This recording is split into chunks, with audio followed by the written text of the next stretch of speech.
Every day I open up my letterbox and it overflows with letters to me from Keith that say, when are we going to play Crusader Kings again? And I read the letters, and then I send Keith a lot of letters saying, when are we going to play Crusader Kings again? Most of my mail input is Keith asking for Crusader Kings, and most of my mail output is asking Keith to play Crusader Kings. It's funny to hear call a letterbox, because I think of letterbox as two totally different things. Do you think of it as the movie thing? The first thing I think of it as what happens to a picture when it doesn't fit the screen. Oh, sure. And then I think about it as the movie thing. Yes. In your context, when you said I look at my letterbox, that made me think of the website. Of the website. I go on Letterboxd and I just do star ratings. I do not do reviews. I do 2 to 4 sentence reviews. For every movie you see? No, inconsistently. I will do it for every movie that I see in a month and then not do it for 6 months.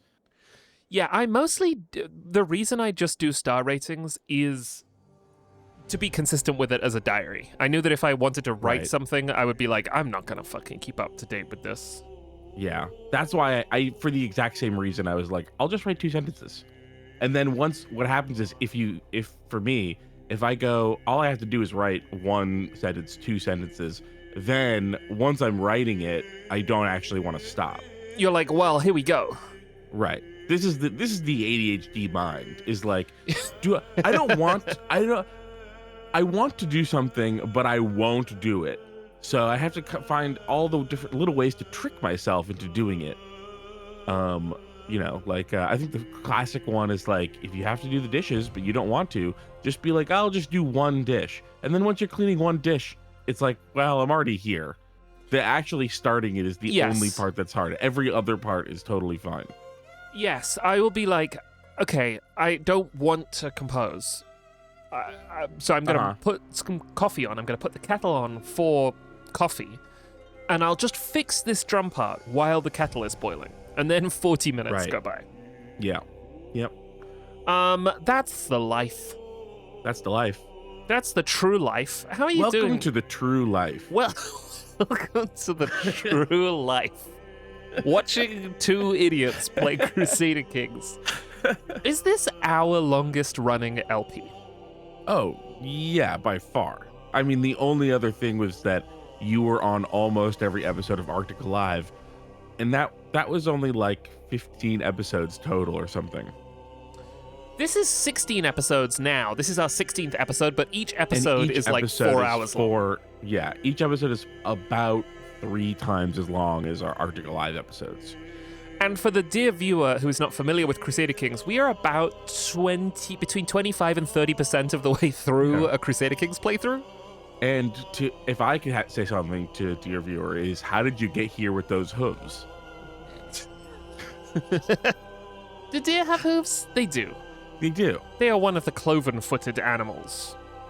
I actually don't think that deer hooves are cloven.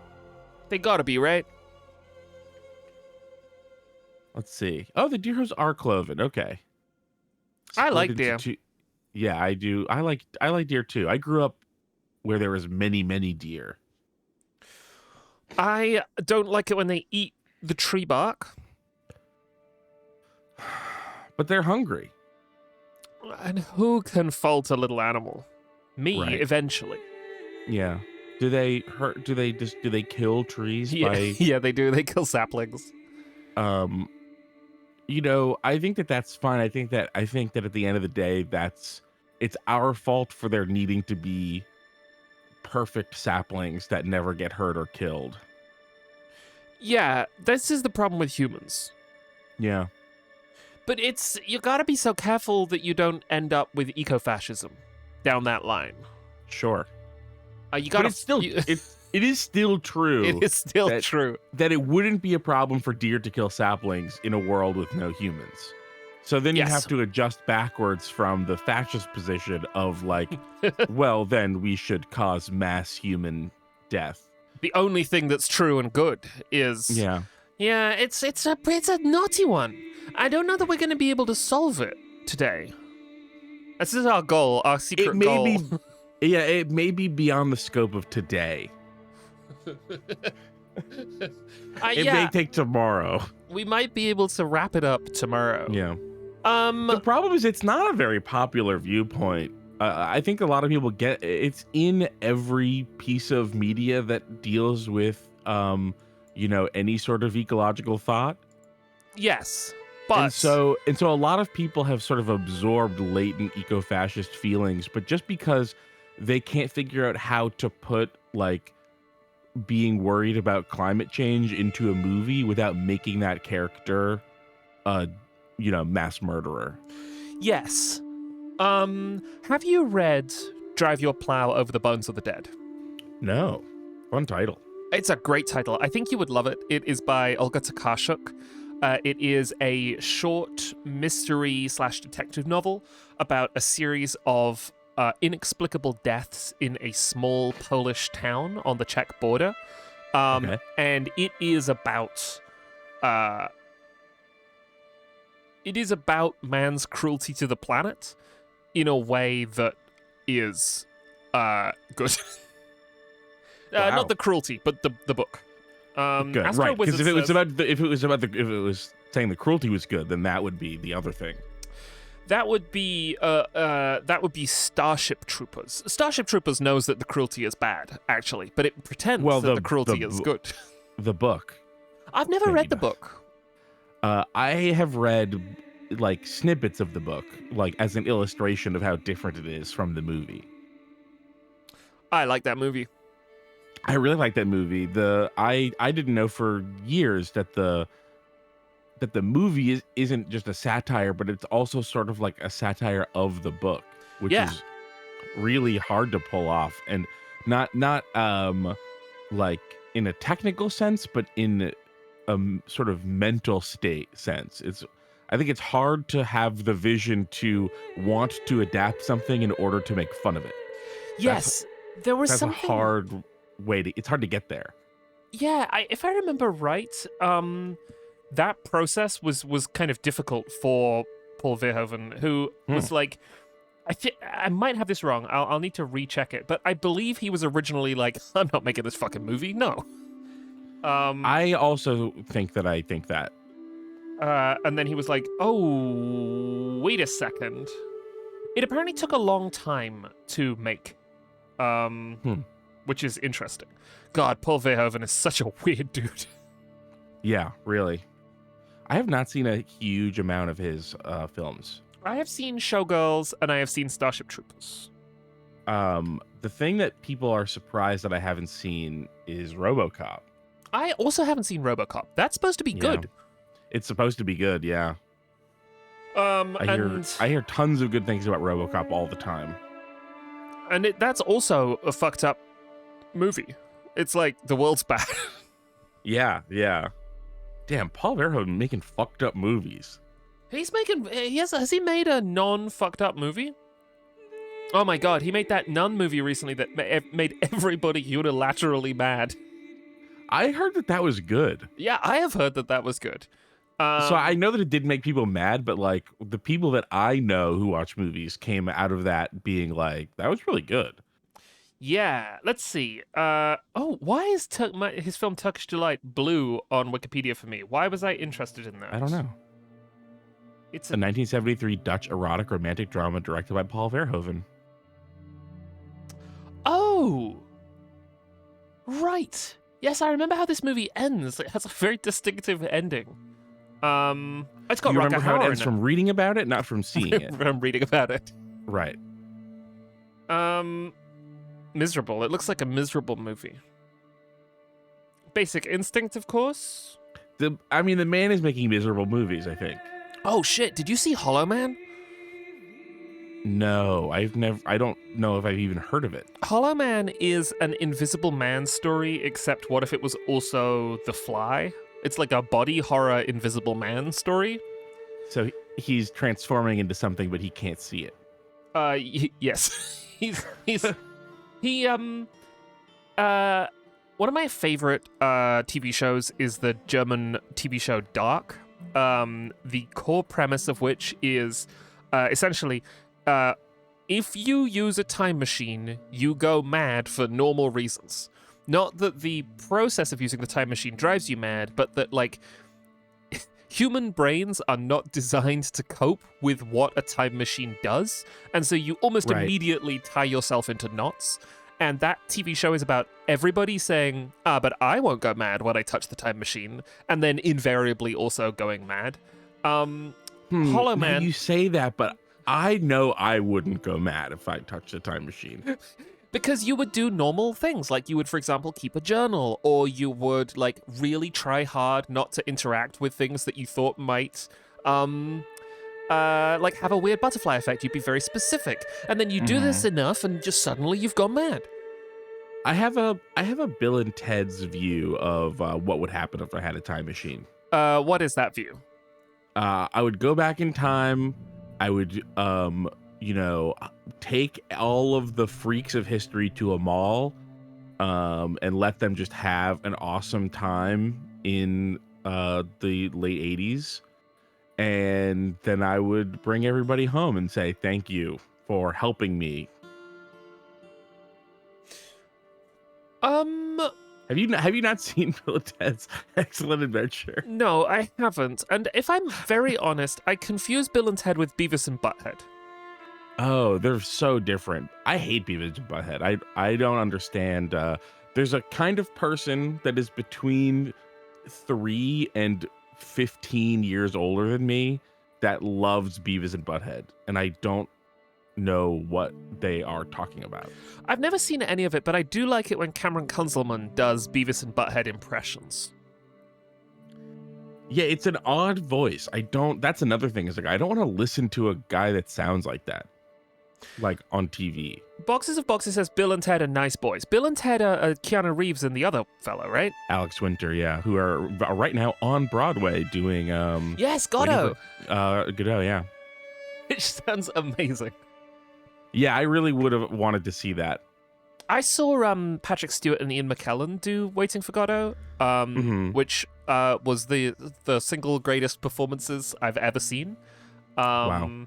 It was really cool to see those two old men doing that thing on stage. And now I think I do just want to see famous combinations of people do Waiting for Godot. Yeah, I've never seen it done like by comedians, basically comic actors. It's a funny play. It's a funny play. It's underratedly funny, and I think that the versions of it that I've seen would have benefited from funnier people doing it. Would it surprise you to learn that Patrick Stewart and Ian McKellen played it very funny? No, they're funny. They are funny people. And they love each other very much, and that love came through. But yeah, more comedians should do... let's do... Nish Kumar and someone else. Oh my god.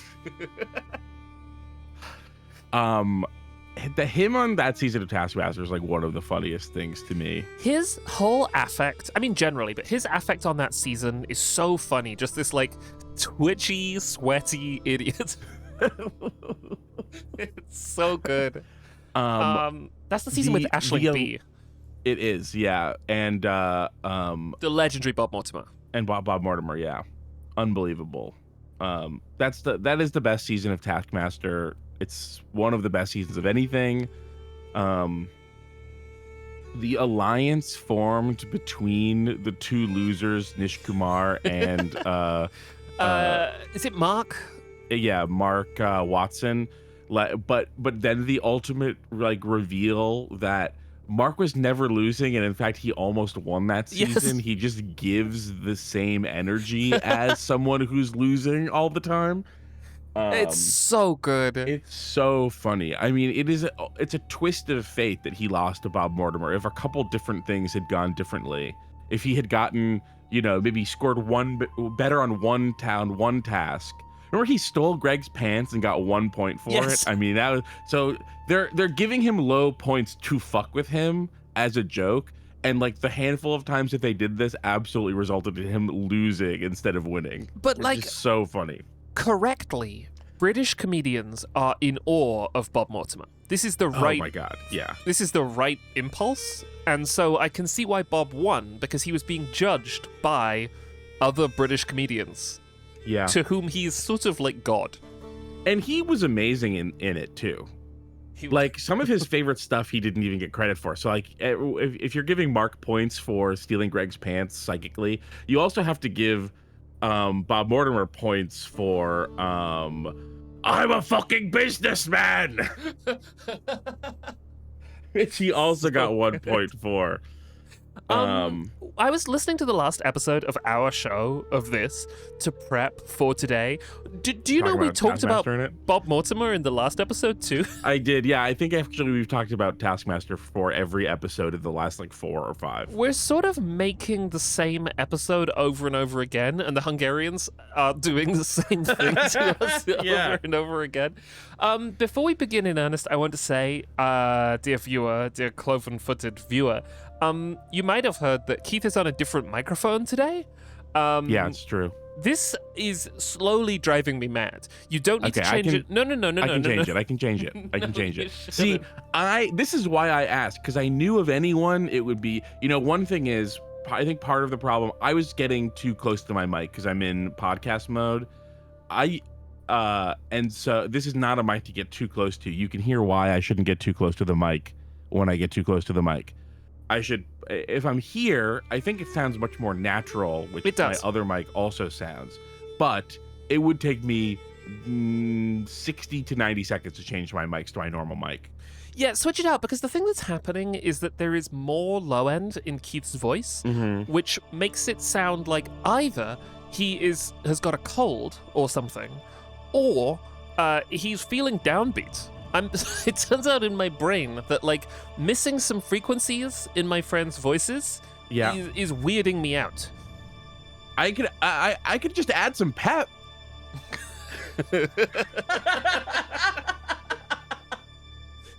Hey, Jack. There's equalizing for pep. Yeah. Nah, you don't need to change it. It's fine. I just wanted to acknowledge it. I wanted to. Okay. You know when your friend gets new glasses. And actually, you know what it is? It's when a baby sees their parent who has shaved their beard and is like, "Who the fuck is that? Who are you?" Or dog. Dog does this too. Does dog do this too? Dog does this too. Yeah. Here we are in Big Alsace. We are currently playing Emperor Christina the Beautiful of Alsace. We have our husband who looks a little downcast because we tried to kill him once. We'll probably... And he knows that there's someone else we want. He knows. Yes, might as well say it now. We want to marry our stepmother. The most important person in Hungarian history, or Alsatian history at this point, also is the our step-grandmother. Yes, our step-grandmother. Possibly our step... No, our step-grandmother is as far as it goes. Yes. She is so unbelievably good at what she does. Look at that. She got better. Oh my God. And the thing she does, by the way, is be a wife to Hungarian rulers. Yes, she is would not you related share your to. screen with me? Oh yes. How about this? You share your screen, and I'll change my mics. Okay, that sounds good.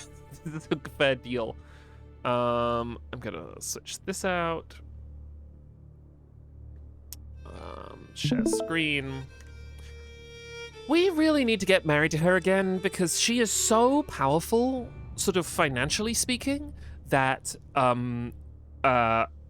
we sort of need her back on side. Unfortunately, both us and her are married right now. So we tried to do some killing.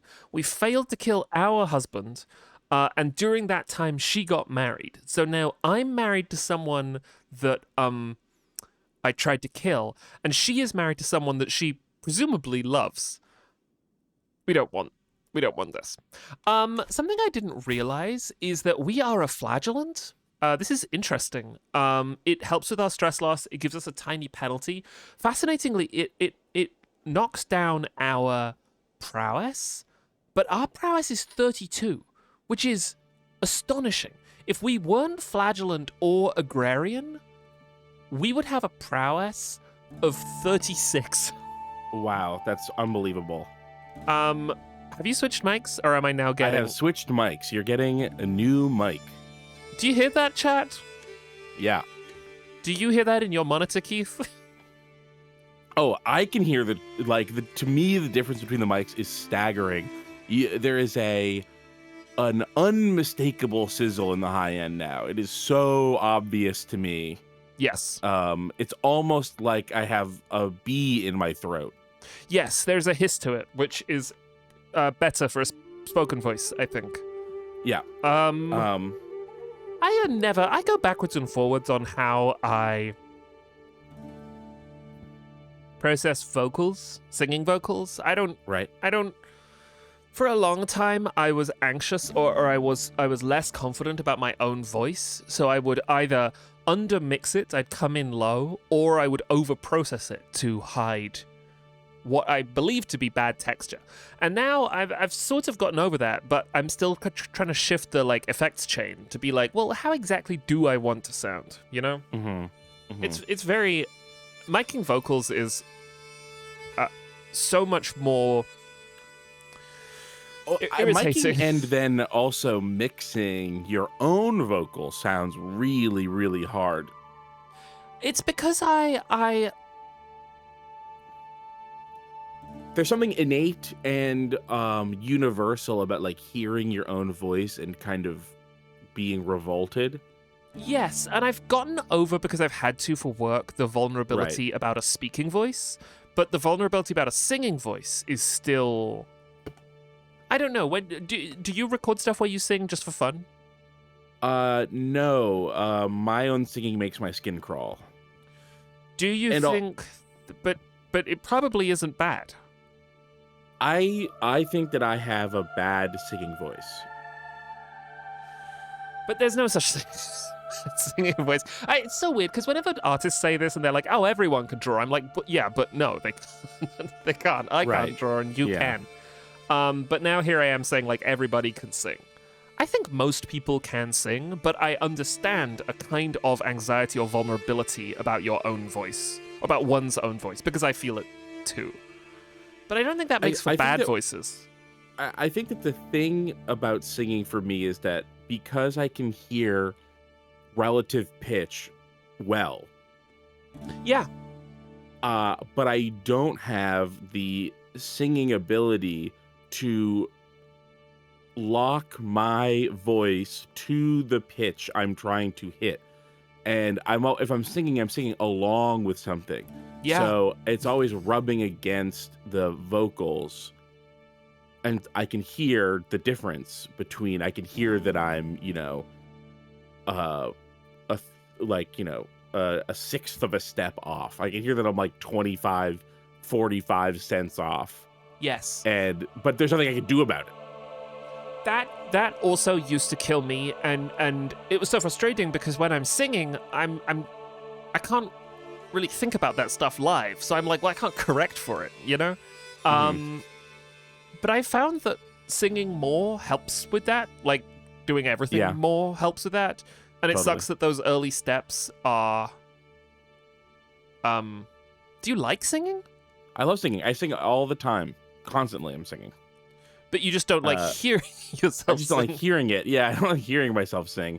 If I'm in the car, there's a 95% chance that I'm singing to whatever I'm playing on. Singing in the car was why they invented the car. And it's one of the main arguments for not getting rid of the car.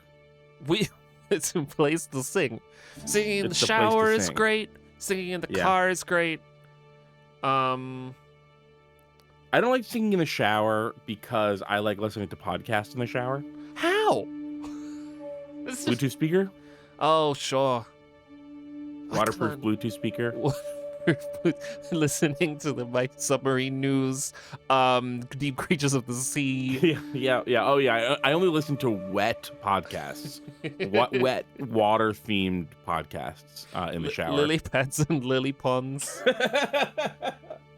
15 minutes. I listen to 15 minutes in the shower. 15 minutes in the shower daily. Yeah, daily. Yeah. Morning shower, daily 15 minutes. Yeah. Well, I save water in other ways so I can take a longer shower. So I'll listen to 15 minutes and then 15 minutes of another show. That's a 30-minute shower. Yeah. God damn. I like to treat myself. It's important to treat yourself. Mm-hmm. Boy Problems in the chat says, listening to latest Media Club Plus, The Shower, I'm the fella in the water. The latest Media Club Plus is out. It's Lady in the Water, the film that made us want to make this show. It is true. And I've got to say that like some distance has made the heart grow fonder, I think, on that one. I was talking with Ali about this the other day. I'm on the Happening episode, which is, I think, next, right? Next, yeah. And I did not enjoy The Happening, and I talked about it in the episode. The longer it's been since I've seen The Happening, the fonder I've gotten of that movie. Yeah, and I think that maybe the main difference between you and I on that episode, and the reason there was so much distance, is that I did not like The Happening, by the way.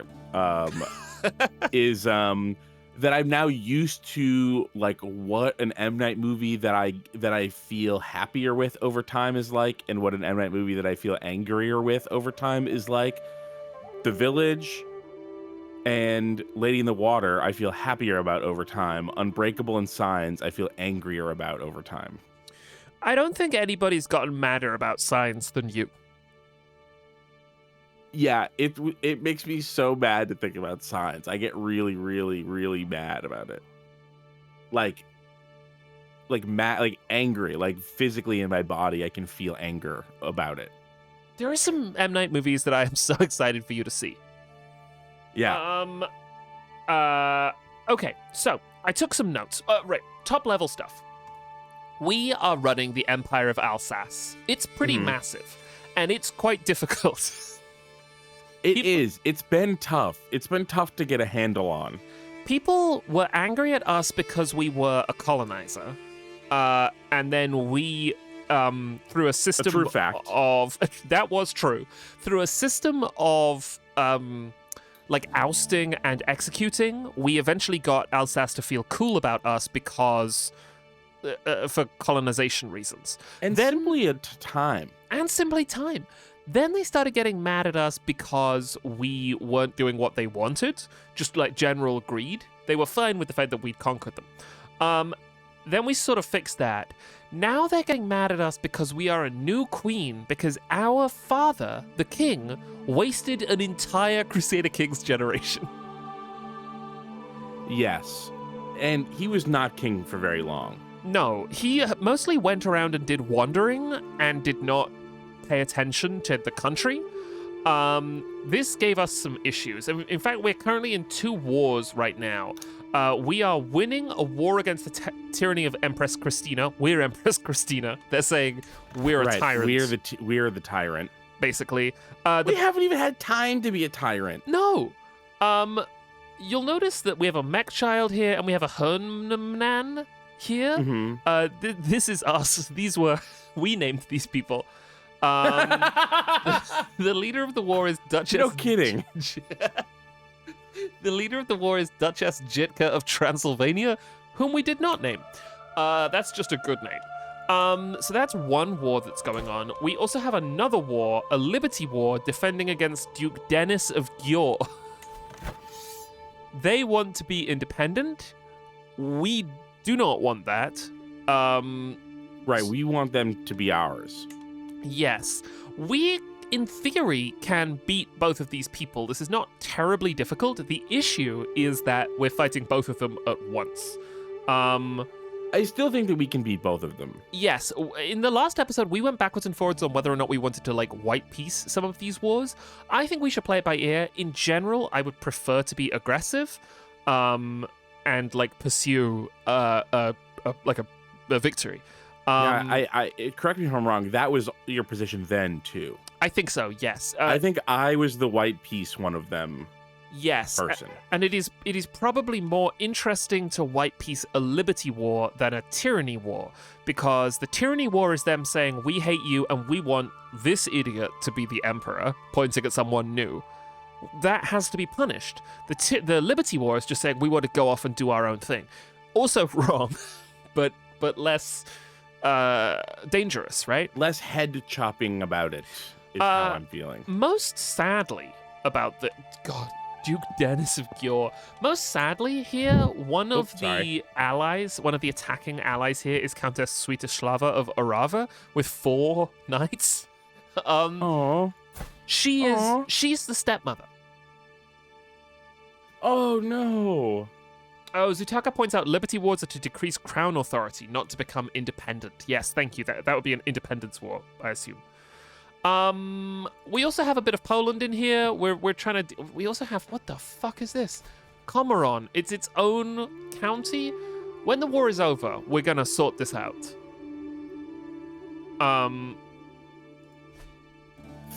Everyone says that during a war. When the war is over, we're gonna sort this out. We're gonna sort this out. All this stuff, we're gonna sort that out after the war. This has been America's tactic for a while. And it never, ever works. Well, it helps to never end the war. Yes, because when you end the war, you have to admit that you lost it. Have we considered setting up a capitalist war economy? Our war economy is fairly good. It's not as good as it could be, if you know what I mean, pointing to my stepmother. What if it was better than when there was no war? How do American exceptionalists claim that they don't claim that they won Vietnam, do they? They just say we left because of good tactics or something. Or do they actively claim that we won that war, the Americans won that war? Well, I mean, it depends on... I think if you're looking for someone who wants to claim that America won Vietnam, you'd have to look to someone like Noam Chomsky, who does claim that. And he would tell you that America has separate war aims geopolitically than simply, killing the most people and being like putting we won in the history books.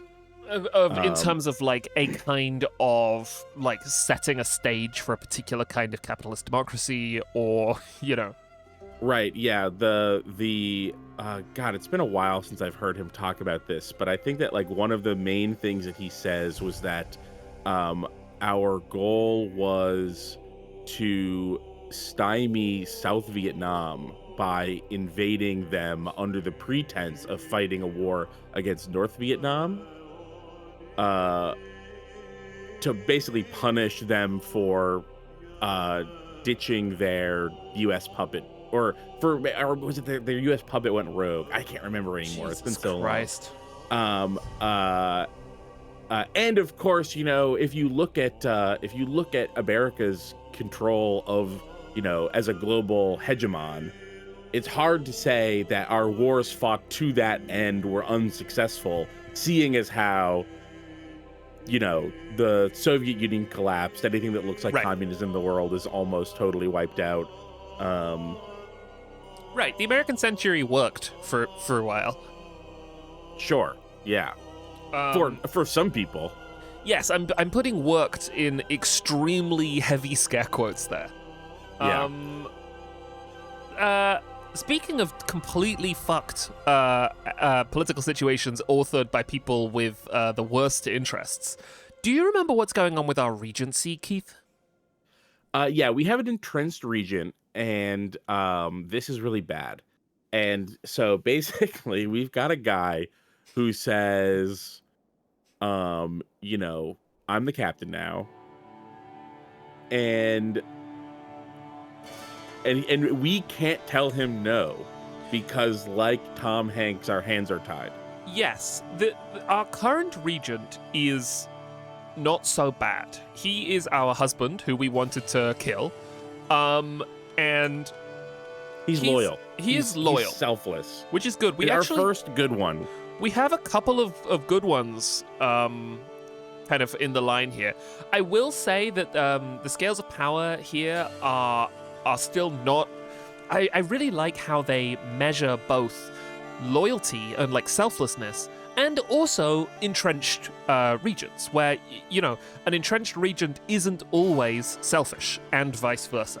Because as you can see here, he is selfless. He is like actively trying to work towards our interests, but at the same time, the scales of power are such that we can't dismiss him. Right. Can we quickly swing the scales right now? Let's see.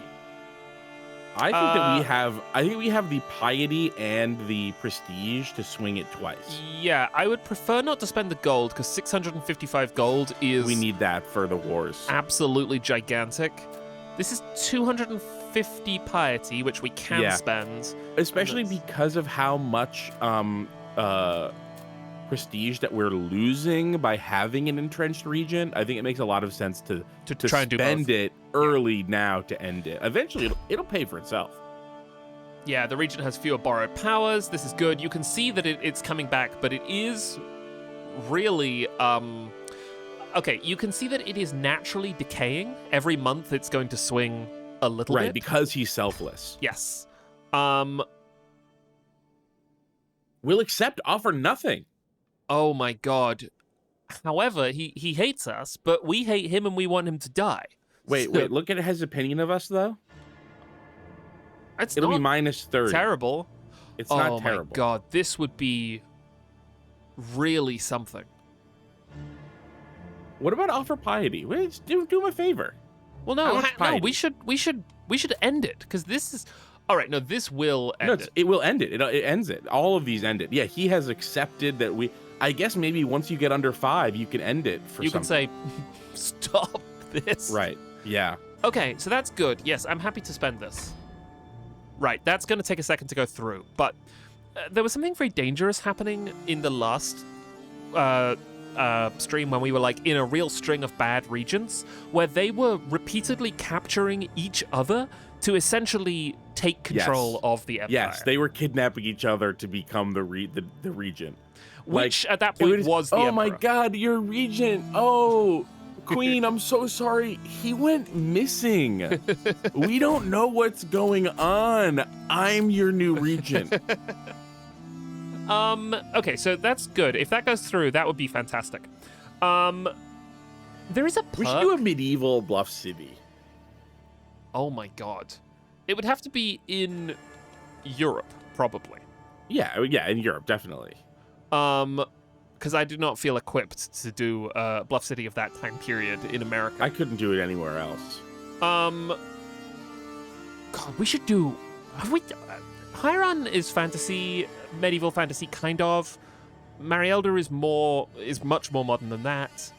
Realis is pretty medieval, but they have spaceships. We should just do some historical fiction. I keep trying to talk Austin into doing a prehistoric or like Bronze Age season, which I think would be so much fun. That would be really hard, I think. It would be really, really difficult. It would be really hard. I don't think it would be impossible to do. I think it'd be an interesting challenge. In 2026, I really want to do more live at the table. I really want to get back into a rhythm of playing. This is what I've been trying to say. I think like for 2.5 years. Yeah. Yeah. You put this as the postscript in all the letters you put in the letterbox. Yeah. The problem is that I don't want to run anything. I just want to be in a game. I fear that is the problem. Yes. That is the problem. So someone else has to run it. Yeah. Which is tough. And production is quite difficult. For Alive at the Table? For Friends at the Table. Like, making two Friends at the Table shows at the same time is quite tiring. But it's something that we would like to do, I think, generally as a crew, and we just need to find the path to get there. Yeah. God, maybe I'll write a document. Maybe I'll write a plan. And put it before the board. Put it before the board.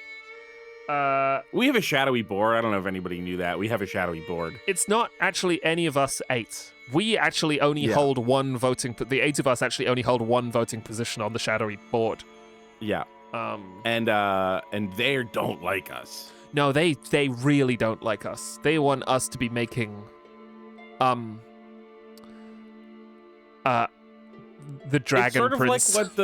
It's sort of like what the evil cartoons want from Michael Jordan in Space Jam. Yes, they want us to sell. They want us to do a Target collab. Mm-hmm. To sell dog food. Yeah. And they wanted us to do that in front of like an arena of screaming fans. Who love dog food. Who love dog food. So they're dog food based aliens. They're simply dog food based aliens, brackets dogs. Something I learned in the last stream is, we've generally been having... Dealing with our army's supply limits is annoying. It's not the end of the world, but it is troublesome. Something I noticed is that this perk, living off the land, boosts the supply capacity of any army we are commanding, I believe, by 200%. Okay, that's great. And that's huge. Our prowess is such that we are commanding armies. So, yeah, this is just worth getting. Right. Especially if we want to have one big army. Yes, which is Keith's pro method. It is really the best method. I also have here, make sure we're upgrading our legend if we can afford it. This is unfortunately something we're going to have to deal with after the war, but we have a very stupid legend called Telugu Heir, where it's an awesome and true legend. We are trying to create a legitimizing legend about the Emperor Adhemar of Alsace. He is dead. That doesn't matter. We are going to try and increase its quality. Right. Because if he's Telugu Heir, then so are we. Oh, I guess it didn't have a cost to increase its quality. I just had to click it. I think it did have a cost. I think that it had a cost of several gold a month. If you look, we're making 4 fewer gold a month. We're now minus 7.5 instead of minus 3.5. Oh, that's fine. It was 509 gold and 480 prestige. I'm actually okay to have done that, to have bit the bullet on that. I'm glad one of us is okay with that. Keith, do you remember what happens when this increases? Yeah, we get to subsume a kingdom level territory into our empire. Yes, which we in politically, not material. It doesn't. Right. Yes, not materially. But the politics need to be there for the material stuff to go. Correct. Yeah, it would allow us to go to war with a country to make it us. Oh my god, that is so powerful. That's the dream. That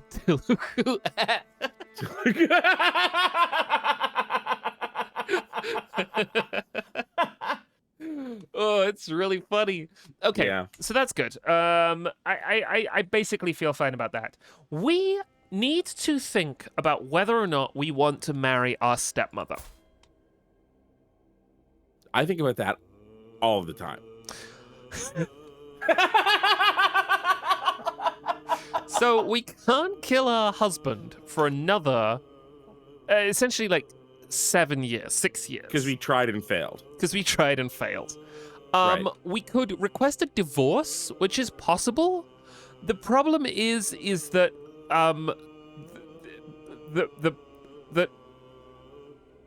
the Pope doesn't like our husband very much, which means she is not willing to. And I said she's a girl. Right. It's a girl Pope. Get over it. She's not willing to grant the divorce. That's so girl Pope of her. That's so girl Pope. This is really, really annoying. However, we could try and kill Swiatoslawa's husband, who is someone we can kill. I mean, in theory, we're not prevented from trying to kill him. And we could put the iron in that fire, as it were. You know what I mean? Right, what we could do is sway and romance the stepmother. Why do we want to romance regardless of what's happening her? With the husbands? What's that? Why do we want to romance her? It would help her not get remarried. Oh. If we became soulmates. Yes, because it is worth saying that we want this stepmother wife for purely material reasons. Right, yeah, to the point where Jack was confused why we would romance her. Yes, I don't need her to love me. No, you just need her to have 39 stewardship. Yes, I do. Oh my god, she's so good. Is it possible? It is funny that she is maybe the greatest economic mind in all of Europe right now. Yeah, she might be. She might be. Traits. No, I just want to see. Well, she's. Yeah, she might be the best steward in the world. Yeah. Okay. And to be fair, like, the reason why she has all that is because, like, doing it for the main character gives you extra. Yes. Was there anyone on the list who would marry us? I know that we're married, and so we can't.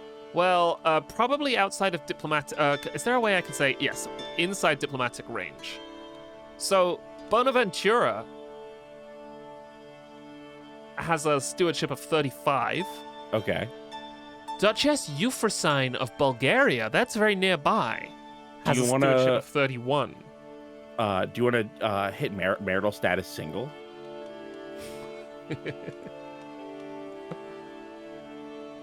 Okay. Bonaventura is unmarried. And he's currently in the Vatican. He's just wandering.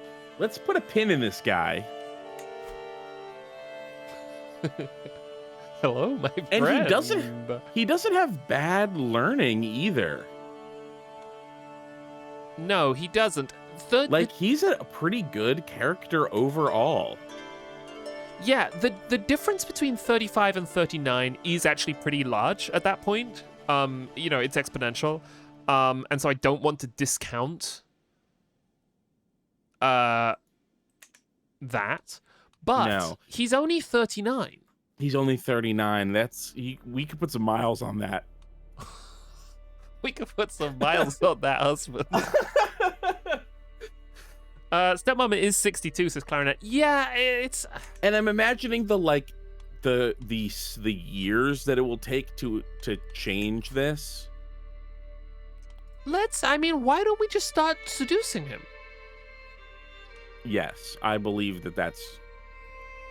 We could at least kind of get him to our court and make him our steward.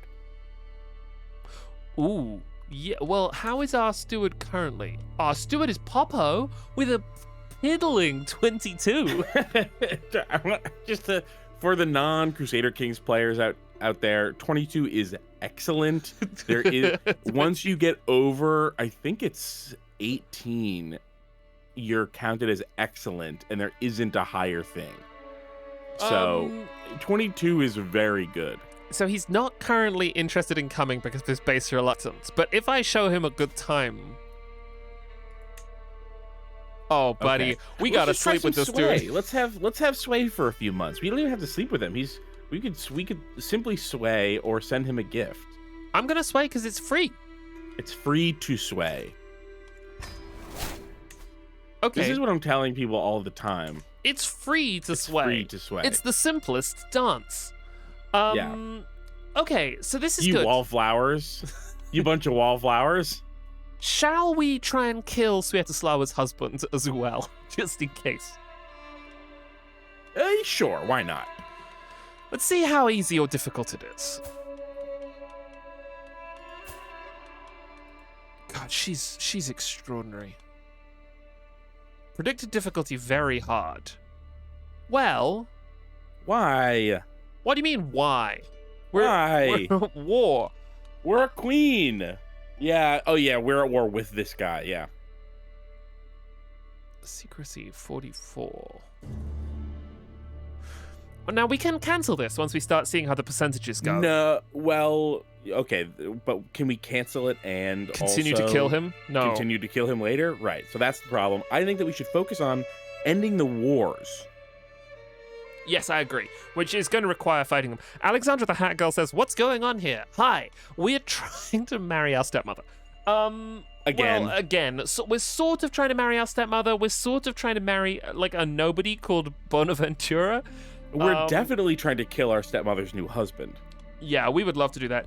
Also on the list here, Keith, start thinking about Byzantium. Something extraordinary happened with Byzantium. They did a split. I saw that you learned something about this on Blue Sky. Did I learn something about it? Oh, I did learn that this really happened historically. This really happened, yeah. But it didn't go as well as it went here. They tried to do a crusade to take Byzantium, and they succeeded.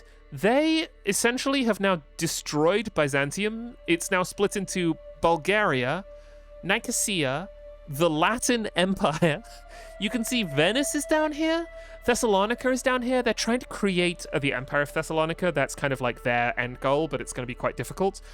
There's something called Armeniac out here. We have Anatolia. There's Venice. They got a Venice. They got a Venice. They got their own there. Venice.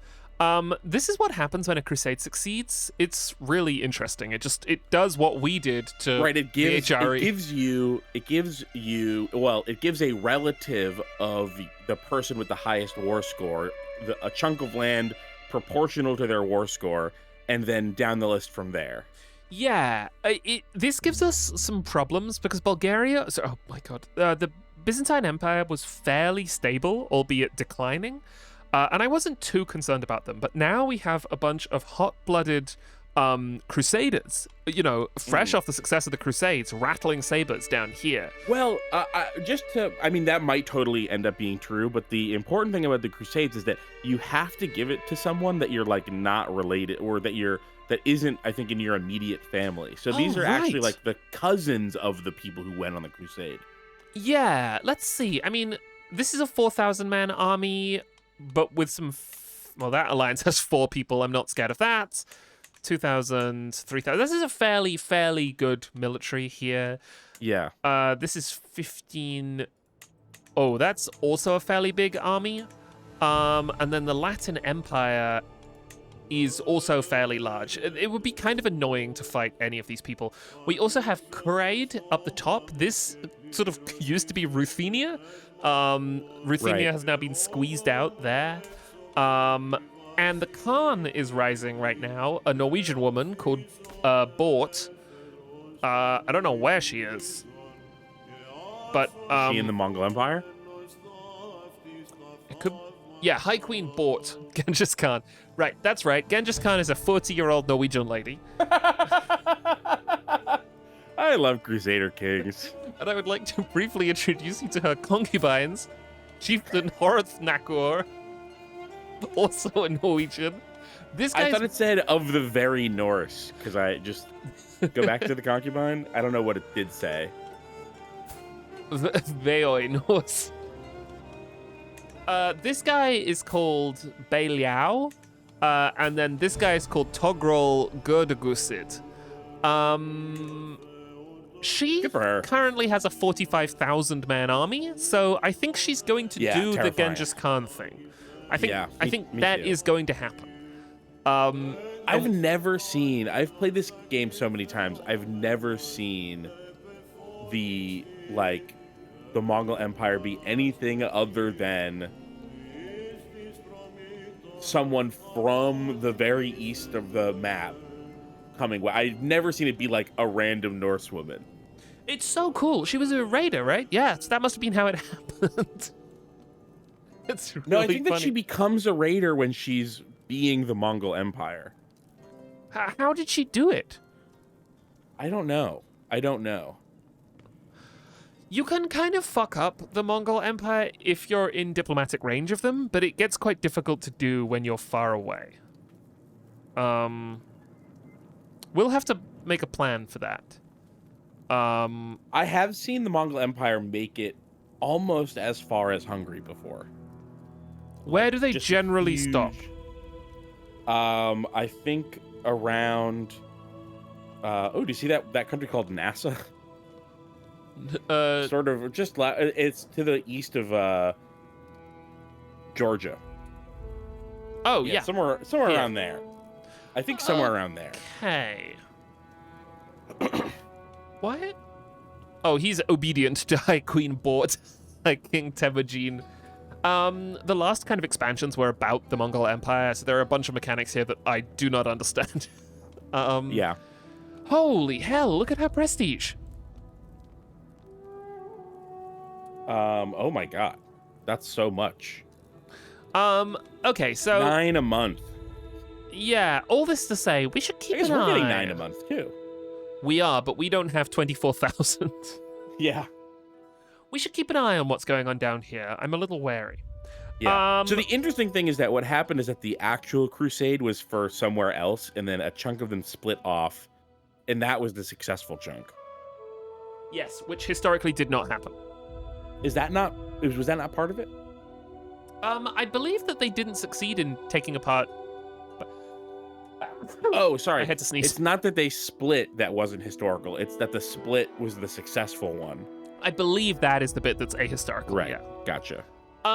You also want to throw a feast, Keith? I think this is absolutely the Yeah. right idea, but we do not want to do We it. just spent our feast money. No, that's okay. We'll make it back once we start fixing problems.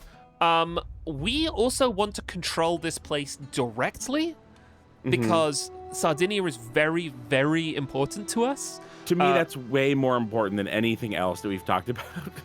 Because of the money. Because of the money. Yeah. It's tricky. We are her liege, but she now has multiple heirs. Yeah, we're gonna have I to... believe that there's no easy way out of this anymore. No, it's going to be... where is the... Yes, it's the Argentiera mine. We need this. Yeah. Can we not just strip her of her title? We could. It would be considered an act of tyranny. Oh, you're right. And she's kind of too far away to, Well, we might have to start killing these people. Okay, this is worth thinking about. But I think... Hello? Hello? Okay, I'm back. I had a weird, I think, internet moment. Endoran says easy way is to get a closer mine. The problem is that this mine is so good. It's the best mine in the game. Basically. We also have the Torda mining pits, which we're also working towards the mining pits. Here Duchess Jitka currently holds the county of Torda. And we want the county of Torda. The good news is that once we beat Duchess Jitka in a battle, we can strip her of her title for free and take back the county of Torda, which will be really useful. Now, here is, I think, the main way to handle this is not Torda, but in Sardinia. Yeah. So there's a risky way. If things were more stable politically, what I would do is grant her independence and then declare war on her. And then, right, it would take, once there's like a de facto, I think, treaty involved in that. I could be wrong. I think there's a de facto treaty involved in that. And then once that runs out, going to war with that her. might actually be the play. Yeah, Zutaka says you could potentially goad the Queen of Sardinia into fighting in a faction war against you. That is a possibility. The difficulty is that her diplomatic range makes her less interested in fighting a faction war. Although it's true, and I think that she likes us. No, she really oh, she hates doesn't. us. Oh, okay, yeah, you're right, she doesn't. But the thing we need to do first is win the war. So I currently have a big army, the First Army of Kiev. It's up here. We have some allied armies joining us. We have the manpower. It's just very annoying. We're the current commander of this. We need to resupply. But we just got that thing that fixes our supply limit thing, so it should be fairly easy to do that. Yes, although the we locals might not have to even actively resupply if we're fighting on our own territory. Yes, It will although just happen on its own. the army is currently over the local supply limit in a big way. Do we have a place with a... It could be that we haven't unpaused since taking that and nothing has updated.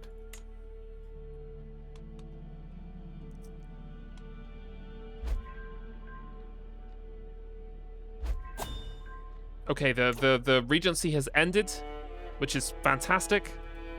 Very happy with that. Right? Yeah. We are one above our domain limit. We should fix that because being in the war is going to... we want all the money we can get, essentially. Let's see if we can fix it in our council without giving something away. It's possible that we could fix it just by reassigning... who would it be? Is Isaac right now, he's doing patronage. Okay. And what if he did manage domain? It probably won't push us. No, that's good. There we go. Yep. Great. Cool. Yeah. Usually his pitiful stewardship score wouldn't be enough to change that, but we must be like right on the edge of being able to have 8. This is friendly, so I'm gonna move one army here. Is this friendly? I find it so difficult to tell where the friendly terrain is. When it's a civil war. Yeah. You have to look at where the war targets are, and then whatever is out, all the outlines will be around enemy territory. So yeah, that sliver. This seems to be friendly. That yes. is friendly. Yeah. Yeah. Cool. Okay, the armies are moving, and then once I've resupplied, we can just go straight to. When try you to take split these the people out. armies, did you make sure to check that the one that we're sending away wasn't the one with like the onagers? We're sending both of them to resupply. They both need okay. to. They're going to go stand next to each other. I thought we were taking over that war target. Oh, my daughter is here for contemplation, and there's a chance that I could form a friendship with her. Is she our heir? I feel like we have a shit heir. I haven't even been thinking about heirs. Oh, our heir is not good. It's Princess Euphemia. That would be a disaster. Yeah, she's got a. She's got a. Okay, so that's another one of our things. We need to have the thing that lets us pick our heir, which we may have already done. Do we have another? Do we have a better child? I don't think we can pick our heir yet. Let's see. So we have Euphemia. She's not good. We have Benedek. He is not too bad actually. His stewardship is good. Horrible prowess, which isn't the end of the world. We have Adamar. He's fine. How old is Adamar? Adamar is 16. Okay, so he has just become fully, like, Empowered. those are his stats. Yeah. Yeah. Really, really good prowess. Oh no, that's me. Sorry. That's us. Yeah. Adamar is just sort of, he's not super good. Then we have Hachnal, who's still developing her stats. But is already better than our current heir, basically. Yeah. Who is teaching her? What is... Okay, so no, this is not about the heir. This is about who we play next, you know? Okay. We don't actually want that necessarily, because we want the good one to be the heir, not who we play. Yeah, but what if we were the next person to try to take over Hungary? No, I feel really good about what we got here, Keith.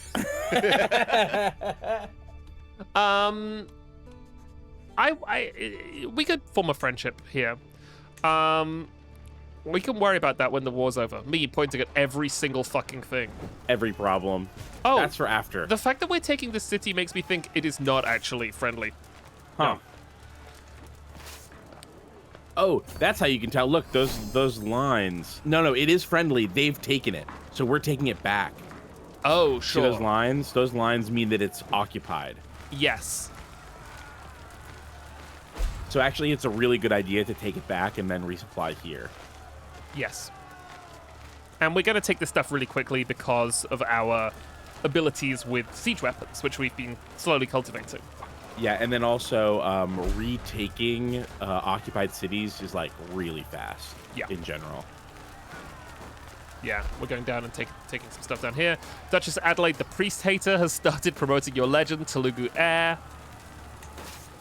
But this is still dropping. Oh, right, because we haven't taken it back yet. Right, and then it will raise once it's done. Oh, it raises our supply capacity, not the village's supply limits. Yeah. Oh, I understand. Which now I understand. I feel good about, honestly. Yeah. Do we need to take this city? Hajnal is impressed by one of the knights. Do we like Diligent? Diligent is really tough because of its negative stress loss, but it is also really strong. It makes for good characters, yeah. She could gain Generous, absolutely Generous is not. way worse, no. How do we feel about And Patient? Patient is okay, but it would give us a break. Yeah, nope. Is it? Yeah, I think the Diligent's probably a good move. Yeah. So this army is now resupplying. Our court grandeur decreased. We sort of anticipated this. Yeah, we saved some money by having a worse court recently. What is our next target? It's gotta be we're gonna take these target cities, right? Yeah, I think so. Just like move down the list. Or we could kill these armies right here. We gotta kill those armies while that are taking over that central area. Yep. 70 out of 300, 83 out of 100. I want more, but it's probably worth going to fight. But all of those places that they're taking over, those are at our territory. So while we're moving in there, they will be resupplying on their own. Yep. And then we're gonna have to take back those areas. Yeah. Because I don't think we're gonna make it. We might make it to the second one.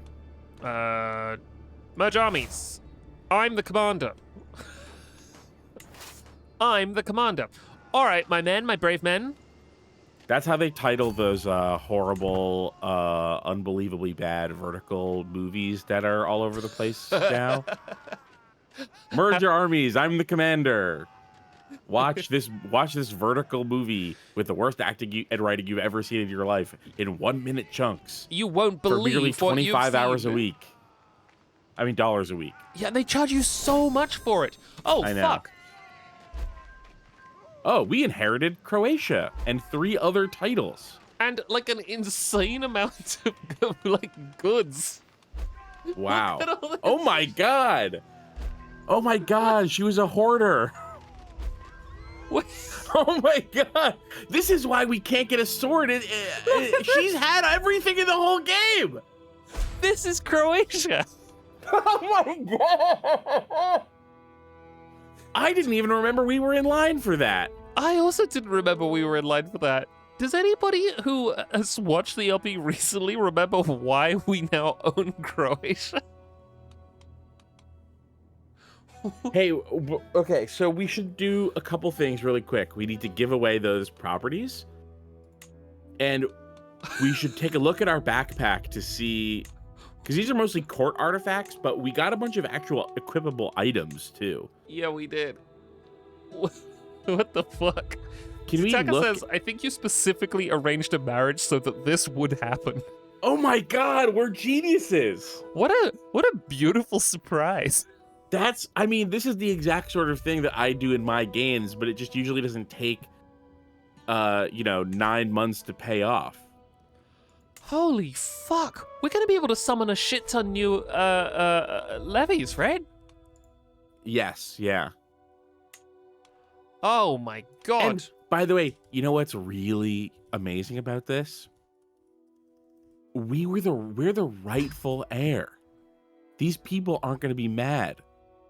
Yeah, we'll be new ruler, right? We'll still have the normal negatives for new ruler, but it's not like we took over this place. We're not entering in like where all of the cities have like one control. Yeah. Bazukina says, yes, the classic stoner comedy, dude, we own Croatia now. So, okay, all right. The Duchy of Upper Bosnia is a de jure part of the Kingdom of Croatia. Your title. Yeah. Rightful queen. So, how do I see who used to own it? Title history. Title history, yeah. It was Queen Vojaka the Weak of Croatia, installed via faction demand. My Our aunt. How did we do this? Okay, here's what I think.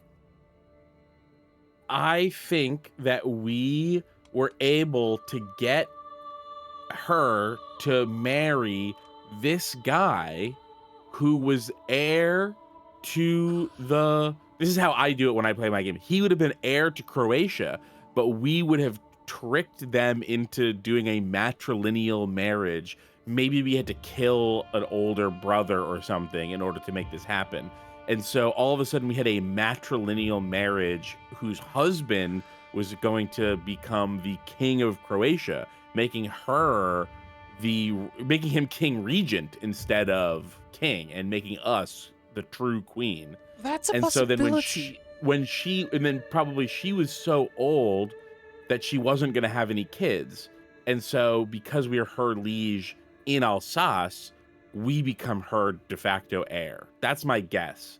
That's like how this would normally happen, I think. Something weird has happened here, which is that we used to be the Queen of Croatia in 1195.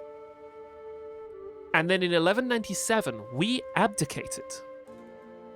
Oh. And it went to Princess Euphemia.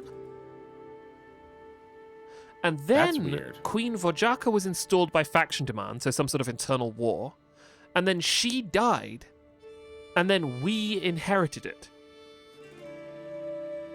This was before we were playing as her. We've never run Croatia. Right. Okay. Yeah, so I think... Okay, so maybe the thing that I described isn't exactly it, but is close enough to it. Yes. Well, shit, this is good. Yeah. Hey, it's good to be queen again. Yeah, so I think... So we had set up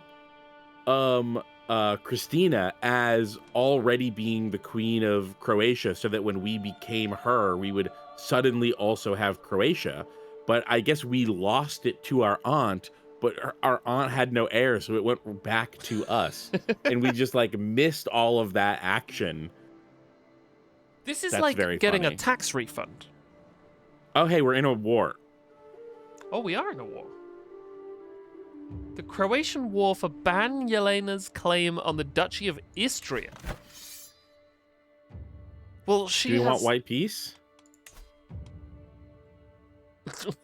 Will not accept. This is our war? We started this war? No. Or not us, but I mean, the Croatians started this war. For what? For where? No, wait. It's Ban Helena's claim on the Duchy of Istria. So, where? Where is the Duchy of Istria? Yeah, but where? There? It's that. It's that. It's that? Okay. You know, with like the most powerful empire on the planet, right? Okay, that's fine. We'll worry about that shortly. God, there's a whole fucking country down here. There's a whole new country. We added a country to our country. Okay, right. There's a little bit of the Latin Empire in there. There is, which is possibly worrisome. Oh, shit. Couple little jewels in the crown here. Little beautiful jewels. This is not part of our land. That's part of Serbia, but we could take it in theory. Well, we're the Telugu heir. And we are clearly, the Telugu heir. Could this have happened if we weren't the Telugu heir? We have to give away some duchies. I think, yeah, one duchy, and probably we'll just give away the duchy and the counties in it. Yeah, let's see. Oh, look how they're all stacked up so nicely. Oh, that's really convenient. Wait, hold on. Look at the names of them. Wait. Something a little bit backwards here. They got the map upside down. Yeah, Upper Bosnia and Lower Bosnia. Do you think they named that they had an upside down map? Do you think that they invaded each other and swapped? Okay, so like I want somewhere that is not. Can we look at the historical duchies? Yeah, we can. How do I do that? No, I think that's what you're doing. Yeah. Well, So I mean, it this is just like that. Each of these is 4, which is beautiful. We need to give away 4, so we should give away the names are based on elevation. Oh.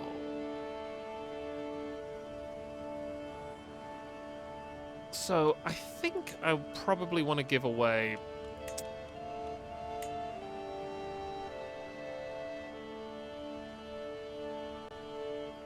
I think I want to give away Upper Bosnia. Oh wait, there's a guy already runs Upper Bosnia. We can look at what duchies we own. Yeah, and we've do it from basically there. gotten some free duchies. That's what has happened. I think just one.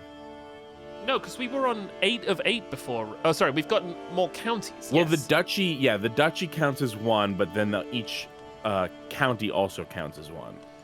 Is it the Duchy of Moldavia? No. No.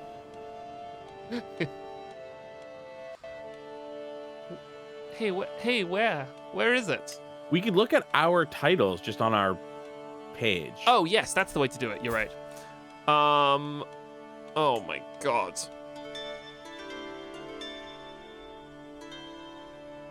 We may have not gotten a duchy. Yeah, it's just all counties. Yeah. Because it doesn't say, if we look at our notifications, it would say in there, like, you have too many, you hold too many duchies. Yeah. And I don't think it says that. Yeah, we're fine. We'll deal with all this in a second. But Yeah. what we need to do is we need to give away one of these counties. Like, Or 3. yeah. All right. The county of Knin. If we give away a county with a barony in it, it'll count as 2. Oh, will it? Yeah. There are baronies in here, right? There are 2 baronies. Huh. Maybe I'm wrong. I think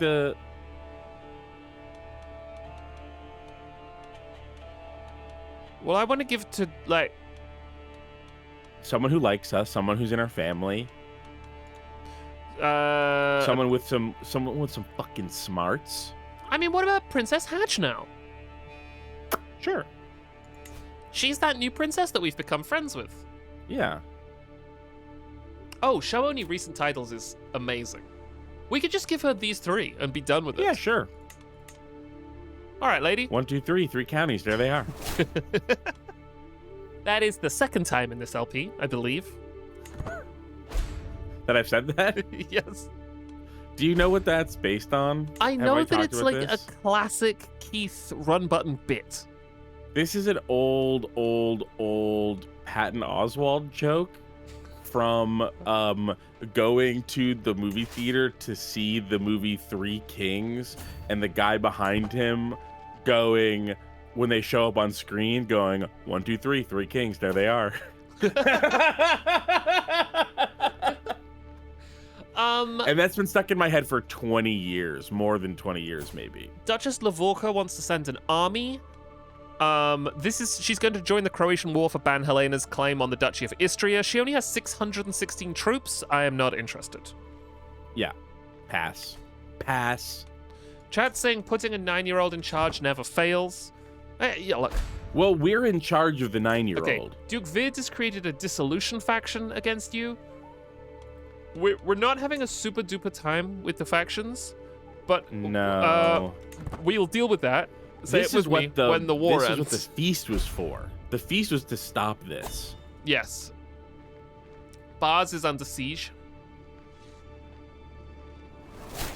The Knight of Lavender has become idle. My sister Jacinta died. Oh, she was the Knight of Lavender. Oh, Princess Euphemia has started promoting my legend. That's excellent. We're about to win this battle. That's great. And then we can get, advanced bow making. Oh, cool. We should select a new innovation. Yeah. Culture. Here we go.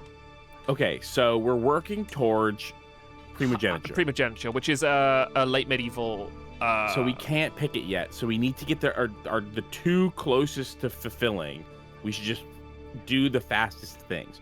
Do we have We have Hoardings. We have Trebuchet. Yes. Are we interested in crossbowmen? We can make crossbowmen now, which is pretty cool. This is a bug. Instead of archers? Yeah. I don't know. I think probably yes. But that's for after the war. That's for after the war. We could do scutage. Scutage is an interesting vassal contract, which lets us boost taxes in exchange for levies. Sorry, they give us more money but donate fewer levies? Yeah. Okay. Let's work on that. Hobbies. Oh, we can't get hobbies. What a shame. Okay. The slowest end to this battle. Yeah, it takes a while to finish them sometimes. Okay. Right. That's good. Our next. So that's our 40% war. Can we take a look at that and see how much more fighting we can do? Yeah. What's our?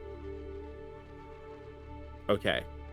Oh, did we get rid of the thing that limits war score to 50%? Shit, we might have done.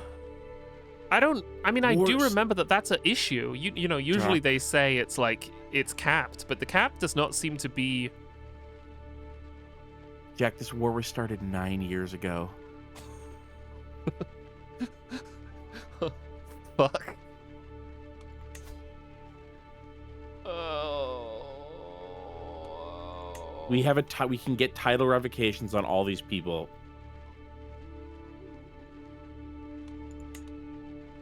But it's not a crime. No, but we can get title revocation. Well, if we take away their army. No, it is a crime. No, no, no, no. no. No, it's not a crime. No, not with the white piece. But it doesn't. But the only crime is that the only thing that we need the crime for is to get their titles. Because we haven't been killing them because it hasn't really been working. We have been killing them, and it hasn't really been working. Oh, sorry. I guess it's been a mixed bag of killing them and not killing them, and killing them hasn't been working. And I think just like exiling them has. Our longest era of peace was after we took all of these counties away from these people and then exiled them. Do you think we should white peace then? I think that we should white peace and then go win the other two wars. Okay. Yeah. Let's do it. Especially because there's so many people involved in this, and getting them out of the factions. Yeah. I accept your offer of peace. Let us put this conflict behind us. You keep your titles and get a title revocation reason on every rebelling vassal. So be it. You paid King Bite's ass for his contribution. Okay. He really did bite ass. These guys have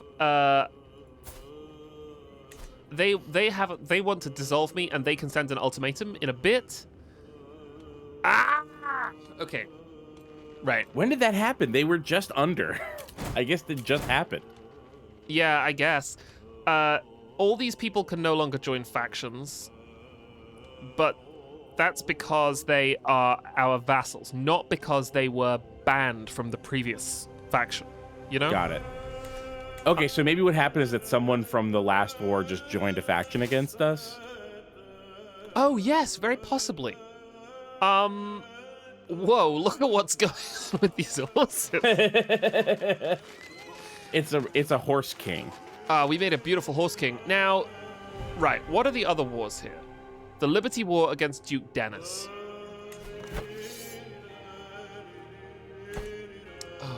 Christ almighty. Okay, let's go kill these guys in the north and then go kill these guys over there. Zutaga says they can't join factions because they're children. Yeah. That's what I mean. We're not in a situation where it's like they can't join factions because they've been banned from joining factions. Right. We have frustratingly lost track of who our foes were.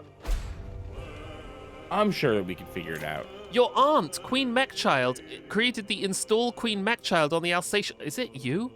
Is this you? No, that's Queen Matilde. Fuck. Wrong sister. Wrong sister. Okay, the sister we want to be evil is not being evil, and the sister we don't want to be evil is being evil. Oh my god, you guys, we should have killed them, Keith. We couldn't kill them. We should have won the war and then killed them, Keith. Here's the thing. What we need to do is we need to win these wars that we can win ASAP. I'm sending these guys home because this war I am not fucking worrying about until... I genuinely think that they can't win that war because there's not enough territory that they can take over. Yeah, and also... this is one of the aims. What is one of the aims? This yeah. territory that you're about to take over is one of the war targets. Countess Sviatoslava has been actively supporting Duke Dennis and his Liberty faction. However, my husband has a plan to change that. Trust me, the things I could tell Countess Sviatoslava would make her disavow Dennis in an instant. This is really funny because we were trying to kill him to marry her. Right. Make sure Sviatoslava never supports Dennis again. Sviatoslava leaves the Liberty faction and cannot join another faction for 20 years. Or can you make me look like a better choice? Sviatoslava gains 30 opinion of you.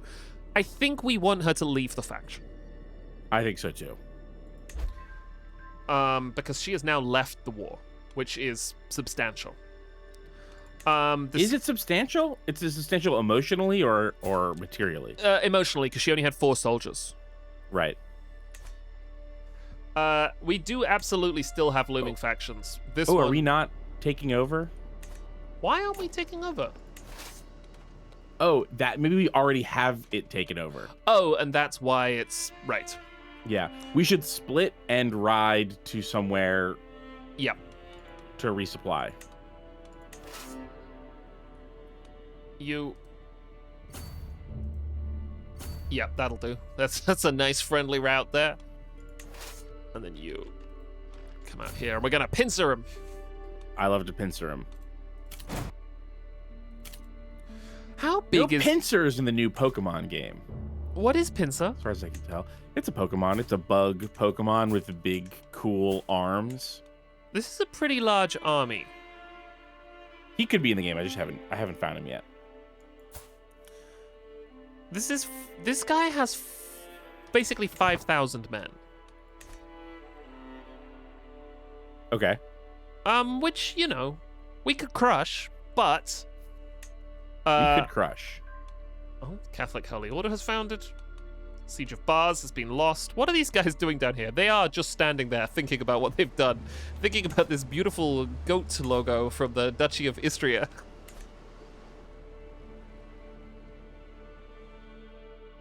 Okay. Oh, it's a goat? Yeah, I think so. What did you think it I thought was? it was a horse. No, these are the long ears of the goat. Okay. Yeah, I can see it now. It's fuzzy and very little on my screen. Right. Okay, these guys are resupplying. They're at 95 of 100, so I'm going to send them here where they can meet up with these guys who never moved. I asked you quite specifically to move, but they didn't. They weren't listening. I regret to inform you that during the Queen Matilde's coronation of Queen Matilde of Sardinia, she and Duchess Zofie of Moravia made a pact to join their forces against you, serving Duchess Zofie's misguided quest for vengeance after your righteous victory in war defeat. I don't know what that means, but I understand what this means. This is good news. They're planning for a revenge war. We want that. We want that. How many soldiers do you have? It's the first of these wars that we want. Okay, she has basically 4,000 soldiers, and she has 3,000 soldiers. Okay, it'd be an irritating war, but not the end of the world, and the war targets down there would be nice and clean. Emperor Ottone's court now speaks High German, a most wise decision. Thank God. I'm always worried about when courts aren't speaking German. Yeah. Yeah, me too. 136. Or, God forbid, they're speaking Low German. Not Low German. The despised Low German. Siege of Nitra lost. Do you really want to fight me? Don't. I think that we should fight them. I want to fight these guys first. That's fair. Okay, at 168, I'm happy to move into battle. That's more than half. Now, you guys link up and go and kill these guys. Ooh, they're resupplying too. Who are? Oh, this army? Yeah, they grew a little bit. Yeah. Oh my god, Sviatoslava died! Oh no. Well, I guess that solves something for us. Yeah. She looked sick. She looked sick when she popped up a minute ago. She looked very ill, and we've inherited, which is great. Great. Oh, let's look at our backpack. Yeah. Wait, before we... Fuck. Okay. Before we look at our backpack, we should resolve this. We should resolve our holdings. Because, I really, we have one additional title now. Barony. Get rid of that barony. Yep. To my son. Give it to the son. Yeah, give it to Benedek. Yeah. Oh, we also... No. Oh, I see. Oh, we're showing only recent titles, yeah. Barony Barun. Cool. Oh, it's almost an insult to give a prince a barony. It really is. Okay. Holy heck. All right, let's look at weapons. Weapons first. Oh my god! We inherited a museum full of stuff and not a single sword. We have a Nassau Warhammer. It gives us +1 prowess, Jack. My sword gives me +8 prowess. All right, let's see what we've got here. We only have one crown. It's going to break. Yeah, or let's repair it. I guess it's such a shitty crown. No, Who even we cares? don't need to. Yeah. Oh, we don't. Okay, I guess it makes sense that we wouldn't have inherited a regalia. We didn't get any good stuff. Oh my god. They just had it was a kingdom full of garbage. The Potshard with Zealot Vassal Opinion +3 isn't terrible, although +3 is not good. Quarrel and Wrath. Prestige, Courtly Vassal Tax Contribution. Okay, we should maybe consider something that's giving us more vassal opinion. Have we got any cool... Well, oh, right, now, hold on. That's not terrible. No. And the sword, too. That's Tizona. We've had Tizona for a while. There's a beautiful... Is Tizona already out? It should be. I don't know. Let's... Oh, we have our beautiful Bosnian chest. Of course we do. Okay, there's Tizona. Nice. Small wall ornament. I mean, Spooky's belt is really good. Yeah, we should keep Spooky. But No, that was already up there. Oh, was it? We just moved it from left to right. Oh, okay. Or from... That I think is already equipped. The black squares are where there isn't anything. Yeah. Which there's one to the wall on the left. Whoa. Whoa. Ooh. Oh, this is saying we don't have anything. We would just be moving something. Oh, I see. Because they're all displayed. Yeah, you can see it says displayed. Yeah. Yeah. But when there's a here... plus. Yeah.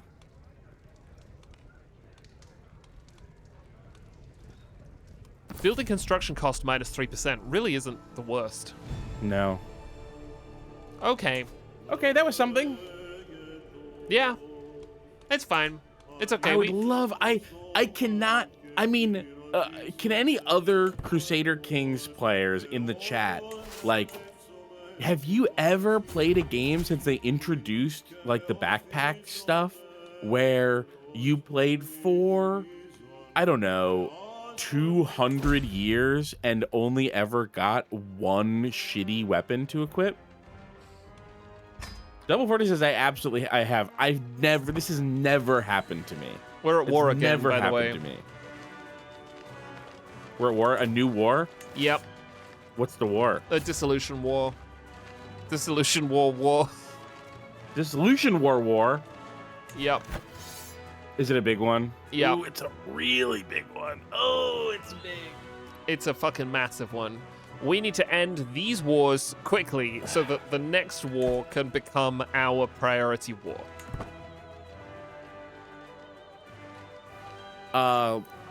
Theo Jim says, can't you commission a craftsman in the event menu? You can, but they suck. So you need to like find a good, you need to like have someone good enough to make you a sword. I don't care about that. I have more pressing matters. Someone's plotting to kill Domoshlo. I also don't care about that. Oh my god, wait, not Damashlo. Christina wants to join the war. How many? You have 530 soldiers. No.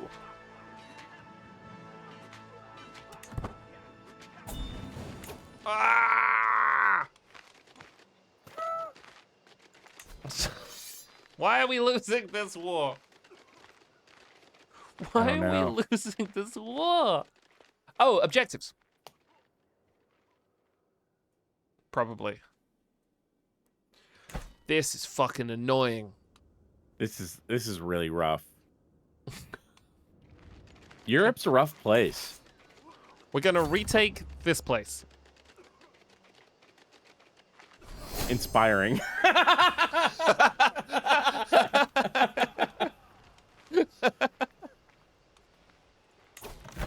Can we end this war, please? All right. Let's start thinking about this. What? Oh, thank God. Wait, Bonaventura, the guy we want to marry? He is at war for some reason? We don't know why. He's at war? No, he's not at war. He's wearing his cool shit. I think he's just traveling on a boat. Okay, so I would really, really like to break the alliance in this war. Yeah. He has one alliance. He is allied to Duke Igor II Igoric of Upper Bosnia.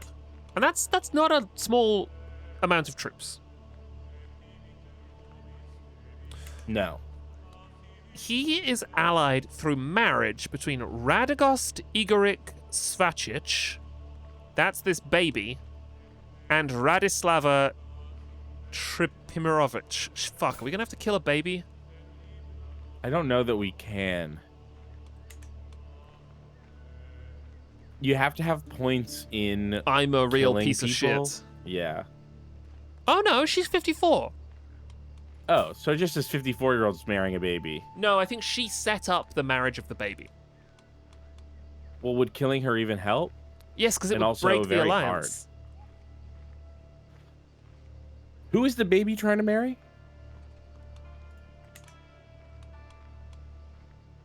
Oh no, she might be married to the baby. Right. Yeah. Because of politics, sometimes you marry a baby. No, she doesn't seem to be married to the baby. No, she's married to that other guy. So, who... Fuck. Because I think that once they're betrothed, killing the person who arranged the betrothal won't break the alliance. We'd have But to he kill doesn't seem betrothed. No. Or it would say that he's betrothed to someone. It sucks that this is now broken and I can't see the allies.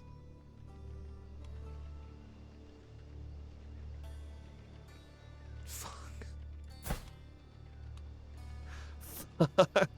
Okay, it's Duke Vid with 4,000 soldiers, Duchess Beatrix with 3,000 soldiers, Duke Igor II with 2,000 soldiers, Duke Petar Stepanich with 1,914 soldiers, and Queen Mother Romilia the Reformer of Crete with 1,493 soldiers. I think that we must simply fight these wars.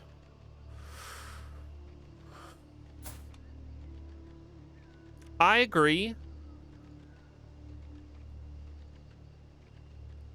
It's we have to think of this like a king or queen. Oh, and tragedy. What was the tragedy? My heir's spouse has died. Oh. Some of I think that's an all opportunity. skills. Do you want to marry Snorri Lambie? No, but she will. Oh, Bonaventura is an option. Oh my god. Okay, well maybe that's something. This might be something, because her stats Do we are want very to take him bad. off the table for us? And Snorri's not lowborn, so she won't take a hit to her prestige. So maybe we marry her to Snorri, and we continue to marry Bonaventura. Yeah, or at least try to get him on our team to come to the court. Because he was close. He was only 10 off if we paid for travel expenses. We do lose. She does lose 400 prestige. That's fine. That's fine. That's fine. Oh, he's 40 off. Okay, would you like to come to a war-torn...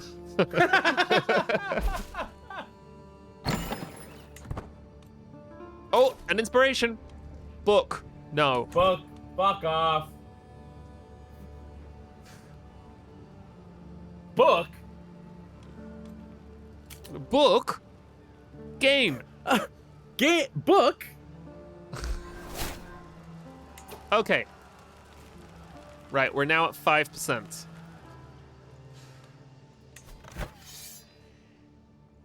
What is the biggest issue here? Oh, I took Duke Dennis's daughter captive. That's pretty good. That's pretty good.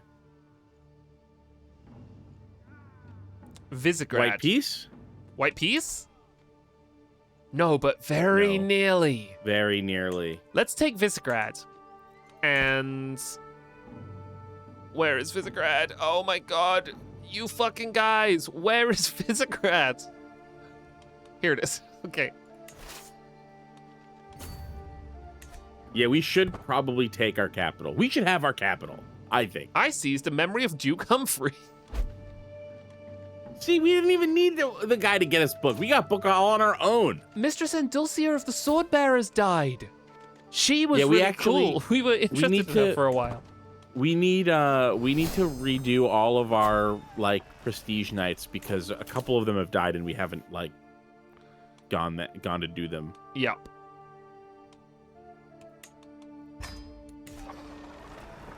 My god. Okay. Right. Military. Knights and accolades. Inactive accolades. A point. We have first of the rear guard. Yep. It's not really even a good one. Sylvia. And then we got to just like make a new one, I think. I mean, is it worth making a new one? It's very No. expensive. I don't think it is. Who's the current commander of this army? Is it us? Try and stop us. That would be great. It is us. It is us. All right. I think that we should ride from here east to get this army here. This one? Yeah. Yep, I agree. Oh my god, 79. Wait, we might be able to win this. The capital was worth 72% or something. Well, that's great news. We're gonna kill these guys. How many soldiers do you have? 700. No. I would love it if we could win this war outright. That'd be amazing. What a good way to put a cap on a nightmare. Because the next one's gonna be really difficult. Yes! Oh, best case scenario, Jack. This is why you have one big army. 81. Unbelievable. Ooh. No, you have to get to 100. Yeah, or yeah, they yeah. won't do it. Okay, bars. Probably worth bars. Is it worth killing these guys, actually? No. We should take bars instead. Yes. Where the fuck is bars? Oh, here it is.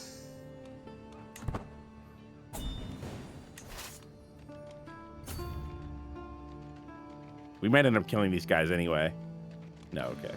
Oh. Once this war is over, we should maybe relook at our men-at-arms to see if we can reposition them, like our strategy, our men-at-arms strategy, before going into the big war. Sure. Oh, Bonaventura has been swayed. Oh, that's great. Wait, hang on. Oh, wait. What? How come He's getting... I think I know what it is. I think he's getting physically further away from us. No, Bonaventura! Who did we capture? Mayor Zoltan. I feel like Mayor Zoltan has come up repeatedly. Bonaventura, no, Bonaventura. Bonaventura. Okay. Give him an artifact. Give him an artifact. Oh yeah, we got tons of those. Hey, Bonaventura. And we should pause it. Oh. Gift artifact. Would you like find book about books? A book about books? He gains 2 opinion of me. Oh, no, that's not good enough. Would you like Bruno's Shield? 10 opinion. Would you like Hungarian Healing Guide? Only 10? How about the No, that's a really good one. That's a really good one. Oh, Quarrel and Roth's not bad. 25. Oh, great. Oh, he fucking loves us. Bonaventura. Please, Bonaventura. Please, Bonaventura. Maybe he'll come back. 93%. Oh my God. All right, there's a Tolno. town there. Where? Which Just one? go to the east, almost directly east, circled one? by red. Yeah, I think yeah. the castle. Yeah, the barony. Barony of Gomor. Okay, now this other war is going to be a real... A test. Go stop them from taking Visegrad again. I think that we can take this place before they can take that Visegrad. place. Yeah, I think so. I'm feeling less sure about that. Yeah, let's go kill them. Turn the horses around. How nearby is Plague actually? Plague Actually, that's the Halloween parody of Love Actually. Plague actually. I'm standing in the rain. Moves the title card. Coughing. Title card because I've got pneumonia. They now speak East Slavic. May their decision prove folly. We're all saying it. I think their decision will prove folly. I think so. They fucking left, and now they're trying to take bars back. These guys need to die. Yeah, they'll continue to be a thorn. Why can we not take that? Because they keep leaving.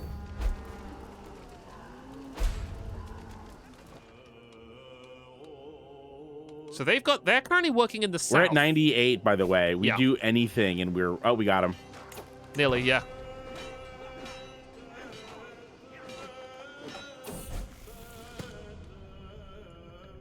These children broke into the armory. It was good that you admitted what you did. I'm fine with that. I don't want to get to critical stress at this point in my life. Yeah. Hey, we are flagellant. We can go flagellate. We can. And we won the war, Jack. Yeah. Okay. We are gonna kill all of these people. He also loses 175 gold because he was paying mercenaries? Yeah. Wow. Okay. All right. You guys, split up. You go there. You go here. Just resupply. Take as long as you need. We have another war to fight. Okay. So, factions. Vassals who cannot join factions. Duke Caroly. We're gonna strip him of all his titles. Mm-hmm. And then we're gonna kill him. Right? I think that we should handle this after the wars, the other wars over. And do it all in a whack. Leave them in jail for a bit. Yeah, let him struggle. Okay, I need to resupply our armies. How many soldiers do you have? Ah. Now. He has 3,000 Yeah. soldiers. That's great. And if Which he's war is it that they want to help on? the wrong one. Oh, but he could just win that war for us for 25 gold, basically. Yeah, okay. Sure. Yeah, let's... Oh, it's Bites Ass. It is Bites Ass. He was just in the war with us. But now he's going to go and you know, do it the other way. He was in the war that we white pieced for us. No, I think he was in the war that we just won. No, he offered us this same deal, but about the tyranny war. Oh, did he? Well, Yeah. I mean, sure, 25 gold, go and kill him. Right. That would be amazing. Yeah, we never have to think about that war again. Because maybe we should invite another ally to help with that war and just let them do it. I think he can handle that war on his own. I think so too. But I just want to like really be sure that there's someone who's actually motivated to help because they like us. Right. You can call house members. How many do we want? Well, let's call the 800.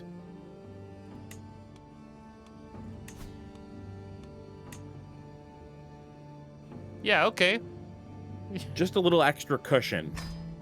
Now, we could call Emperor Ottone of the Latin Empire, who has 4,000 soldiers. And we should call him to the war that we're in, to the big war. This is going to cost us 225 renown. We can pay that. We can pay that. To the sniveling little king. And we're going to end this war utterly.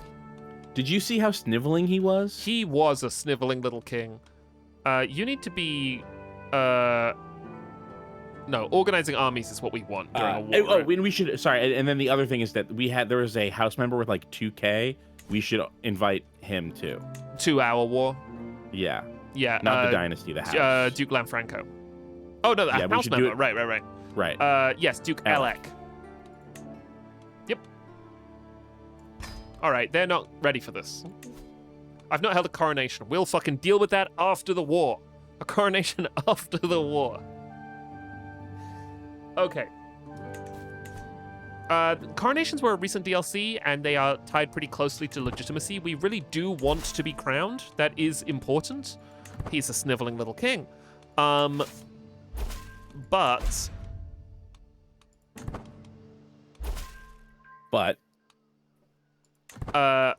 26, 29. No. Okay, that's fine.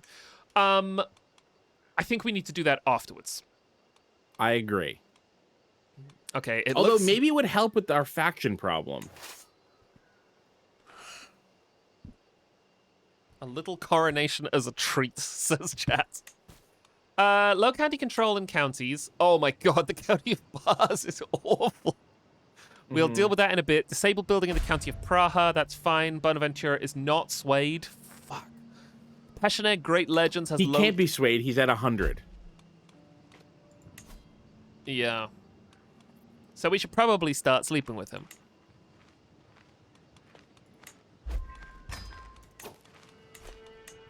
Oh, Bonaventura.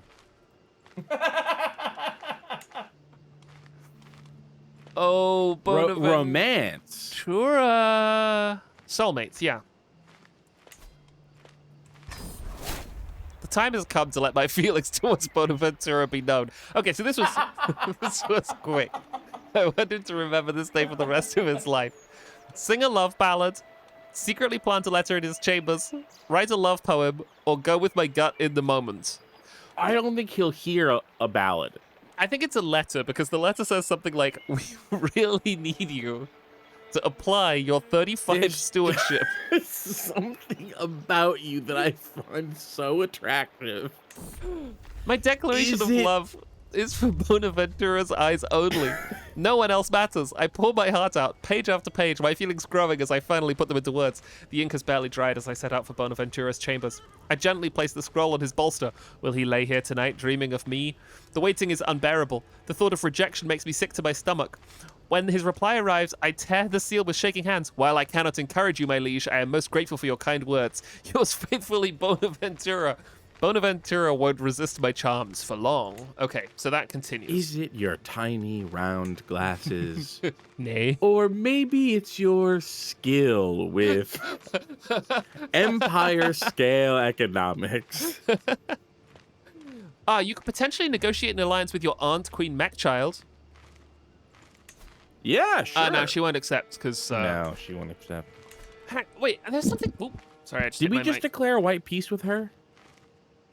We may have done. Yeah. Oh, we so need a guardian for our son. We do. We need a smart guardian. We do. Baldassar. All right, bring me your cleverest guardian. Oh, Snorri. Oh, it's Snorri. The husband. Yeah, the husband. Okay, Cool. Snorri, get to work. A very wide man and a very narrow man.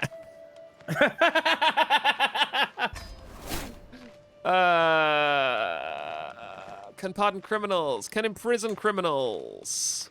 Who can I imprison? Because I might just want to get them. Oh, Duke Vid.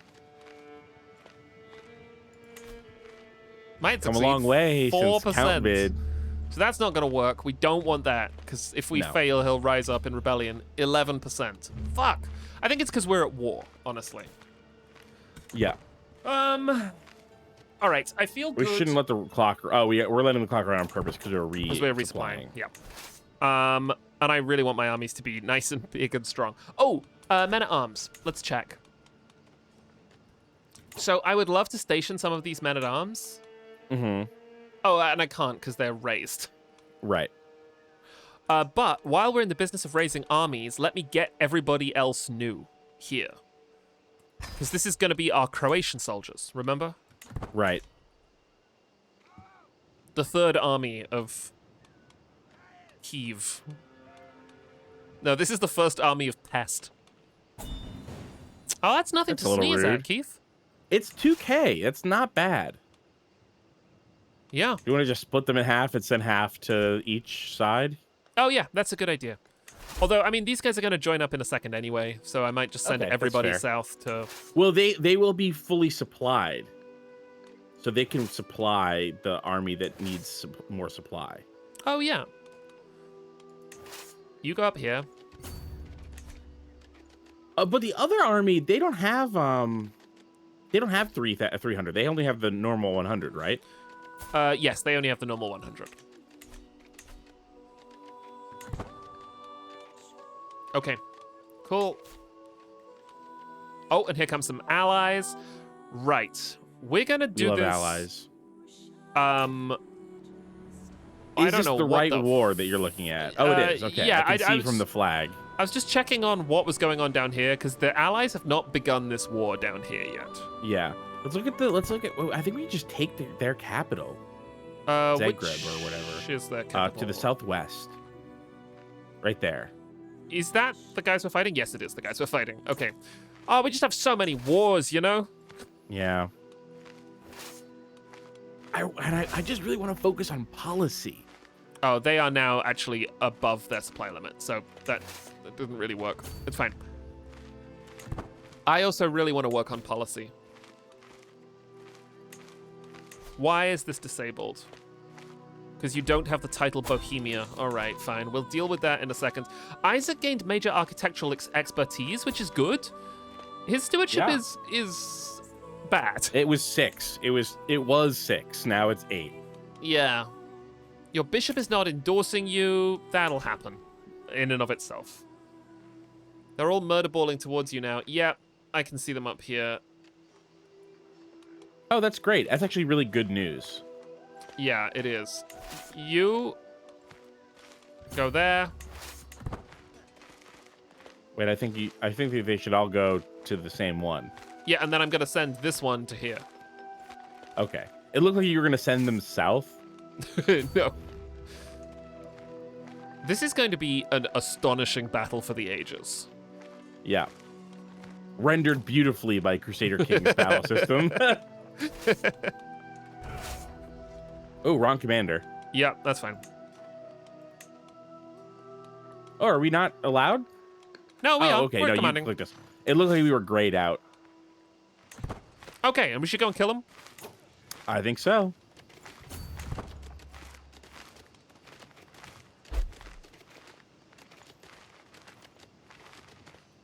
The first They're not real doing a good job. engagement. At the Battle of Hodonin. Oh my god. Easy. Easy. And then we're just going to march south and take out Zagreb. Good news. How do you feel about the war now, guys? Feeling good. Hey, look, we just captured our foe's queen mother. That's really We're at good. 15% after one battle. That's good stuff. That's really good stuff. I'm feeling good about this. Hey, maybe while we're down there, maybe we just fight one little battle on that war. Maybe, yeah. Oh, we just got 132 money. That's great. Yeah, even though we've been losing 10 gold a month, something that keeps happening. Oh my god. We just got 400 gold. Why? Inheritance, Tales of Pope Joan, Gray's Pest. Someone died. Yeah, and a faction disbanded. The installed maybe Queen Mech child. Did our sister die? I believe she might have done, yeah. That's pretty good. That's pretty good. Suddenly things are happening. Who died? Wait, look at our domain. What? Oh my god. No. Sorry, we just have the same clothes. What titles did we just get?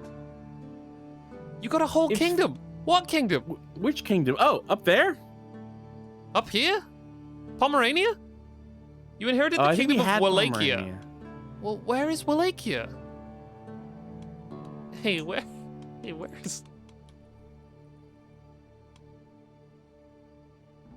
Hey, where is Wallachia?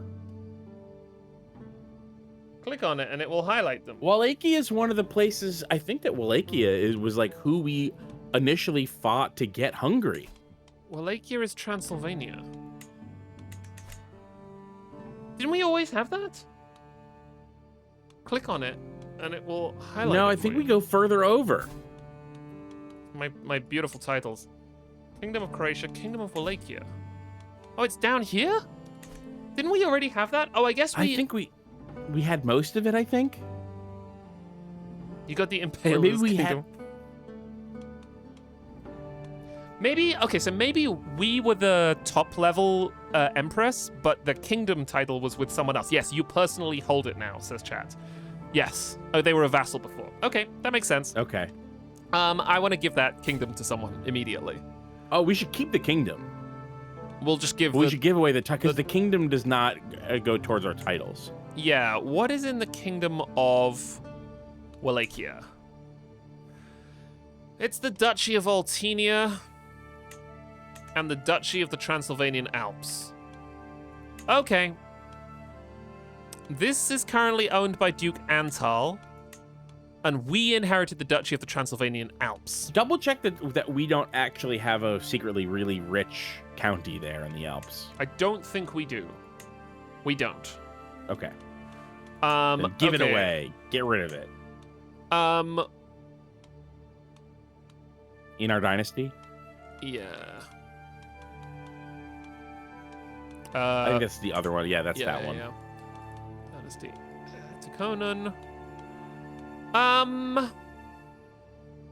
We could get kind of funky with it and give it to Count Tivadar of Logudoro, a guy dressed as Santa.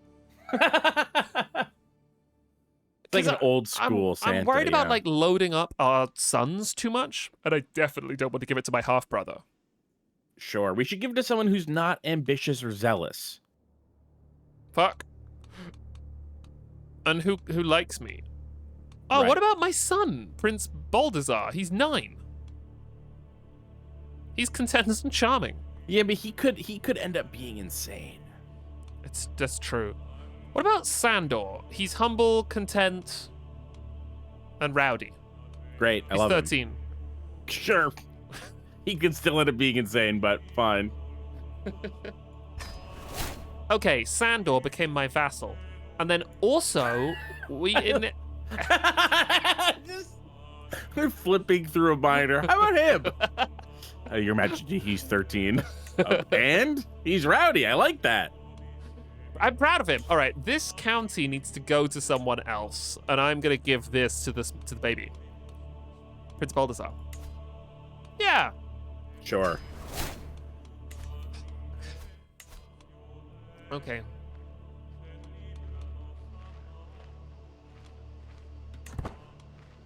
I'm actually gonna take. Snorri. Oh, we're trying to convince people to be Telugu heir. If you're just joining in, we're trying to convince people about Telugu heir. If you're just joining us, we're the Telugu heir. He loses 50%, 50 opinion of me, and he already doesn't like me. Wait, but that's only if we lose, right? No, that's no. like very likely to happen. I'm just gonna send it as is, honestly. I'm fine with him not promoting it. And a 20% Are chance you? isn't nothing. Yeah, I have so much bigger and more annoying fish to fry, you know? Oh, we could have trounced that guy, no problem though. Oh. Are we on the? We're not on the right thing. I want to take this town first. Oh, the little town. Okay, that's fine. Someone created a new faction, Duchess Clara. Weak faction. Plains fever has spread. Everyone is going to get punished. Oh, we're romancing Bonaventura at a hunt. That's fun.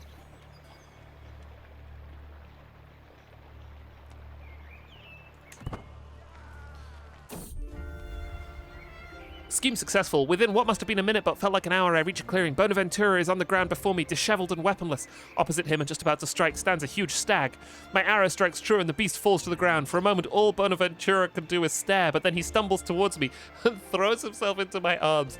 I need you, my love, right here, right now. Or one Wow. sweet kiss is the only reward I crave.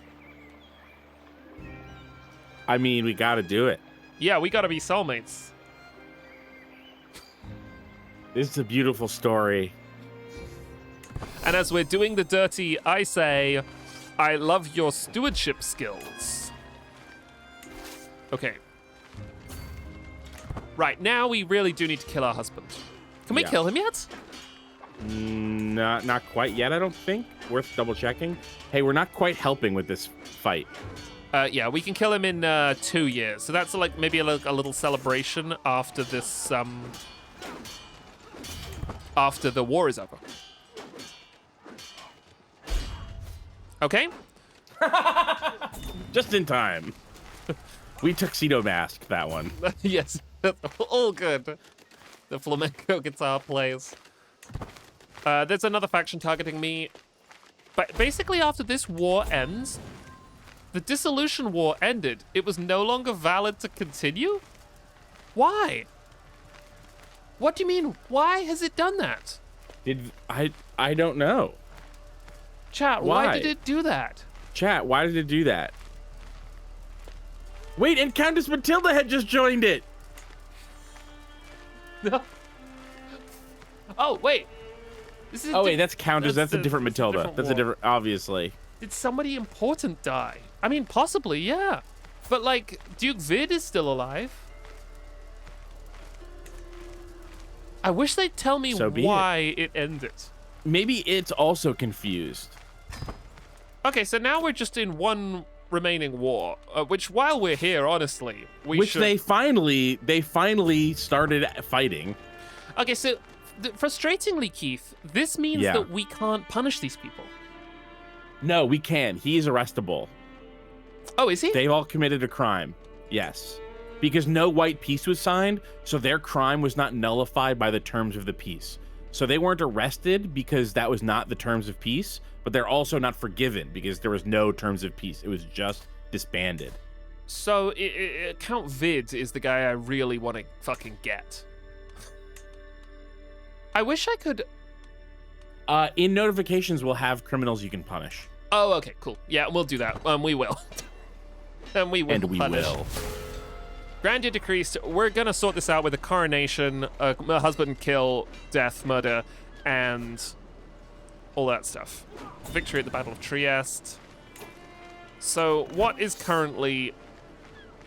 I think that we've got to take over Pula there. Yeah. And then I think that's it. I think that's like the only thing. I think so. I think that's gonna flip it, basically.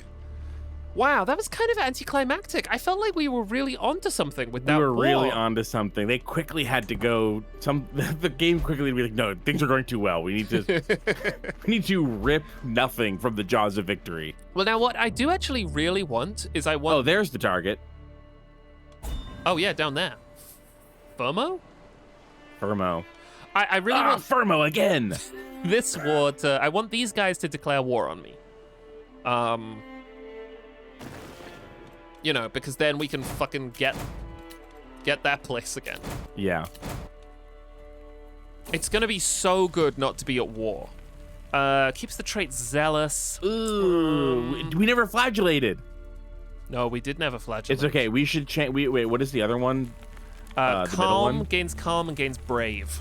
Ooh, those are all bad. Zealous is. Can we look at zealous? I think that can we look at calm? Yeah. Calm is bad. No, calm's not that bad. Let's do that. And Let's flagellate. do calm and flagellate. That's fine. Overwhelmed by stress. Mental break. Imposter. I will scourge myself for my sins. Oh wait, we get wounded. Wait, hold on. What's I'm just as good as the rest. What is that? You gain 52 stress. If you're still stressed in 5 years, you may suffer. We should do that. Throw a feast. Yeah, I agree. I do not want to be profligate. No. Okay, 3%, 75%. Oh! My daughter and heir, Euphemia, has given birth to a daughter. And we shall call her...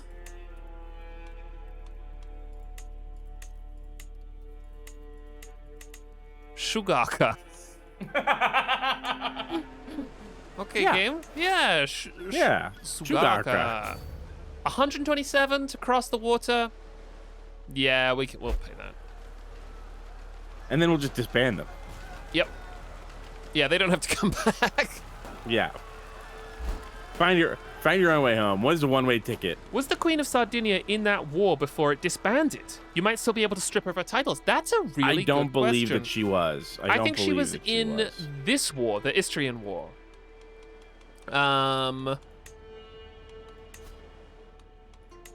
Yeah, that's an act of tyranny. But if this Istrian War goes our way, she's part of this war, I think.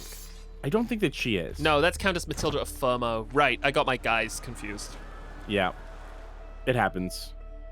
Okay, while we're here... We're about to not be at war. I know. I really want to start fixing some county control in a big way. Yeah. For example, here, where it is not good. I think anywhere in there will work. Or bars is even worse. Yeah, bars is really not good. Go fix bars, and then Queen Eliza's court Bars now speaks... rescue. Oh, someone and -1 others were captured as prisoners of war. What's happening with the game? Did the update break a bunch of stuff? I mean, it usually does. Why aren't we should pause. besieging it? I think it's already captured. I think maybe our allies had already done this. Fuck. Oh well, that was, you know. Wait, but they're currently capturing the only other thing. Pause it. I think that we're just about to win because of them. Yeah, I think so. These allies were worth it. God, we could do a really shitty move where we could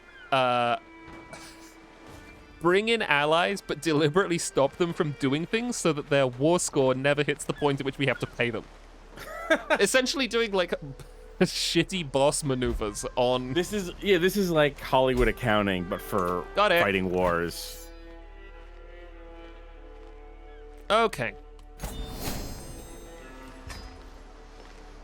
Right. Expand. Let's start not being. We made a bunch of money during those wars, by the way. Yeah. Look at our stats, and it's gonna get so much better when we kill our husband.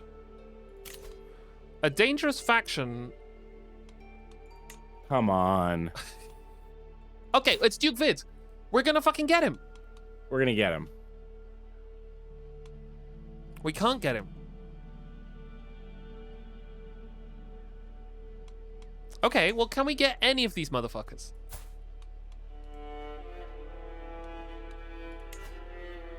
That's an act of tyranny.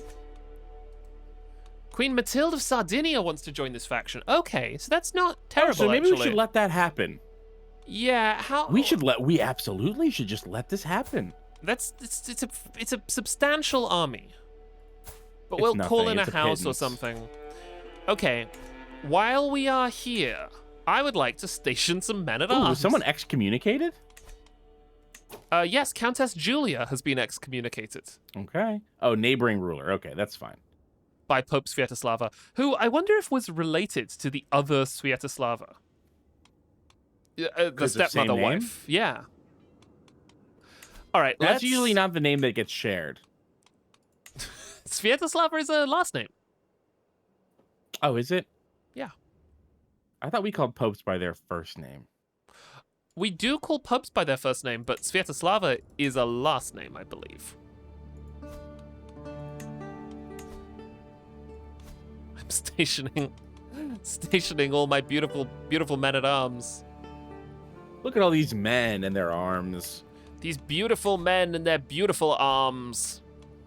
Okay. So that's all... Let's throw a feast. That's all great. Is there anything we want to ensure before we feast? The most important thing in the world is that we lose as much stress as possible. Yes, it is. Now...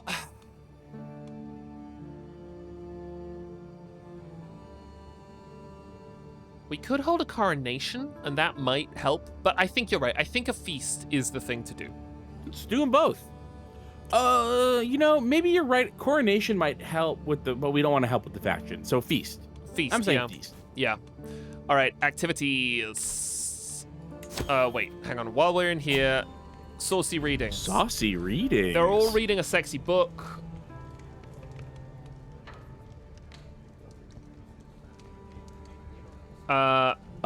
Juicy. But No, we can't don't- do anything. we We can't can't. do anything but purify them. Yep. I'm sorry, guys. This is what happens when you say do before. You get very... Our court grandeur is below, and we will fix that when...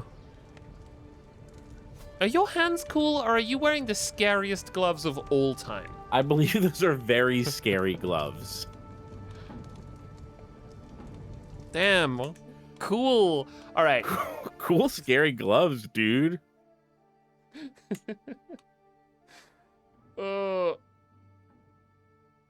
Oh, Sviatoslava is a first name, says chat. I was completely wrong there. Pre-feast. Okay, now. When can I kill my husband? A year? February. 1st of February. It can be a sort of Valentine's Day. A sort of a Valentine's Day kill. Fuck. Well, okay, right, hang on. Here's something. Let's do this feast. We got to do this feast or we're going to die. Okay, fine. Okay, fine. Okay, Okay, fine. fine. A legendary feast. No, we really want To focus on stress loss. to focus on stress loss. A classic feast, yes. And where do I want to be? I want it to be in Visegrad. Yeah. Our home. I don't have to travel. Perfect for no stress. You won't travel Oh anywhere. my God. You know, it's so tough. You get time off from work for a feast, and by the end of the feast, you're like, I need a feast from my feast. I need the duck and the quail. But I need to put on slippers. Oh, I need to put on slippers. honorary guest has got to be Bobola. No, Bordovia. What's his name? My guy? The guy I'm sleeping with? Bordolenko? Bordola? Bordolenko. Bordeaux? Wait, he doesn't seem to be here anyway. He doesn't seem to be here. You can do it. Opinion of you. Bonaventura. Bonaventura. There we go. It's in honor of Bonaventura. It's in honor of Bonaventura. Is it strategic? Who we know who he is. Is it strategically And his name. Useful, or should we make it for someone who we're really trying to impress? There's no one who we're trying to impress except for him. Okay. Because we need to, because once he's here at the feast, we can invite him to the court. Oh, yeah. And he could just be our, Lover boy. no, steward. Oh, sorry. I'm kind of getting swept up. The Yes. romance was initially for one reason, but I think it might actually be true. Okay, while we're Those here, tiny glasses, something alluring about them. I would like to send you to find secrets in the Vatican. Okay. Because I want to hook on Pope Sviatoslava, because I need to divorce my husband. Mm-hmm. Okay, that's good.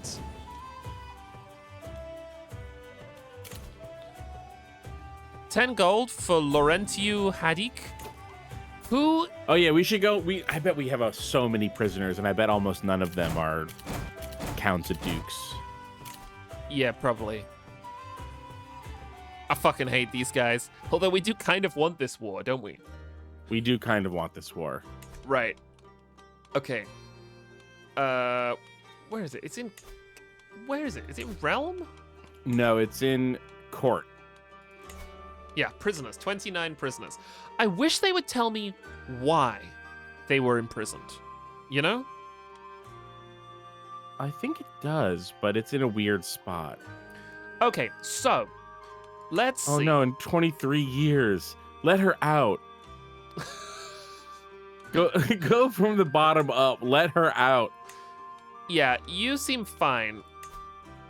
25 gold? Azo, I don't know who you are, but I'm just gonna let you go, you know? Are you good? No. Get out of here. Richenda Oatville. Good. He says, good in what way? I'm generous. Or All right. gregarious. I think he's gregarious. Okay, I'm gonna let these people out. Now we have our first count. Farewell, Azo. Maybe I'll use you to kill my husband. Okay. Oh, Clarinet points out Louisa was in prison for 23 years and is 23. This is Crusader Kings to me. I've been saying this now. We've been doing this Let's Play for years. I've been saying it for years that the thing that is like Crusader Kings distilled is going into your a dungeon and realizing that you kept a baby in jail for 23 years and you don't know why, you don't know who they are, you have no feelings about it one way or the other, and it's just like that is the sort of dehumanizing process of being a ruler that I think is like true about the world. It's fantastic. Yes. Now, I don't know who Count Matthias is. No. And he's been in prison for 16 years, so he wasn't involved in any of this shit. Yeah. Get out of here, man. Ditto, Prokop, Balog. You've been in prison for 7 years. No, 14. He was 7 when we got him. Right. Countess Agnes. Get out of here. Roberto, I have no idea who you are. I'm sorry, Roberto. Ditto. 10 years. Laurentius Hadik. 10 years. Aniko Arpad Bossod. The Arpads are a dynasty I know, but Mayor Dan of Raduvanu. Mayor Dan showed up in a previous episode. Please, I have to get back to my town. I think we were really I have mad to check at in him. on Raduvanu. You think we were mad at Mayor Dan? I think so. No. But I'll let him go, you know. Princess Garlika of Wallachia. Now we should start thinking. I mean, I'm going to let just the normal guys go. I'll say this, normal guys don't normally have money for ransoms. That's true, I suppose. The real issue is with these people. The people that have been in jail for between, 6 years and 6 months. Yeah. Like, who is Arnold von Schwiz? I'm Arnold von Schwiz. I'm gonna just ransom Arnold von Schwiz. Okay. Christ almighty.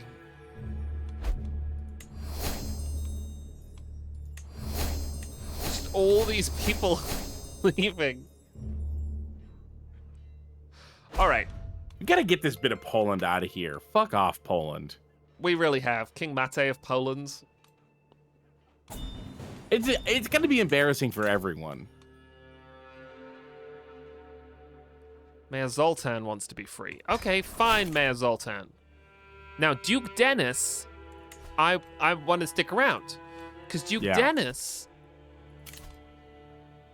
100 gold for Duke Carolee. 100 gold for Duchess Friedrika. No, see, Now, here is where the business is, you know? You mean the business is Is we have to figure out what to do with the real deal, with these real people. For example, Duke Dennis. Yeah.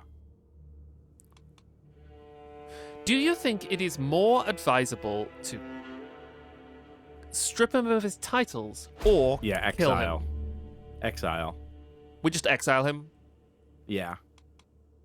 Okay. Strip and exile? I think we can do that. Yeah. Yeah. The whole Duchy of Győr.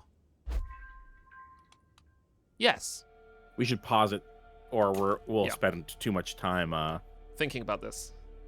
No, too much time with too many duchies, and people will start getting mad. Yeah. So we should get rid of him, and we should just whole cloth give the Duchy of Győr to someone we like, right? Yeah. Mm-hmm. Just like replace it root and branch. Yeah.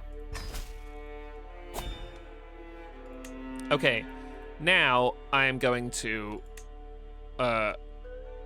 free him. As a condition of release, we can exile. Yeah. Renounce claims. Yeah. Yep. Okay. Now, while we're here, I am going to give Győr Duchy of Győr. Look, none of this place, because of the war, you know, the control here is just terrible. War-torn. War-torn, Gear-torn. They've been, oh my god, they've been Gear-torn.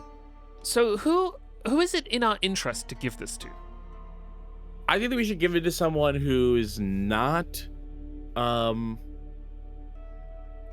zealous, who's not ambitious, who's not sadistic, and who does like us. And a bonus if they're also in our dynasty. Yeah.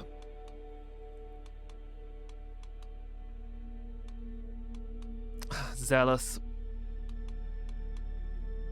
We can't give it to Sandor. We just gave Sandor a duchy. we can't give him another duchy.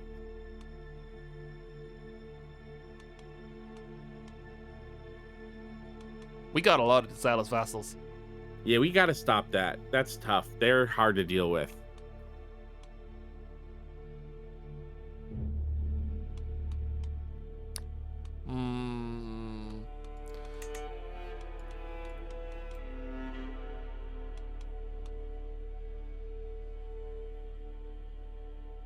I want like a useless little guy.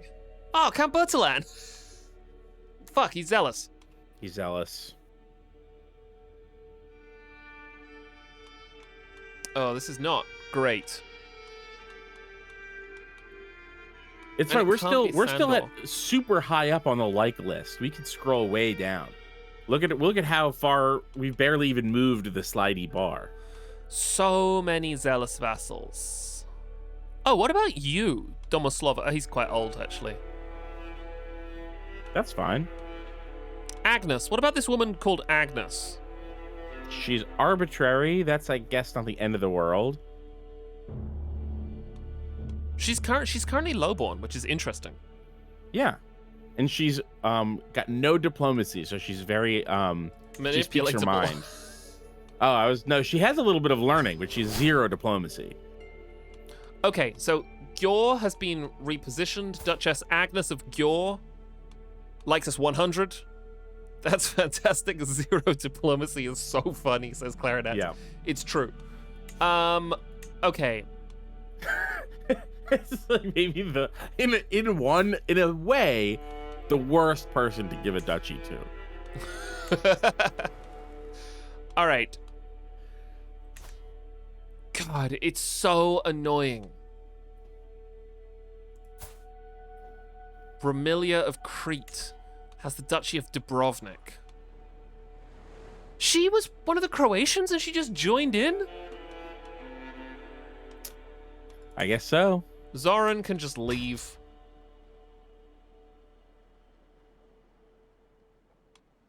Okay, here's what I actually want to do. Let's go to our realm. And I love let's our realm. see. Oh, God. What is going on here? Duke Vid!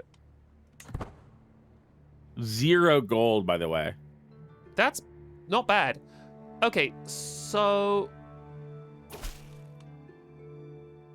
Farewell, Denise.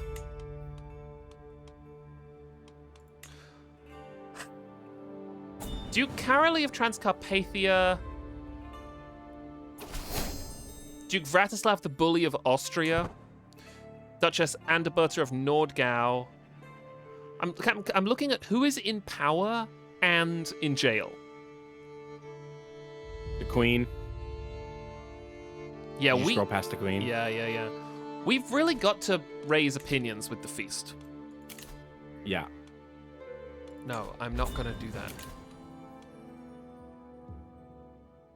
Who is Wenzel von Ortenberg? Yeah, okay, he can go free. Wenzel von Ortenberg can go free. It's so fucking annoying. Jesus I think Christ. that one thing that's so good about Crusader Kings is that there's not a lot of games where you need 300,000 names. Yeah, yes, but they figure it out. Okay, so we can imprison Duke Vid. Oh, right, but it won't succeed. Right, we tried that. Okay, I got turned around. Okay, how is county control in bars progressing? Honestly, our county control could be way worse. It could be, yep. While we're here, while the feast is going on, let's exile someone else. Yeah. I find this exiling to be so fucking tedious, but it is worth it. Let's do Duke Vratislav the Bully of Austria. The famous Duchy of Austria. Mm-hmm. Zutaka says imprisoning Duke Vid is equivalent to declaring war early. That is true. But I specifically want the war with the Sardinian woman in it. So what would happen? So this is why not to declare war on Vid, is that everyone who doesn't like us will go to war with us all together, which is a much wider net than the faction is. Yes. So we may end up accidentally fighting like 8 or 9 different vassals instead of just 4. Yes.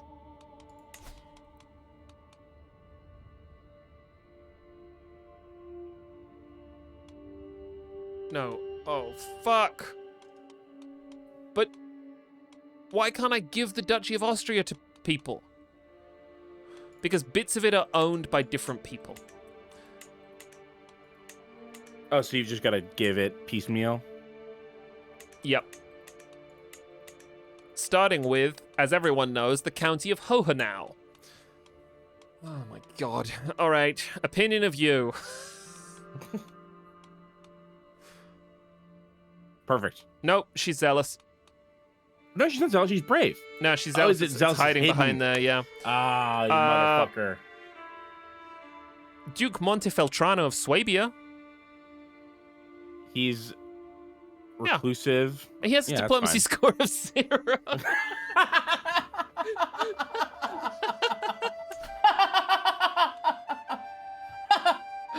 Okay, yeah, cool. Wait, scroll to where are we what are we giving? We can give the bits that we can just do it this way. Perfect. Yep. Oh, can we not click on the duchy? I don't know that I wanted to give him the duchy. I still Okay, control that's the fair. duchy, I think. I think we probably have too many duchies, but it's not the end of the world. No, I think we're good. You Okay. can grant vassals to rightful liege. You can transfer a vassal. Oh, we should do that. We should do all of that. Yep. It becomes Duke Burchard's vassal. Of course, this all will filter up to me. Yeah, and the biggest thing is that this will make people like us more. Dukes really don't like it when their a county seat treats you as their direct liege. Countess Bojidar of Viterbo. Not useful. It's the Pope or Pope. shit. Focus on the Pope. Why do you think we sent you to the Vatican? Shannon. Oh, to experience a religious fervor? A beautiful religious fervor? Wojtek. No, okay. How's the feast coming, guys? 9 days, starting in 9 days. Oh, kill! Kill? Kill my husband! Oh, kill my husband. Wait, my- while he's here, let's see if we can invite him to our court now. Oh, invite the guy whose name we forget, who we love. Yeah, we love him. Bonaventura. Bonaventura. Yes! Yes, because he's here. He came for the feast. And now we can just make him steward. But don't we want to be married to him? We do, but we can keep him in our court by making him steward. We can marry him, then we get a new steward, basically. No, don't we want him... Oh, I see what you mean. You're saying Right. make him... But between now and then, Oh, he's make not him our technically steward. arrived yet. That's fine. Okay. Okay. Welcome, friends. My poor husband. He's showing everyone his scary gloves. They won't protect you. They won't. They shan't. My brother befriends Mayor Schiller. Duke Vid is here. What started as an ordinary feast became an exceptional one thanks to the presence of Duke Vid. Duke Vid gains 15 opinion of you. That's not so bad. Because, He's definitely still at negative 100. this isn't good. But, No. you know. Yeah. Right, council. Steward. Board. Bro. Why? He might not technically arrive until The party's over? the party's over. What plague is this? It's Lazar's pox. It's a minor smallpox plague.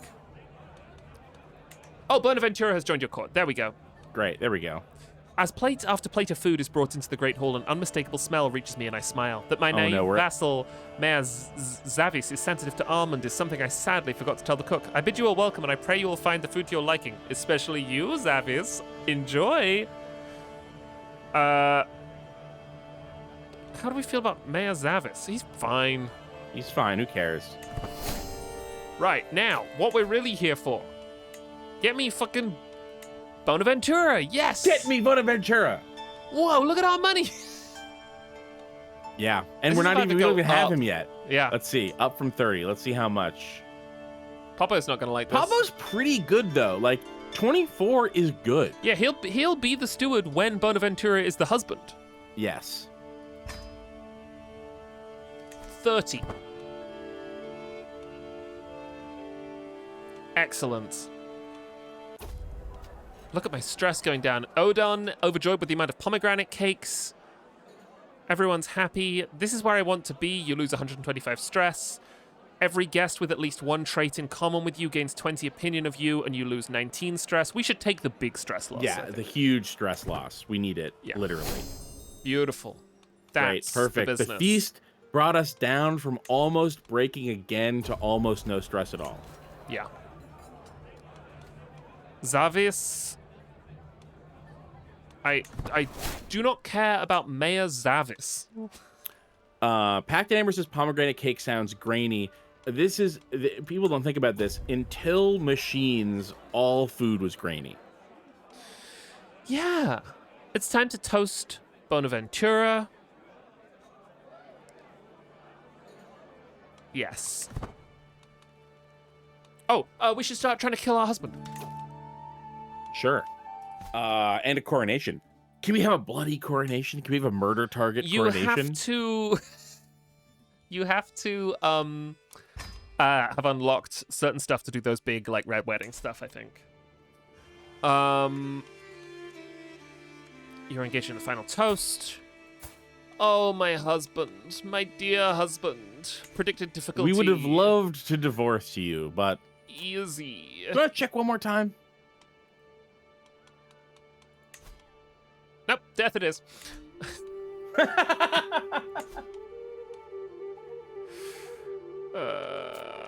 I don't want anyone to find out. Yeah. Okay. Someone's scheming against... These are Italians. Yep, I don't care. Oh wait, no, actually that wasn't an Italian. It was our knight. Feast is done, though. That's pretty good. Even more stress loss. All my courtly vassals like me. Really, really good. Really happy That's with great. that. Great stuff. Good stuff. Really Feasts good are stuff. important. Feasts are really important. Lady Guy the Giant of the tempestuous Estonians. Yes, I think yes. Lady Kai the Giant of the Tempestuous Estonians is exactly who I want You wanna kill in my scheme. kill my husband for me? For 150? No.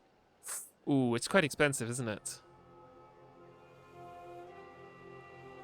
Is What that- about prestigious good word? That's 350 prestige. And still doesn't even do it. No.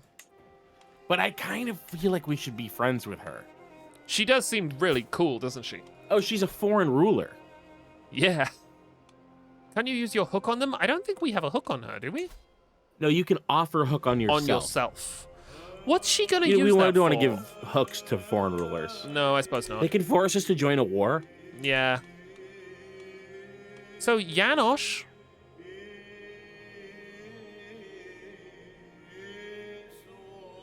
Let's see who else we can fill here. Yeah. Janosch is not the end of the world. So Lady Kai really kind of does want to be involved. But wants to be paid. Yeah. I don't really like any of these odds, if I'm honest. Yeah. And as it continues, we can,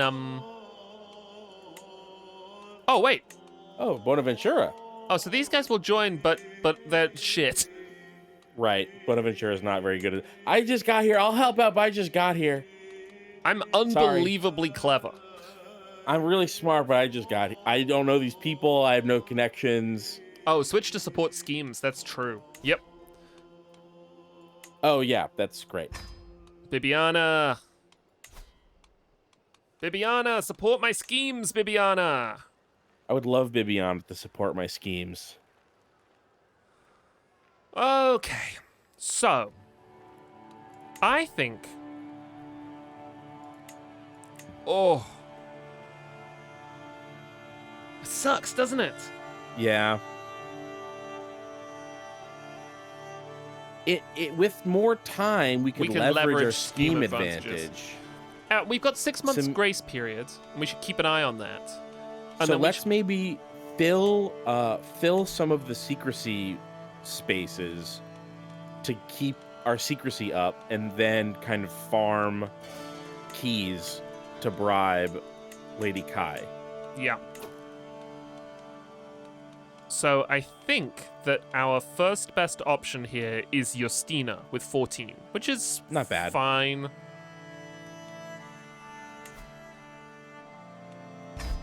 Okay, we're now at 60% secrecy, which is pretty good. And then, yeah, let's farm the... I would say that I won't be comfortable until secrecy is above 80. No. There's some sort of elaborate war going on in Poland. Yeah. Which I don't love.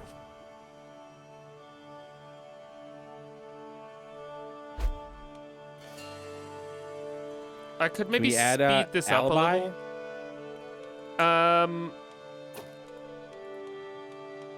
No. Well, not without paying. What about Captain something, whatever that was? Maybe that's negative 62. Sometimes they're like, even though they're more negative, they're cheaper because they value different things more. My son. There's also the trick of swaying them with bribing them outside of the intrigue thing can drastically swing. Oh, yeah. So that might be a trick for someone. It would probably be Lady Kai, right? Yeah, or another alibi person. Yeah. You've gained a favor hook on Master Naranarayan. He's... I don't know why I've done that. Yeah. We were on... Obviously, we did something awesome. You can use auto-invite, too. How does auto-invite work? Automatically invite willing characters to fill empty agent slots. Yeah, let's do that until we have keys.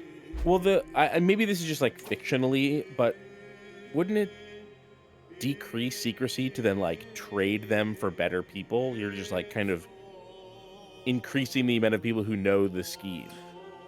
I don't know. We have a save. I want to try this. Okay, so that's not terrible. We've, you know... Secrecy 60 is really bad. Yeah. We're still in the grace period, though. 4 months. Yeah, chat says, fictionally, sure, but gamely, no. Great.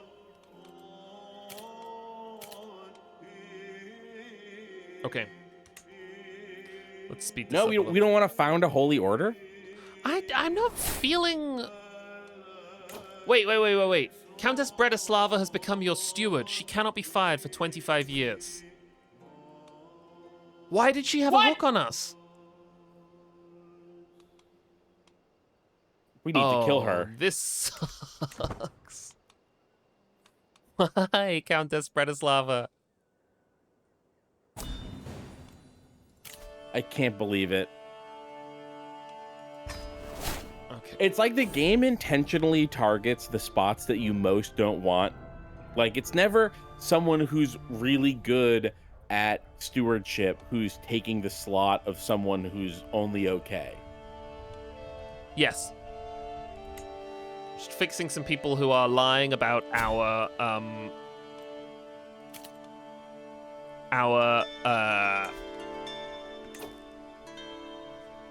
legend.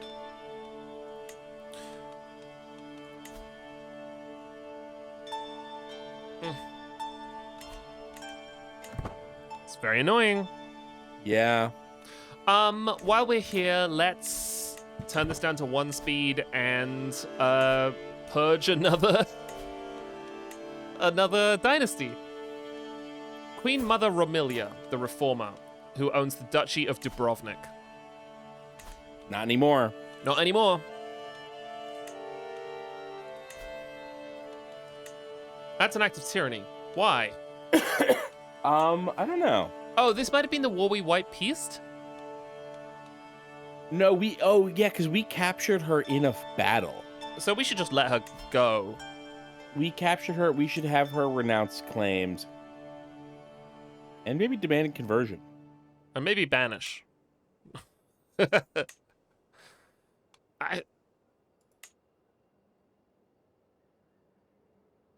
I'm always demanding conversion. Yeah, all right. Sounds good to me. Okay, good. Should we go into seclusion? I think so.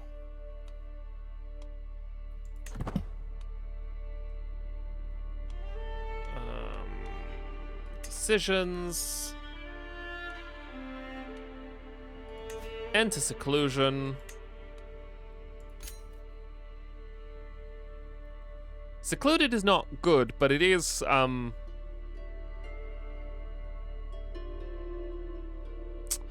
Safe. safe. Order mass eviction. No. Double Forte says, a quick seclusion and then peek out to have your coronation. A secluded coronation. Okay, Adamar has died. God will see me of my own self. You gain Shadow of Faith Dawn. This is okay. It's a stress boost, possibly, but... No. Okay, we are now officially out of the grace period. Okay. We need more alibi people. This was listed as easy. This is not an easy one. I don't know what the game was talking about. The Sieradzians and the Hungarians have formed a hybrid culture. That's fine. I think we need to pause it. Maybe after 3 days. After the 3 days, yeah. Okay.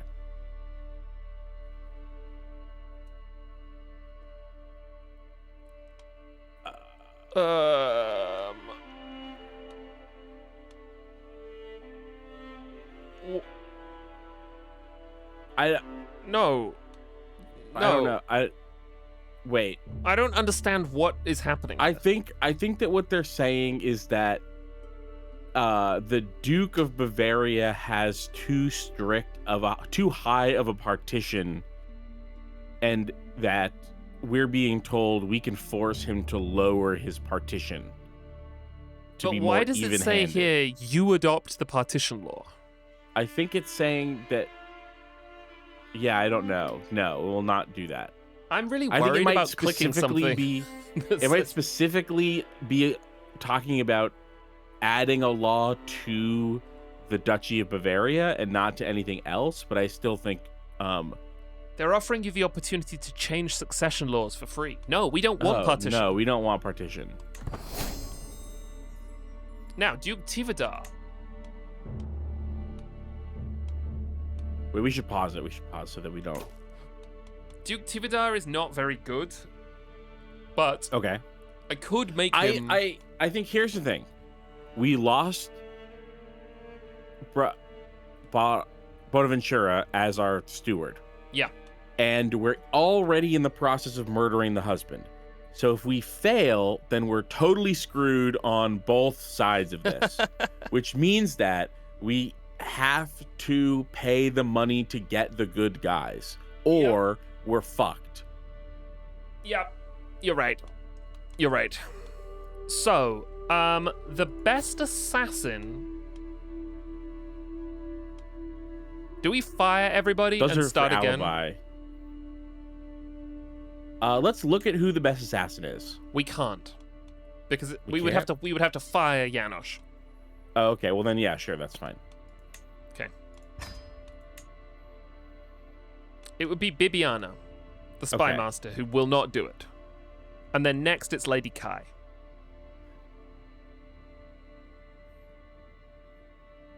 Okay. The thing is that we have to find out, like, Lady Kai is like pretty much the top that we can convince in every Right. side. We need to like figure out where she is so much higher that it's worth having her there instead of the second best. Yeah, so here she's 30. Here she's 28. These she'll be 28 in all of these because they're the secrecy contributions. Right. And then here she is 30. Okay, So assassin definitely. She's probably the assassin. I'm gonna spend this. Oh! Offer your prestigious good word and bribe. Oh, Lady Kai, you're bleeding me dry. I know. Okay, so Lady Kai has joined. Next, think about this though, Keith. The money Yeah. is going to make it worthwhile. Right. Yeah, that's what I'm saying. Yeah. I mean, we're already making a shit ton of money, is the other thing. I'm not actually super concerned about money.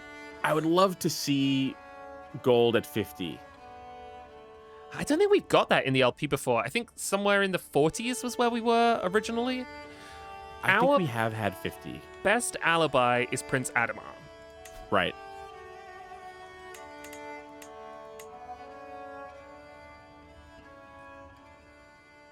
Grantham a county. No, he asks for a specific one, and it's Praha, which I am not giving him. Oh, okay. So what I am going to do is I am going to offer him my prestigious good word. You can't pick bribe and hefty bribe. Whoa, this sucks. We might have to bribe him outside the thing.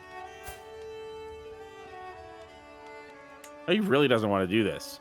Oh, it's his dad.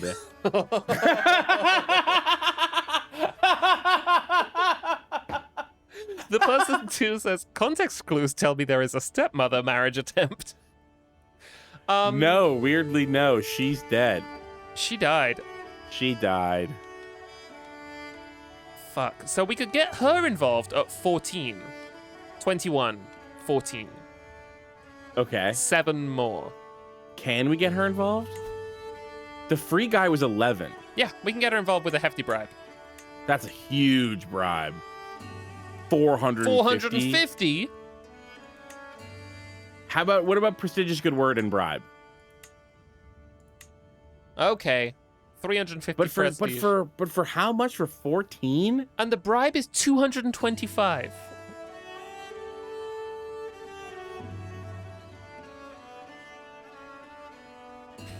I think that the game miscalculated based on that Lady Kai was in every category and is really good, but there's only one of her and she was really expensive. Yeah. Like, we don't even have... The autofill couldn't even fill the alibi because there's no one willing to do it. So I've got an infiltrator in to just speed things up. We could use some keys. Uh-huh. We need more secrecy, though. We have 60% secrecy. We're gonna get found out. So do you think we should change, yeah. and we try and get Svetlana in? Yeah. How do I do this? I'm not going to give you Praha. See, he's not going to do that. He's not, he won't accept, like, yeah, he's like, I'll do it for Praha. It's fair, it's his dad. No. Svetlana. And I'm going to have to pay her a shit ton of money. But that's fine. It's fine. through gritted teeth. Okay, 74% is not 74 great. is bad. It's bad. It's bad. If we could get one more alibi in there, they don't even have to be that good. It's not good, Keith. We do have a save before this. It's maybe worth it, and then just kill the person who uses the hook. Well, let's see how it plays out. Because we can reload it, you know.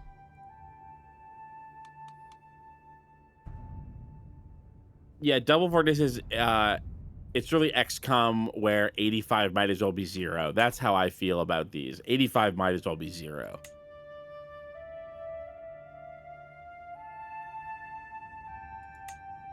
These fucking guys. Well, I mean, you know, we'll see what happens, right? We'll reload the save. Oh, you're saying we'll see what happens as in we'll keep forward and then reload the save if it fucks up. Yeah. Okay. Bonaventura gained the trait Intrigue Courtier. Oh, nice. I mean, I really do want him to gain the, like, stewardship Courtier. Mhm. Activity invitation, Despot Samuel's coronation.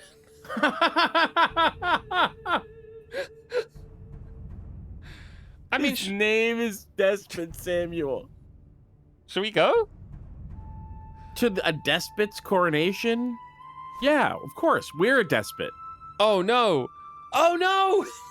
Lady What? Kai! Lady Kai knows we're sleeping with Bonaventura. Reload the save. No! Reload the save. This is a disaster. The whole thing is a disaster. We spent hundreds of dollars in prestige. We'll keep Bonaventura as Clarinet says, wow, how could anyone have found out?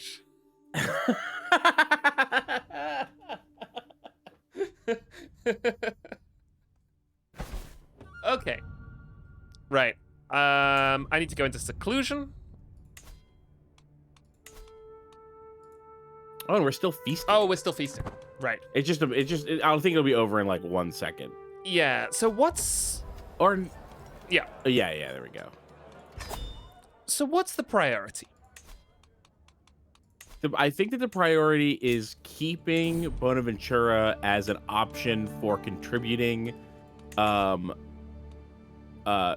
stewardship in any way. Yeah. I think it's maybe even worth breaking things off romantically if it means keeping him as the steward.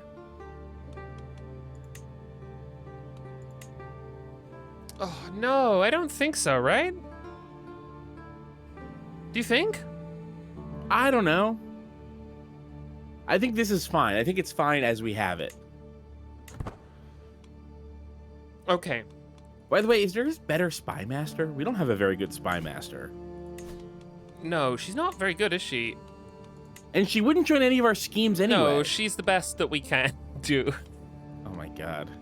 Okay, so let's see. Haven't held a coronation. Let's do that. We got to. We simply have to hold a coronation. Wait, can we change any of the change high partition to something better? I think that we're maxed out on that. No, we can't because we haven't invented primogeniture yet. Right. That's the thing we're trying to invent in It would be great to get in this lifetime. This has weirdly been a very successful lifetime. We've just sort of accumulated multiple kingdoms. I would also love to be an anointed sovereign, because then the zealot Same. vassals like me, and I have 1 million zealot vassals. Jesus Christ. All right, let's do a coronation. Mm-hmm. We can afford it. It's worth it. Factions and other foes will harm the coronation's magnificence. They will? Why? So this is a whole new mechanic. This is like a piece of DLC. I think that they shouldn't harm me. Yeah. Invite the great and powerful of the realm to witness your ascension to the throne. This will forge the foundations for a long and successful rule. Oh, Zutaka points out the Pope is offering the Duchy of Bohemia, and you have a building that's disabled because you don't have the Duchy of Bohemia. Yeah, we should absolutely get that from the Pope. I was like, I felt a Smart. I felt a sense there that I was like, wait.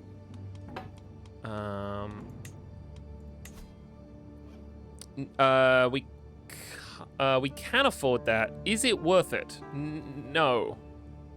1,600 piety? We would become a pariah. We can't do that. Okay. Anticipated rewards from holding the coronation activity. Crowned sovereign or anointed sovereign law. I want anointed sovereign very, very badly. While the coronation exists, factions cannot press demands. Opinion, prestige, legitimacy, a potent oath decision. And you cannot host another coronation for 3 years. This sounds fine to me. The person who says, what else will you spend it on? I think that when you spend piety, it doesn't just go down, but your actual like rank in piety goes down. Maybe I'm wrong. No, I think you're right. I think if you drop below a certain threshold, right? But I don't know. We'll consider it. So, interestingly, we can't become an anointed ruler because Catholicism does not have the imperial anointment doctrine, and also, Pope Sviatoslava is visiting a university. Apparently, the rank only goes down when you do a sin. Well, then, hang on. What is in Praha? It's very valuable financially, but I don't remember. University? It's the tax assessors. All holdings in this duchy plus 15% on the taxes. And Praha is already very valuable. Look at that. Yeah. Do we want to trade that piety? Yeah, sure. Why not? See what happens?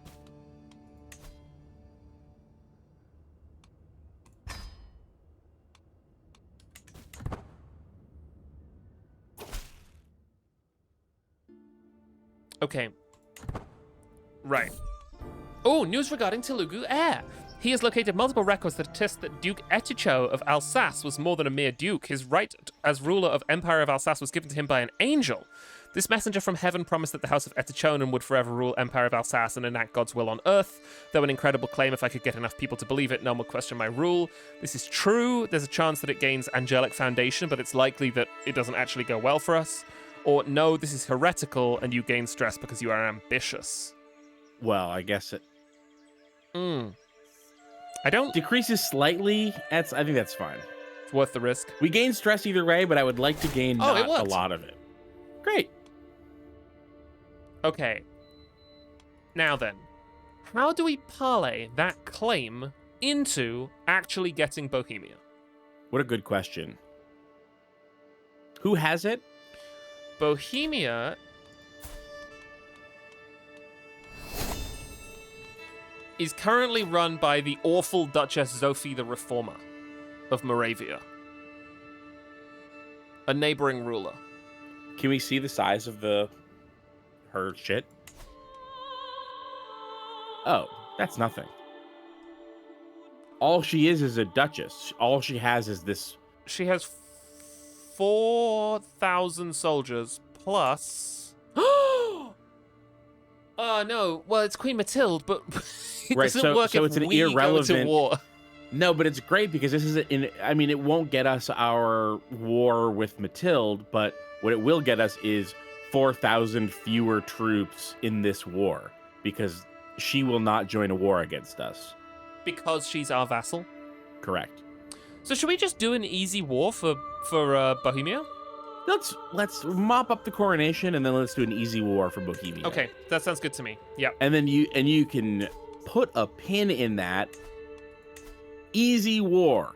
No problems. Easy war for Bohemia. No problems. No problems. Where shall we hold the coronation? Visegrad. Visegrad. plaguey Visegrad. I think a town is on fire. Yeah, I don't. Whatever's going on in Poland, it's not my business. Okay. Right. Time-honored finery, increased magnificence. The magnificence of a coronation determines the outcome of the activity. A higher magnificence score leads to a better outcome for the host. Magnificence can be gained through intents, activity options, and events in the activity. Supporters and detractors may affect the value as well. So this is a bit like when you are doing a tournament and you're trying to get that tournament score up. The intent is classic. Our options here are impress attendees, earning legitimacy, cultural acceptance, and magnificence. Embrace supporters. Your regime will be built by the loyal, collaborating to gain prestige, form special relations, and enrich your realms. This intent pleases supporters, especially glory hounds and zealot vassals. We have quite a few zealot vassals. Yep. Weaken detractors. With your crowning begins the downfall of claimants and the breaking of factions and confederations. This intent harms detractors and pleases non-detractor belligerent vassals, or exalts the crown. Reverence for your mandate endows coronation sites, artifacts, and oaths with lasting benefices like renown. Let me see exactly what our breakdown of subjects is. So it's mostly zealot vassals. I think we should improve things with the zealot vassals. Yeah, I agree. Okay. But what we want to make sure is that we're not improving things too much with Matilde. But Matilde's a glory hound.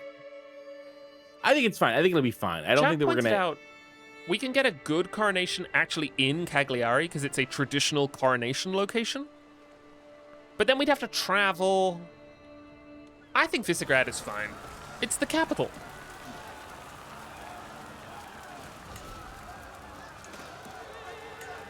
So do you I think it's probably fine.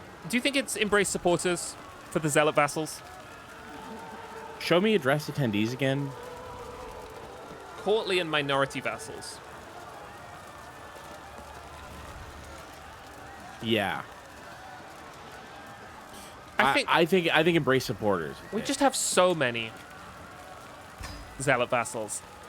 The finery, obviously, better. Whoa! Whoa! We should pay for it, right? Look at it's 89 here, and it's 342 oh, yeah, here. yeah, for sure. Yeah, for sure. Suitable revels. No. Lavish banquets, Yes. 515. Yep. It's going to cost 1,000. We will be fine. Everyone's allowed to come. Oh, it's going to be thrilling. Messages and servants have been sent out from Visegrad for the coronation. Only as the last invitation goes out and the court begins the preparations does it dawn on me that I am finally to be crowned Empress of Alsace. I must pray, for only God may truly decide if I am worthy. It's Keith and Jack. Yeah, we decide. A meager coronation. Oh. So we want this bar to really go up. My magnificence has been damaged by the factions opposing you, but we gain renown. That's fine. Coronation begins in 8 months. Ooh, it's thrilling. It's thrilling. I don't know what is going on here. War. Countess Julia the Merciless of Comoron in the Pozonian claim on the county of Comoron. Yep. I knew it was that. I hate this bullshit fight happening in Poland. Adamar can marry? He doesn't have a spouse? Yeah, get married. Not a baby, please. I wish that you could have age difference, but like only negative. Yes. Yes. Like age, like I don't mind if he marries someone older, just not a baby. Just not a baby. our steward swapped out again. Bratislava. It's okay. We could deal with that. We'll kill her. Who cares about her?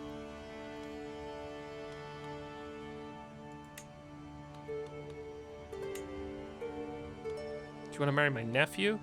No, I want some of all skills. Oh, it's Ralph. We could marry him to Bonaventura. Jack, did you see that the faction disbanded? Oh! Okay, well that's annoying because of the Sardinia thing. Yeah. But, I mean, I'm glad there's not a faction. Yeah.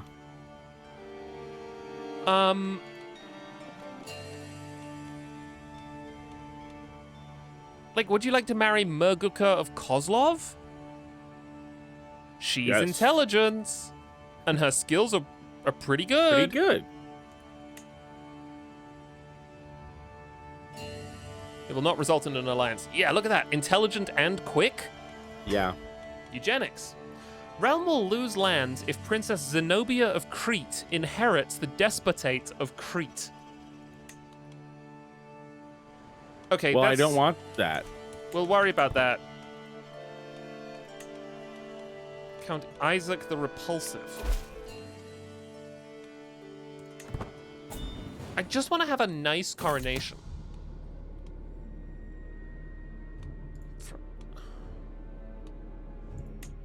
Guys, I just want to have a nice coronation. Can you just not bother me on the coronation day, please?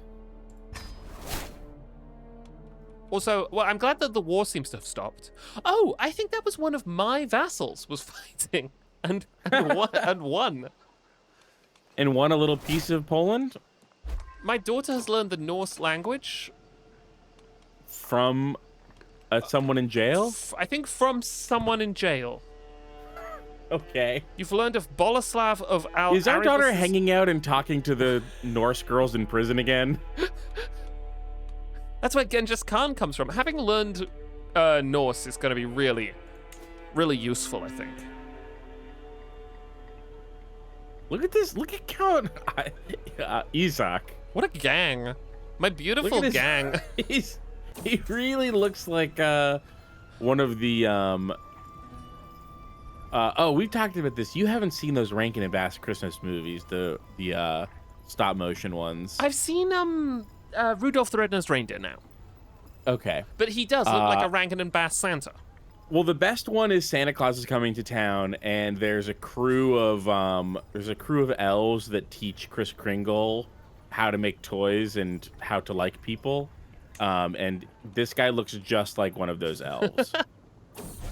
Santa Claus is coming to town is genuinely really good, I think. I had a good time with Rudolph. Yeah, Rudolph's pretty good too. The animation is really pretty. Santa Claus is coming to town is the one that comes up all the time because I'm always referencing the warlock who loses his powers when he becomes good and has just sort of like handfuls of leftover magical material, because he was a touchstone for Like in Song Fiel, but he also was a touchstone for Antistrophe in Perpetua. It's Rankin and Bass all the way down. Oh my god, one of the guests is a horse. Guests have come from near, from far, out of loyalty or curiosity. The crowd swells with faces marked by expectation, calculation, and in some cases, the faintest warmth. I raise my voice just enough to settle the attendees and welcome them to my my coronation. Look at my major supporters and my major detractors. Oh god, this is what they're gonna try and do at the party. Yeah, they're gonna come to the party to talk shit. That's really fun. Before the coronation can proceed, I must decide who will preside over the sacred rites. If I am to secure the favor of the clergy, it would be wise to let one of their own oversee the ceremony, granting it the sanctity and blessing that only they can provide. Yet a part of me wonders, would it not be a grander tale if I were to take up the crown with my own hands, declaring my right to rule before all without intercession? Heard of this before? No, it's gonna be... I mean, it would be really cool if it was the Pope. The girl pope? Yeah. But no, it's gonna be Patriarch Vidmantus. This guy. Okay, cool. Oh, Telugu air is spreading. Oh, great Empress, yours is the face to be gazed upon. Yours is the voice of these sacred rites, lavishes Countess Edith, my chancellor. No relation. Great sovereigns and many lords have come to consider your reign and where they will stand before Alsace's new Empress. While you are busied by formal words with official matters, I am free to work in quiet corners and impress your will on those such as Duchess Constanza of Carinthia, perhaps. Turn Constanza's esteem to submission. There's a chance that Duchess Constanza is talked into vassaldom, a 99% chance, which would be sick. Convince Duchess Constanza to give tribute, gather my council, and unite their minds. Who is Duchess Constanza the Hideous of Carinthia? I think she's of Carinthia. And she's hideous. What? I mean, where is Carinthia? Oh, yeah. Let's vassalize her. Yeah. Wow. She did it. Nice. Let me just see. Is this? Oh, we're in the wrong. We're in the wrong thing. Wrong map. Let's go here. And there should be a little bit of There it yes. Wow, we've connected two pieces. We've almost united Alsace. Only Augsburg stands in our way. Oh, Alsace is so powerful. Oh, good Empress, Princess Archbishop Sophia bows before me, her clothes neatly arranged. She folds her arms and takes a sip of spiced wine before continuing. Your most loyal supporters and your most faithful vassals, we stand here in your honor and to lend you our aid, whatever may come. It is my pleasure to assent. The magnificence increases slightly. Every guest with the offer support intent will gain opinion from you. I will not listen to sycophants. The magnificence of the coronation increases notably. All other petitioning guests lose 10 opinion of you for 20 years. No, we've got these people offering support. I want to take advantage of that. I agree. I leave my guests behind and enter the church, in search of a quiet moment before the weight of the crown dawns on me. The altar to God shines brightly, dimly, illuminated by a dozen candles. A fragrant silence fills the cold walls. To my right, a mural of St. Matthew offers me a stern look. To the left, the tincture that once was Jesus is fading slowly, his smile almost imperceptible. God, do not forsake Alsace. The magnificence increases notably. I entrust myself to Jesus. You gain a prayer for good health. That's not so bad. For 15 years, the stress gain and the stress loss? Or St. Matthew will help me. You gain a prayer for wealth. Stewardship goes up, building construction cost goes down. It would be great to, because stress gain is our, like, toughest challenge right now. Yeah. Right. She's blackmailing us again. But we didn't even invite her to anything. We should give her the weak hook, right? Yeah. We can't, it can't be visible. It can't be known. It can't be known. While I have been busy preparing for my coronation, my cousin Adelaida has really taken charge of things. No servants have bothered me with inanities in days, and I am finally able to focus on the upcoming ceremony. Now she would be a vassal I could trust. You'll be unable to revoke the title for 25 years. You gain a strong hook on her, and she gets the county of Znojmo. No. Not Znojmo. No. She truly is a great cousin. You get closer, or she is a model for all my subjects. No, I think we should get closer. She gets exhausted because she was running the coronation. While preparing for the coronation, a worried-looking servant announces Duchess Constance and Duke Tivadar a moment before they barge into the room. Duke Tivadar is here. He's trying to advocate for his domain. Through some error, both have been promised the vaunted role of holding the apostolic cross during the ceremony. The two have long been known for their feuding, and for one to cede the role to the other would be a mark of humiliation for their house, no matter how trivial the role itself may seem. Could I say that this seems like a matter that a cousin worthy of vassalage would have taken care of? Yes, please, cousin. It's gonna go to Duke Tivadar because he will stop being a detractor of my coronation. Apostolic cross, carried by one of you? Yep, cool. I'm gonna make him like me. Oh, good Empress, King Mate bows before me, his clothes neatly arranged. A subtle smirk on his face makes me doubt his honest intentions. What a farce, he mocks me, brandishing his weapon. All know it. An Empress surrounded by enemies, an Empress scorned by her guests. I spit on your rule. I spit on those who bow. I spit on this coronation. I give no response. The magnificence of the coronation is hugely reduced, or silence cur, silence or death, an act of tyranny. Subjects lose 10 opinion of you. Whoa. That's really hard. Whoa. This is tricky, because this is going to be hugely reduced. I think that we tyrannize. I think that we do tyranny. Because it's not a huge tyranny loss. Yeah. Yeah, I'm gonna fucking kill him. Look at them! Look at how angry they are! Mm-hmm.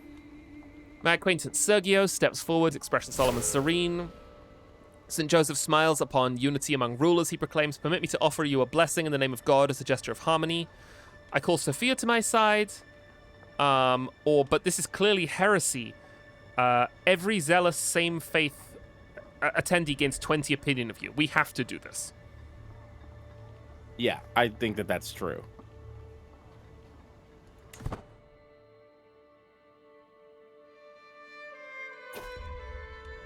How did we get such a zealous kingdom?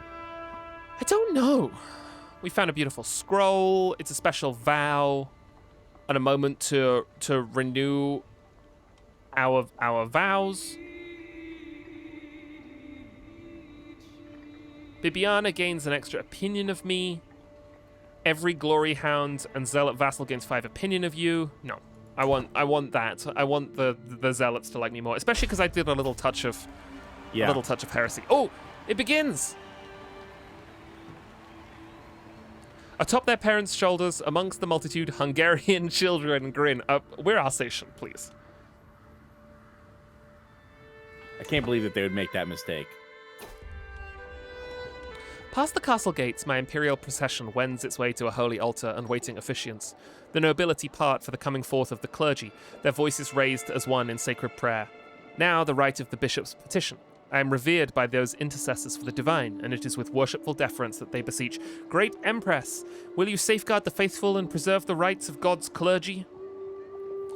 I shall be a hammer against the infidel. Faithful blade. You gain pledge of persecution for 20 years. I don't like the sound of that. Oh, that's really annoying. Hang on. A key part of this ruler's coronation was an unforgettably ferocious oath to hound non-believers. Oh my god. Okay.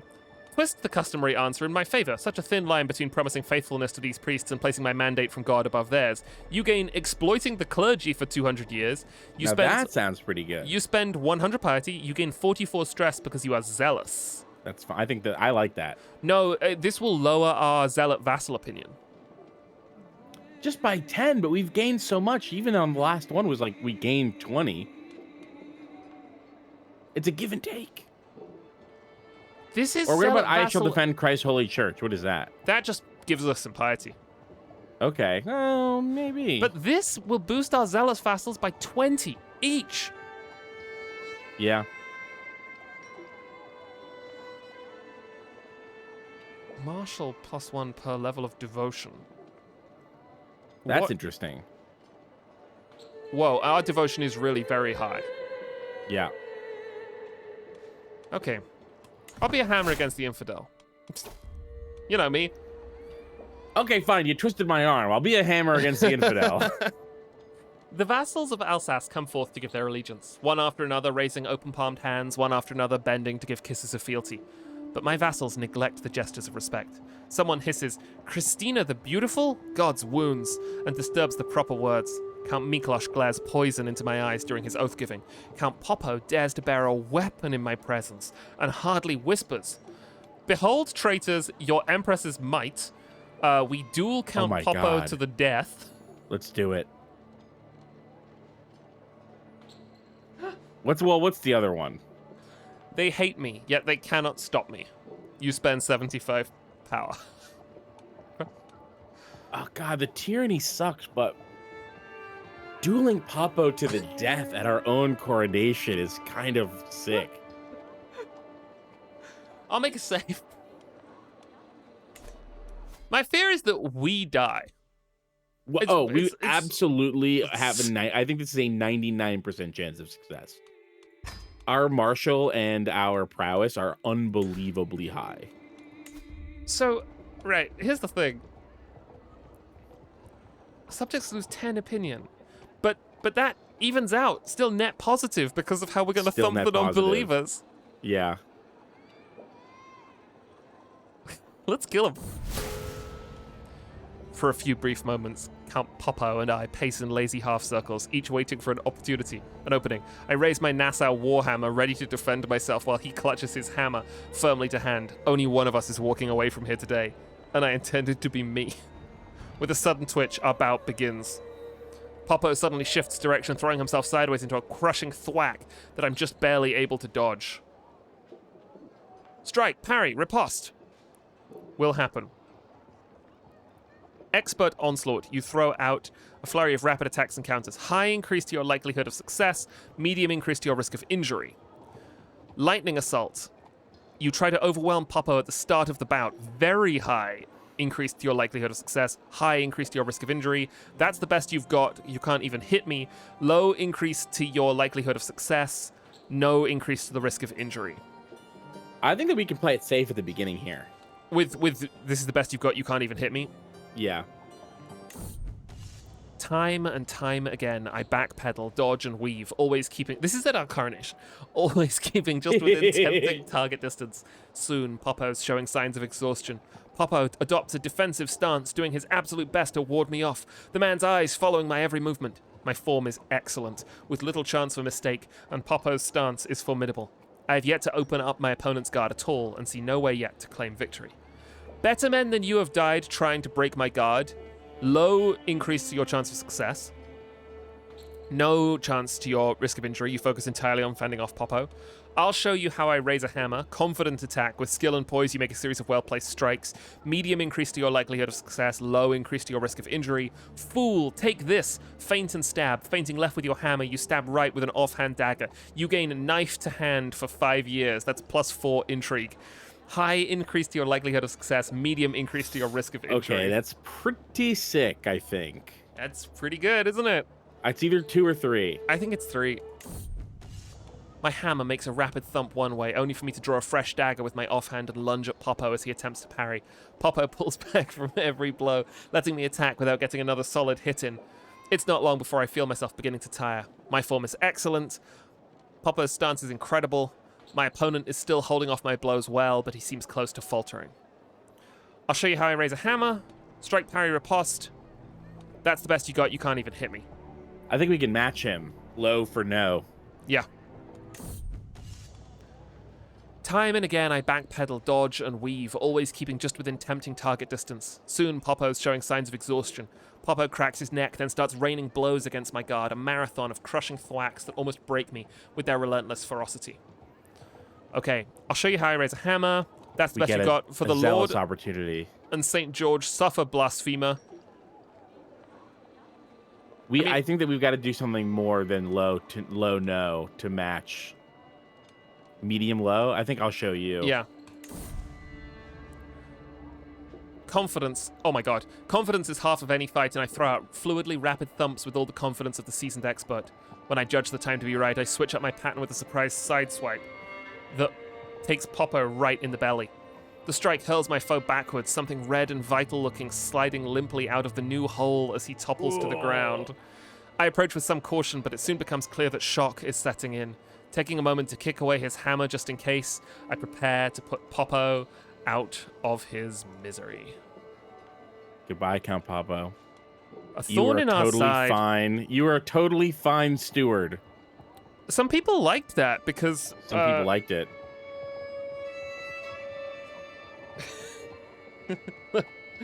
Library Cat says, I've missed so much time. Is another Popo here? Our dear Popo? And then immediately says, never mind, we're killing Popo.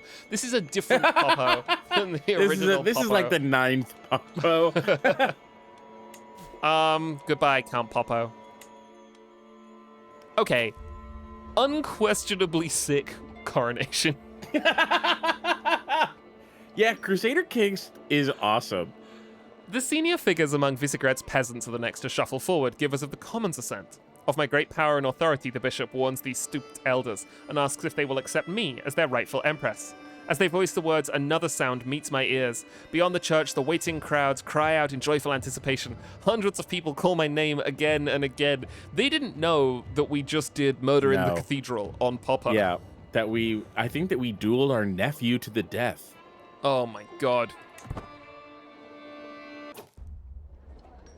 Carried forth in solemnity, the icons of Alsatian rule and the crown I am to bear are steeped in prayerful blessings.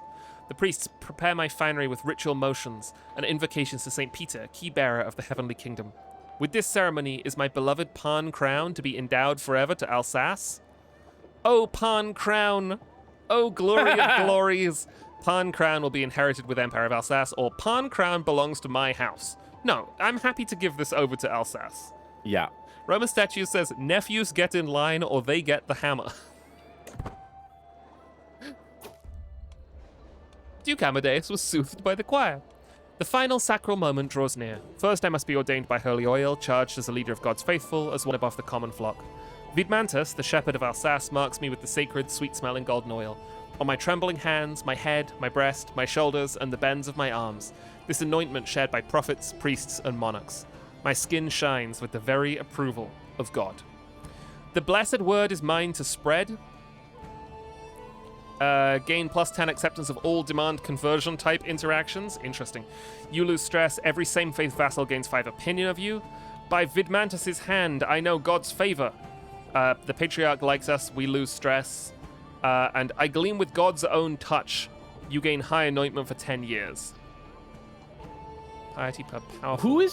Who's the patriarch? Vidmantus. He's the top bishop, I think. But I think I want. Okay. No, I want this one, I think. I think Duke Amadeus was soothed by the choir again. Forth come the imperial symbols. The glittering sword is girded to my hip, the scepter of sovereign authority taken up in my hand. My fingers wrap around the globus cruciger, a cross-bearing orb. To my body come the armils, the braces, and the palladium, an impressive mantle of a monarch.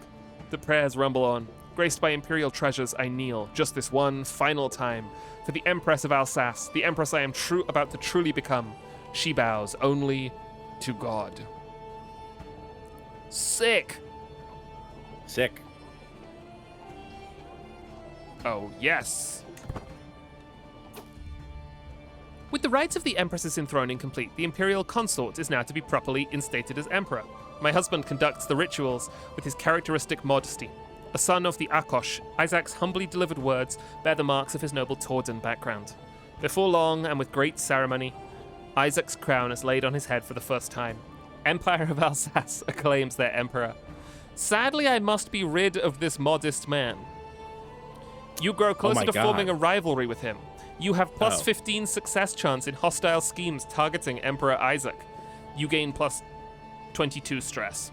Or my emperor, my sweet love, Isaac, he gains 15 opinion of us. I think I know your pick. Do we think it's worth it? I'm starting to think it's not. You know, if he dies, he dies. Right. Then we marry. But I don't think we need to get funky with it. Frank Scenario says, No, I aren't you don't trying to think we murder him? We're coming around.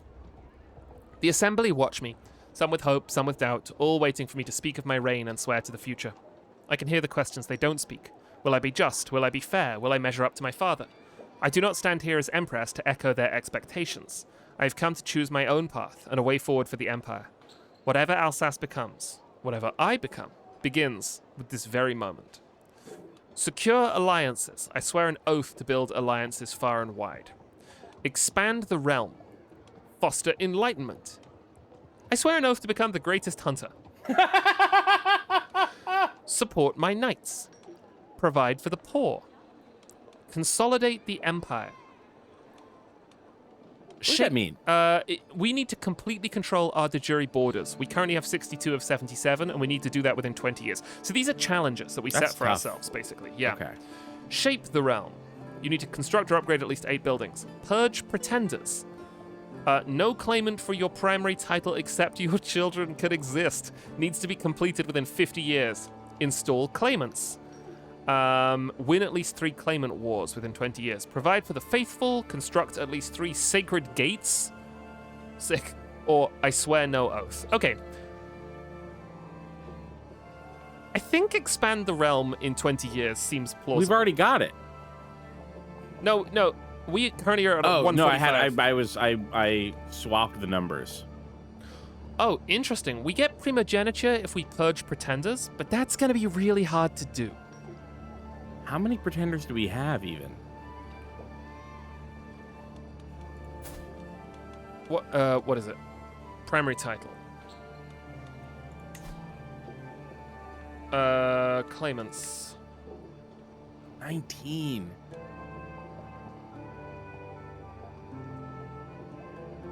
There are quite a few, aren't there? There's quite a few. I think that is no good. I think it's expand the realm. I mean, think about what happened with Croatia. Yeah, but we already sort of burned that. It's sort of like, I don't know. It's sort of like getting a mission to get a pair of aces right after you just played a pair of aces.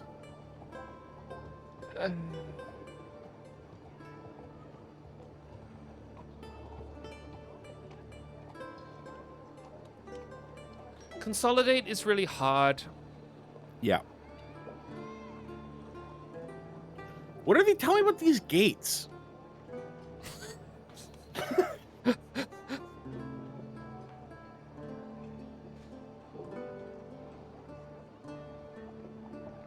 They're religious buildings. Yeah, whatever. How about provide for the poor? I like the poor. Right, Keith, I understand that you like the poor, but this is Crusader Kings. Well, we're zealous. Zealous people like the poor, they say. They say. We need to construct at least 3 poorhouses within 20 years. It lowers the taxes. But we could build them in shitty places where we don't... Where we don't have a lot of taxes. Where Yeah. 10% isn't very much. But it gives us legitimacy, prestige, and provided for the poor. And unlocks the final upgrade, charitable institutions, Huh. which boosts the development growth. This is, I think that like looking into the Crusader Kings 3 systems, that is for a levies based build. Right.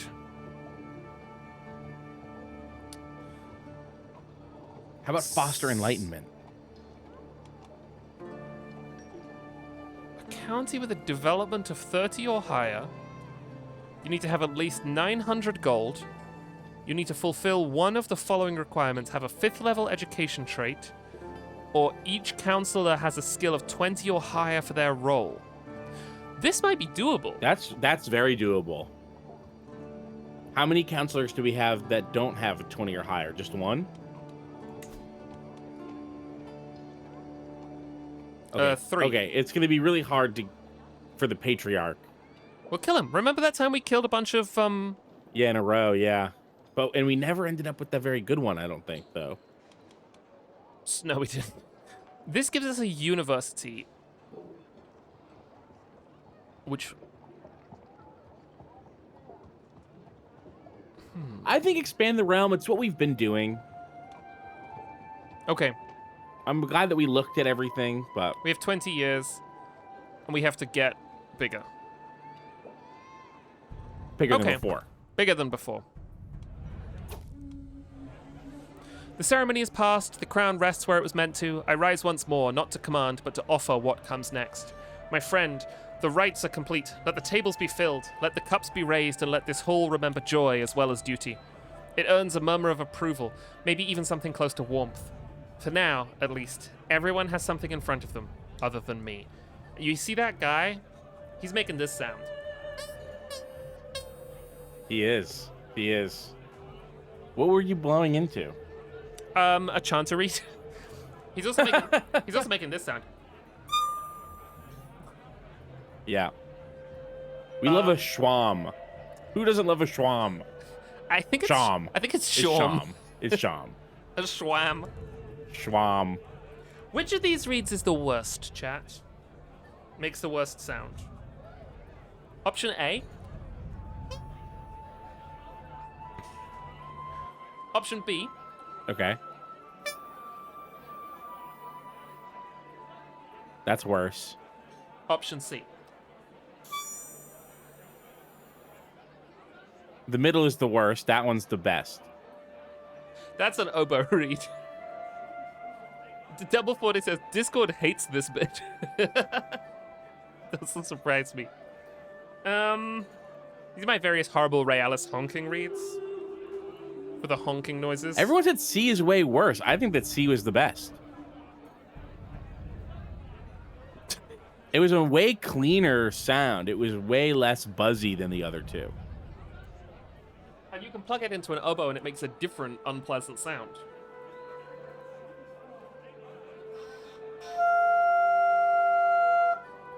I find that to be a pleasant sound.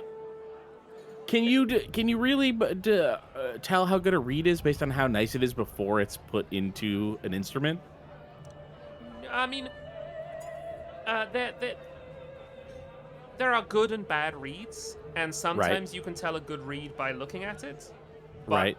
in theory, no. It's made a little easier with double reads because they do actually make a sound. Like if I'm just holding a clarinet reed, I can't tell. Right. Although you do develop like Pokeball superstitions where you're like, whoa, that reed looks the way I think a good reed should look. Right. With that aside, it is time to celebrate.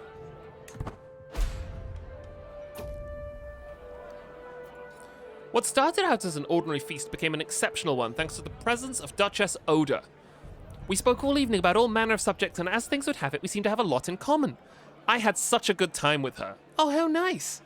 That's nice. Remember when we killed that man? Which time? In a Oh, hushed... today. You mean today? Yeah, I remember that. In a hushed voice, my soulmate, Bonaventura, reveals a secret that has been burdening him. While processing this shocking news, I see a mysterious man leaning towards us, straining to catch every word. Who knows what wickedness he hopes to achieve? He must not learn that Bonaventura has had intimate relations with you. Such a breach would not stand.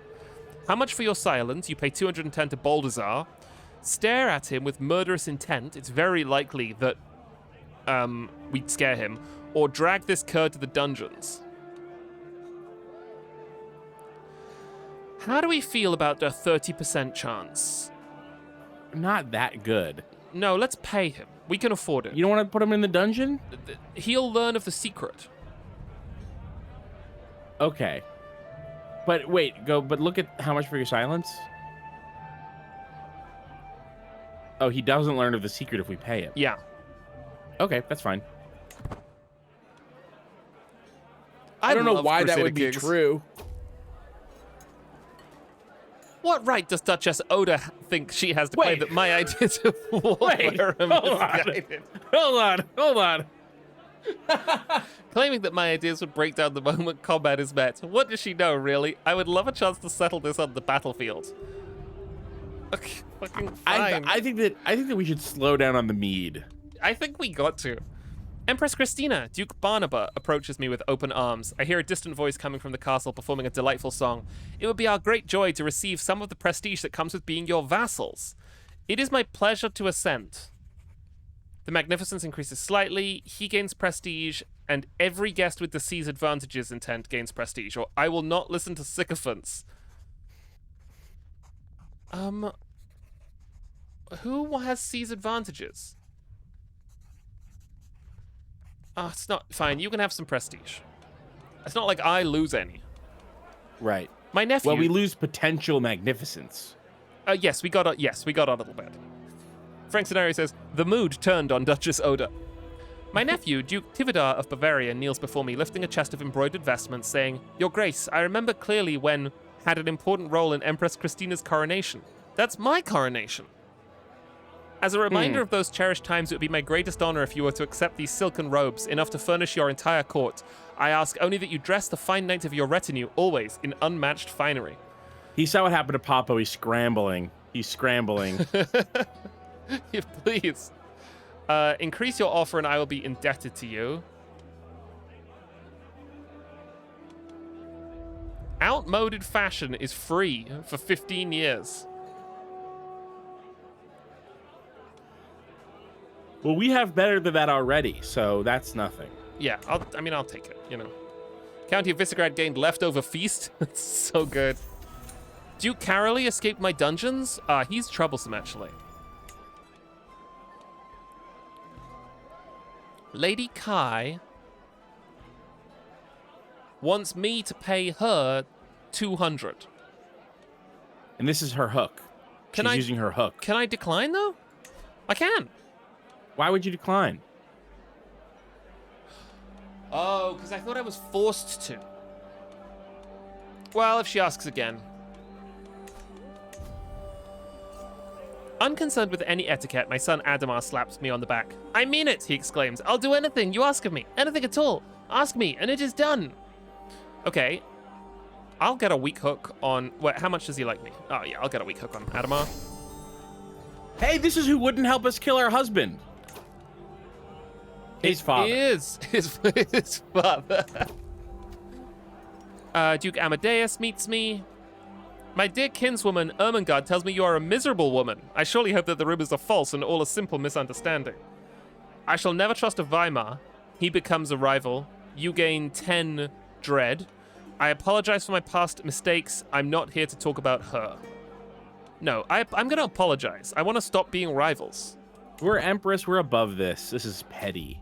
Petty earthly concerns. Everyone's happy. Every chance I had, I favored those most loyal to me. Together, my supporters and I have plotted and planned and vaunted the credentials of one other. Duke Tivadar of Bavaria, Duke Barnaba of Thuringia, and the others have become my inner circle. Their trust could become something more substantial. Bro, we'll seal it with a kiss. We all have to kiss, and then we'll be cool emperors. It is my loyal counselors I need most. Coronation supporters will get the Embrace supporters counselors. Oh, interesting. Okay. Lands loyal to the crown shall flourish. Coronation supporters will gain the Embrace supporters development modifier. That's pretty good. The Empress protects. Coronation supporters will get the Empress supporters defense modifier. 20 years. Oh, this I think is either really the first two are good. I think I like development. Me too. My reign begins. You've sworn the oath, expand the realm. You've adopted the crown sovereign law. You've gained support at coronation. You fucking killed... You killed your nephew. Killed your nephew.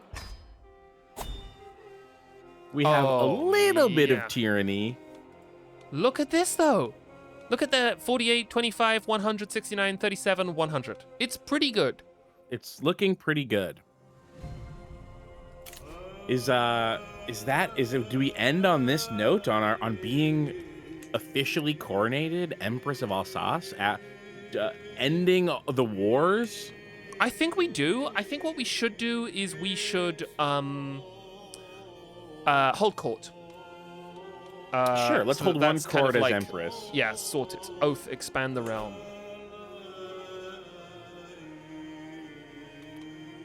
What does that mean? Why can I change the barony? Oh, I think I can change where my capital is? Oh, maybe for free because we're Empress now? I can change like where I'm upholding where the court oath. Is? Yeah. Okay, so it's good to know that that's where we do it. But let's hold court.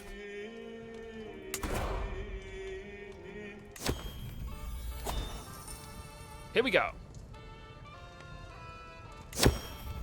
Mayor Ferenc comes forward, proceeding with marked caution.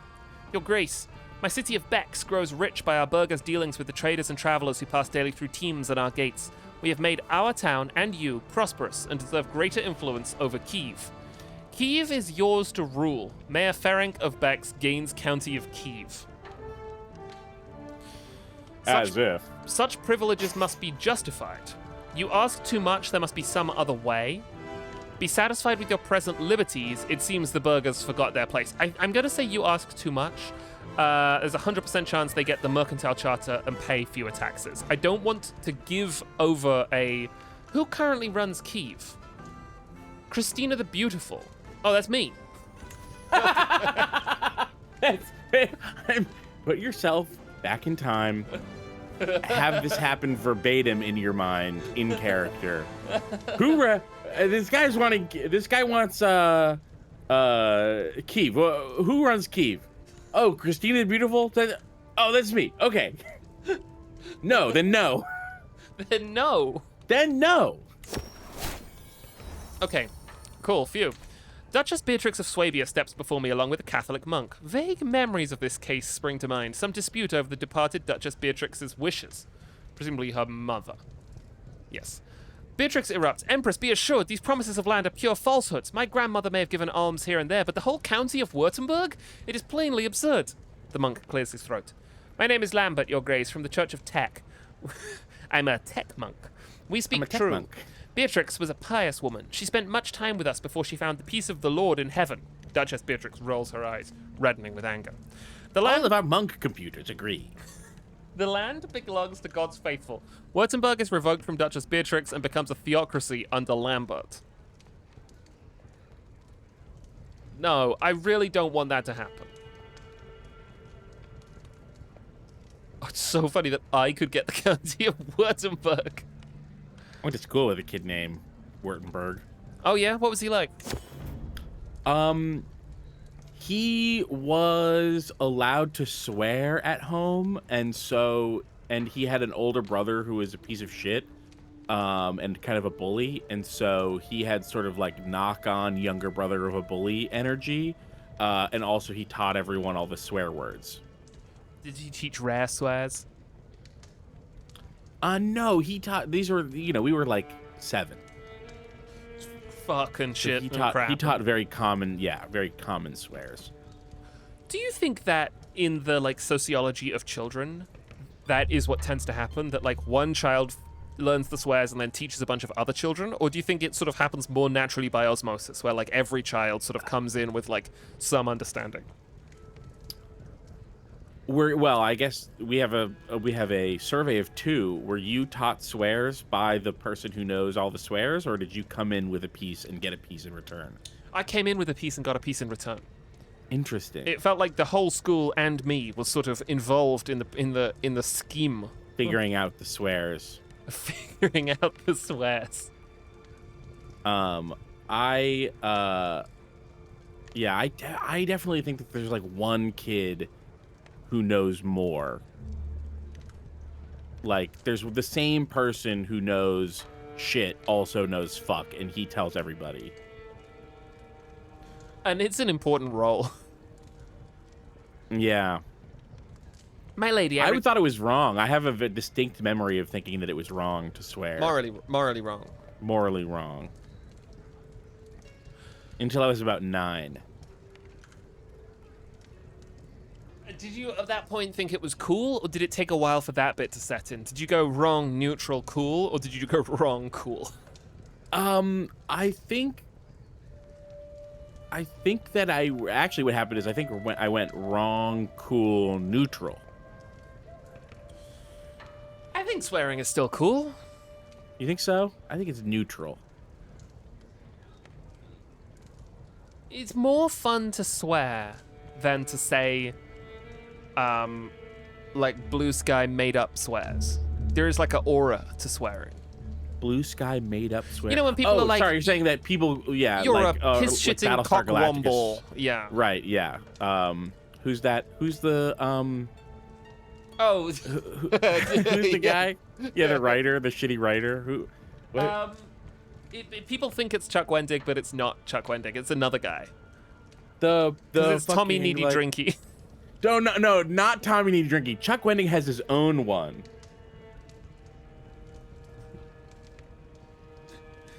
But Tom, yeah, the fuck. Tom, well, Tommy Needy Drinky is between Bernie, my ex-wife, the tenant from hell, and General Chump Fuckery. This has been a cromulent fuck crustable of a day. Tommy Needy Drinky. It makes my stomach turn. Yes, but there is a Chuck Wendig one of those though that is real. That doesn't surprise me.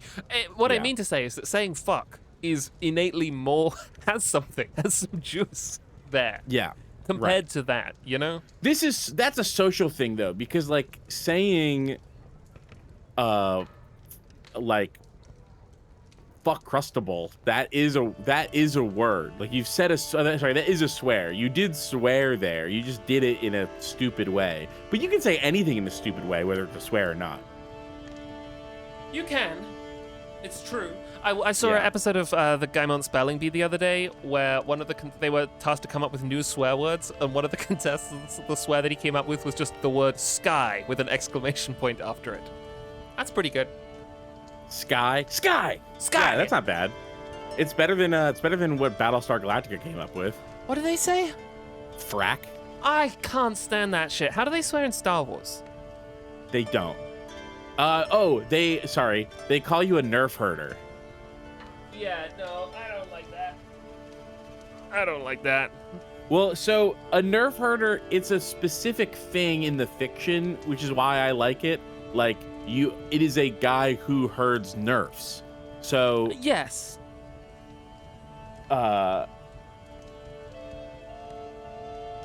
Because it means something and it's not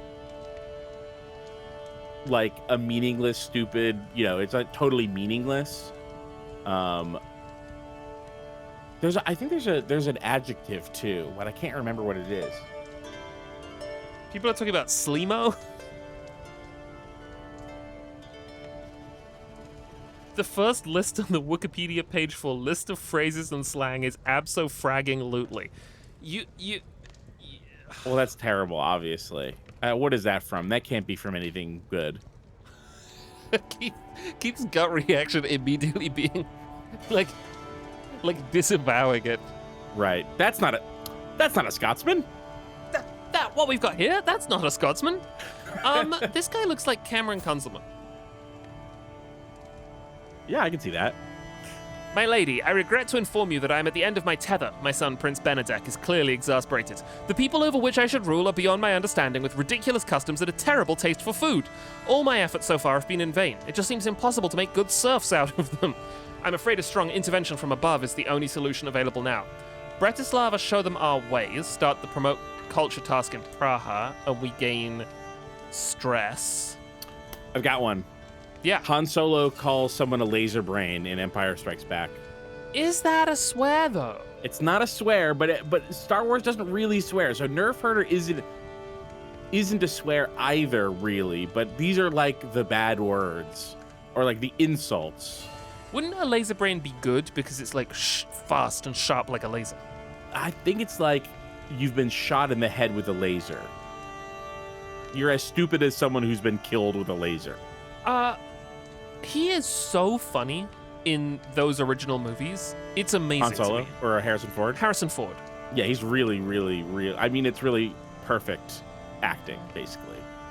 And he's managing to do that kind of like awkward, off-the-cuff, glib affect that became the dominant mode of like TV film comedy. But he's doing it like 30 years early, and so it is electrifying to watch. Right, it's sort of like the thing that Han Solo was, and the thing that Harrison Ford was doing in that and in Indiana Jones, like became the main mode of communicating in things like Marvel movies or in, like sometimes when I talk about like D&D. And people playing D&D, like there's this impulse in Dungeons and Dragons for everyone to be a different kind of Han Solo, it could be really irritating, and if you see the Dungeons and Dragons movie that came out, was like such a perfect example of that, of like everyone's glib and everyone's over it. It would be like if every character on Friends of the Table was me. It would be a nightmare. It would And be we a disaster. haven't built the device that lets that happen yet. Right. And no one should. But Harrison Ford and he can act. He can really act. He is such a curmudgeon in interviews that sometimes I sort of think of him as like a character actor. And I don't mean that derogatorily. My favorite actors are character actors. I mean that in the sense of like, I think of Harrison Ford in interviews makes me think he is a weird guy that gets pointed at a role and then something comes out. That's not true. He is capital A acting his ass off. He's really acting, yeah.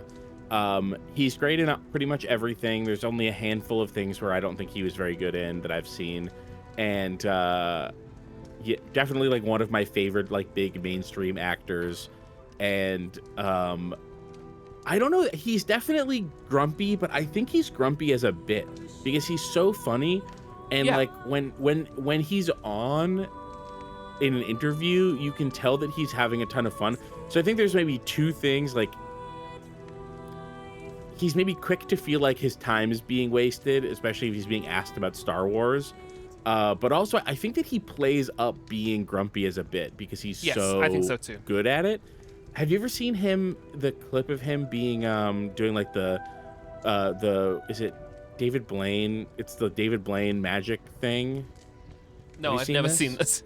It's the funniest thing in the world. David Blaine does a magic trick with a piece of fruit, and Harrison Ford basically is like, "Get the fuck out of my house." Oh, I have seen this. He's like genuinely bowled over. Yeah, it's so funny. It's one of the funniest things I've ever seen.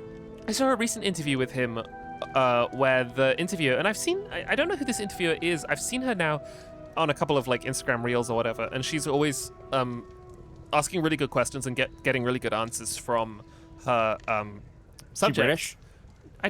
I think I've watched them muted. I'm not sure. Oh, what? Because it's not my phone. No, I haven't. I think she's American. She's like a brunette, middle-aged American lady. And she asks Harrison Ford, like, what was a piece of advice you were right to ignore? And he says all of it, which is like initially just like a classic Harrison Ford glib answer. But then he takes the time to like expand this answer out into like a really generous and generative talk about like how you find your own way as an actor and how people can help you find that, but how you also have to find bits of it yourself. And it was this really fun moment of like, I think he recognized he had gotten a good question, and his impulse was initially this sort of like little knee-jerk, like cantankerous maneuver that he then was like, actually, you know what? I am actually going to answer this properly. I thought it was really interesting. Mm-hmm. I thought where you're going with this was there's I can't remember. I think it was for the. Oh, I know exactly what you're talking about. It's Blade Runner. It was for Blade Runner, and he's basically, it's in the morning, and him and Ryan Gosling are like drinking like what do they call those tiny little bottles? Oh yes. But they're like they're getting tiny little bottles of alcohol during this interview and like having a really great time with this interviewer in the UK. Alison Hammond is the interviewer. That sounds right. Yeah, I think it is. I think so. And they are just cracking up, and she's making them laugh, and they're making her laugh. Yeah, she's so funny, and Ryan Gosling is funny, and Harrison Ford is funny, and it's just a great interview. Ryan Gosling interviews really well. He does. I've never really seen him in a movie. Have you seen Blade Runner, the new one?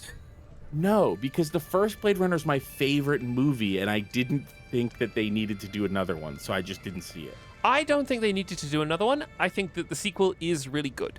You've seen the original one? Yeah. Okay. Yeah, I like the original a lot. I like Edward James Olmos. Mm-hmm. I think Ridley Scott is a phenomenal director who has made a couple of bad movies in this current career period in his life, which I think sometimes makes people backcast Ridley Scott's skill. Ridley Scott is a great director. It's difficult to be 87 years old and know what way to make a movie. Yeah. And so you end up making Gladiator 2 or Napoleon thinking that this is what movies are now because you're 87 and this is what people convinced you is what happens in the movie industry. And I don't think it's his fault. And I don't think he's also apparently like an ass, but what do you know? Yeah, of course he's an ass. He's a director from the 70s. Yes. Every one of them is horrible. But I mean, name a director from the 70s that isn't horrible. Maybe David George Lynch. Lucas. Maybe David Lynch. Probably David Lynch. The people in his life seem to love him. But I mean, oh my God, have you seen Thelma and Louise recently? Thelma and Louise is extraordinary. I'll tell you this, I've never seen Thelma and Oh Louise. my God, Thelma and Louise rips. I think I have it on my Plex. I should watch it. What do you think Thelma and Louise is about?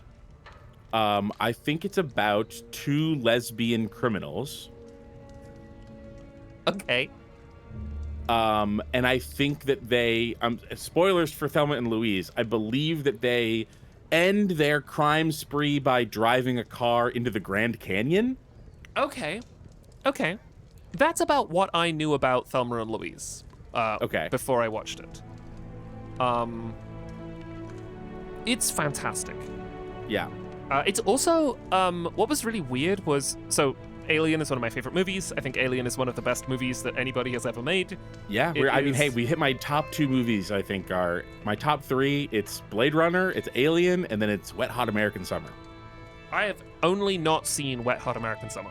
Oh my God. Jack, it's amazing. It is a almost pure crystalline, it is spring water running off a snowy peak, like beautiful comedy in and of itself. And then on top of that, it is a like satire on film as a form that is so ambitious and so stupid simultaneously that it is some people's favorite movie and many people's least favorite movie.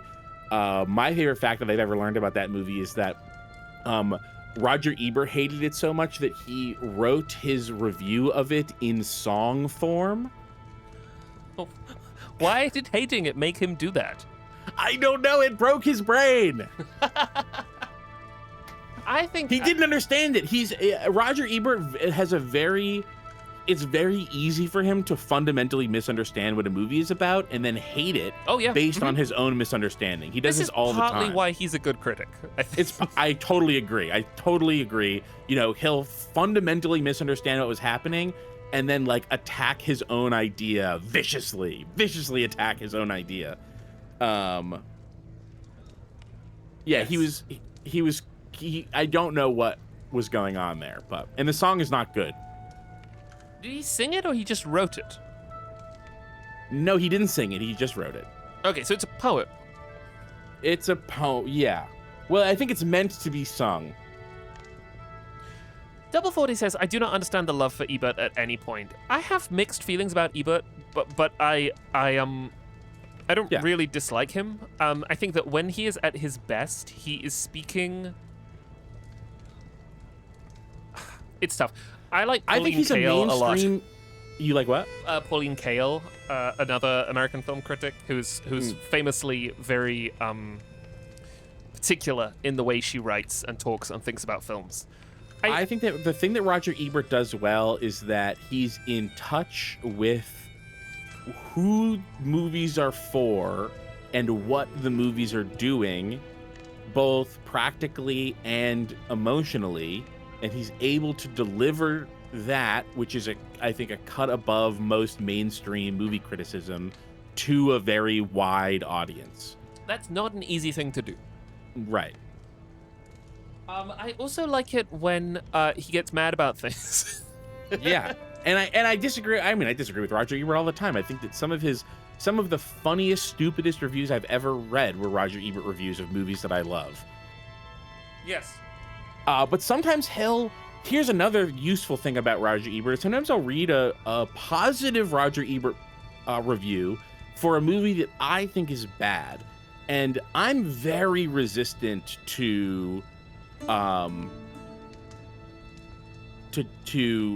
other people's ideas about like movies being good that I think are bad. Like I have a very hard time, not that I don't understand them, but that I often I'm like, the thing that you're saying I think isn't important for making this movie good. But something about the way Roger Ebert talks about movies that he thinks are good that I think are terrible, I'm like, okay, I kind of see where he's coming from, and that's a challenge. Yes. That's the value of finding a critic who, when they are disagreeing with you, you go, oh, well, no. Yeah. How do I like writing about movies? I don't read much contemporary movie criticism, No, me neither. which sucks. Yeah, there's not a lot of contemporary movie critics, is the thing. It's because you can't live You used on to it. be able to get a job at a newspaper and just be a movie critic. And so there was a ton of them. And now it's all fucking podcasts and shit. These people line up to talk about M. Night Shyamalan movies and get paid small amounts. If you want me to not be paid small amounts, you can go to friendsoftheTable.cash, and I can get paid an extremely minuscule amount more per person who does that. Yes. And me too, also. Yes. Right. All right, so he's complaining about the food. And we can say, Bratislava showed them the ways. Praha gains a weakened religious community, making them more susceptible to new faiths. The cultural acceptance between the Czechs and the Hungarians increases. I wouldn't mind that, because like a hybrid culture, as we continue to grow, is not the end of the world. Mm-hmm. We already created a weird hybrid Alsatian-Hungarian culture. Wait, sorry, what did we agree to? We have made it so that he was basically he has a territory that was previously Czech, and he's basically like, I find it so hard to rule these people. And one of our options was one where it was basically like we tamped down on the Czech culture and religion in favor of Hungarian or Alsatian culture, and the other one was like we instead create a higher percentage tolerance between the two. Oh yeah, I think that's always the best option. I briefly thought that you had accepted an official hybridization culture thing, which is like a really big deal. Oh, it's begun! Look. Oh my God! Yes. Yep. There it is. That's what happens. Exciting! How big's your army? Oh, it's 10,000 more than we saw last. Oh my God! I hope they really do it this time. Take over the whole world. Yeah, I'd vassalize to the Mongol Empire. If it really looks like it. Yeah. If push came to shove. Could we theoretically declare a crusade against them? Yes.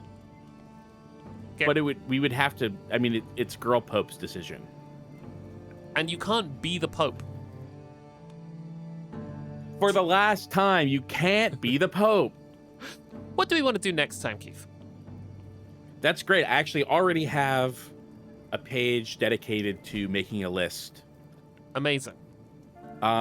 Next time we want to what's our Bonaventura? Oh yeah. Get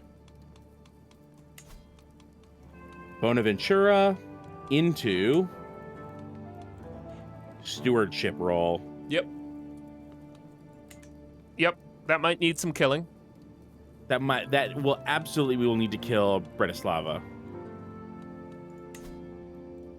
I'm gonna rewrite Bonaventura because I can't read that.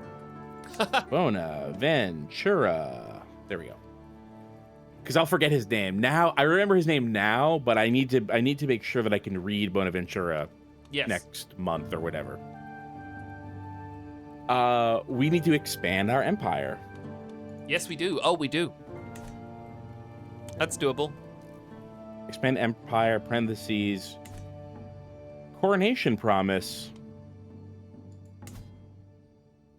I think that we should check. We're already check. Oh, we need to double check, I guess. Our tyranny, because we got 30 tyranny, which is way more tyranny than we've ever had before. Yes. And see what that's doing. We need to audit our prison. Great. Audit prison. We need to oh, I had a good one.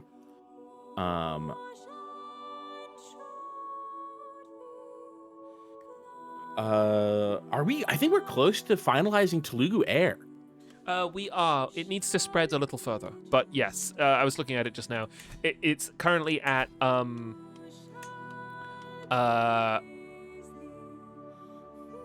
300. It needs to be at 300 baronies, and it's at 271. Quick war Oh, quick war with Bohemia. with Bohemia. Quick war with Bohemia.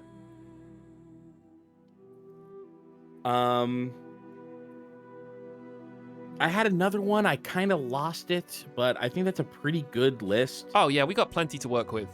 And if we remember that we have a list, then neither of us will have to go and watch a bunch of the last episode, Yes. especially if we do it pretty soon, Yes. instead of waiting 3 months. I would love to. I want this man to die. Yeah, you're over your brief window of acceptance. I guess I am. How old are we? He's 59. How old are we? 53. Okay. Athena And you know what he doesn't Palace have says- is the long-lived nature of the the Ecological dynasty. Yeah. Where is it? Where is it? It's this screen. Oh yeah, here we go. Legacies. Look at this. Beautiful. Wow, Beautiful beautiful. eugenics. Okay, close bond is looking good, and then what did we picked up this legitimacy? Yeah. Okay, I've got a new one. Mm. We need to get a better weapon. Oh yeah. We need to get a better crown, and we need to get a regalia. We're an empress. We can't be regalialess. No, we absolutely can't. Are we very short? We are very short. Yes. We're very, I very didn't realize short. that. We're not. Oh, that's my hair color. No, don't do that. Okay, that's gonna do it for us today. Is there anything we want to plug? You can give us a little more money at friendsattetable.cash. God, that would be nice. It would be so good. Friendsattetable.cash. If we could get 1,000 new patrons today, Oh, yeah, I think that's doable. that would be amazing. That would be amazing.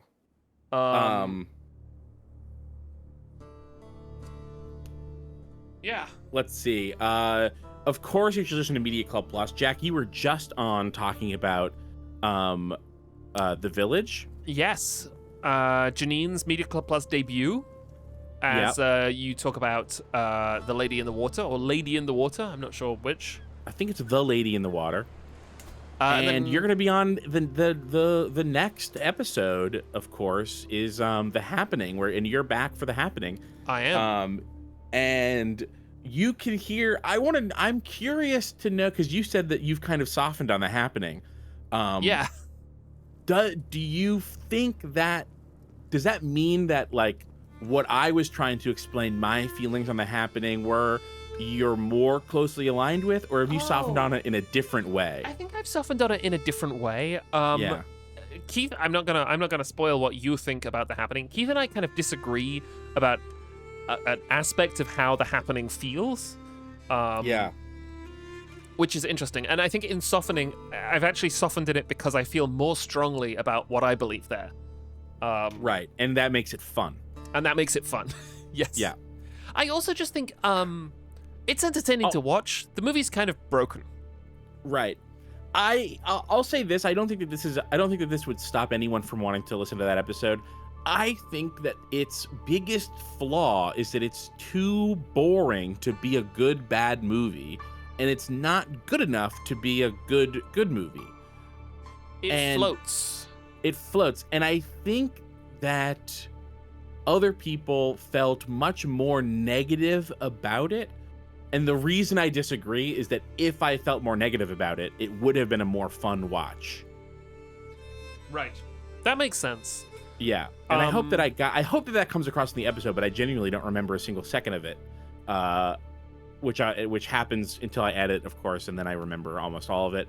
But actually, talking about Media Club Plus, I'm aiming for next week. We did a bonus episode that will be available for $5 tier patrons, where me and Allie and Sylvie and Art and Austin did a watch along with The Last Airbender, and that'll be out next week. You did not like it.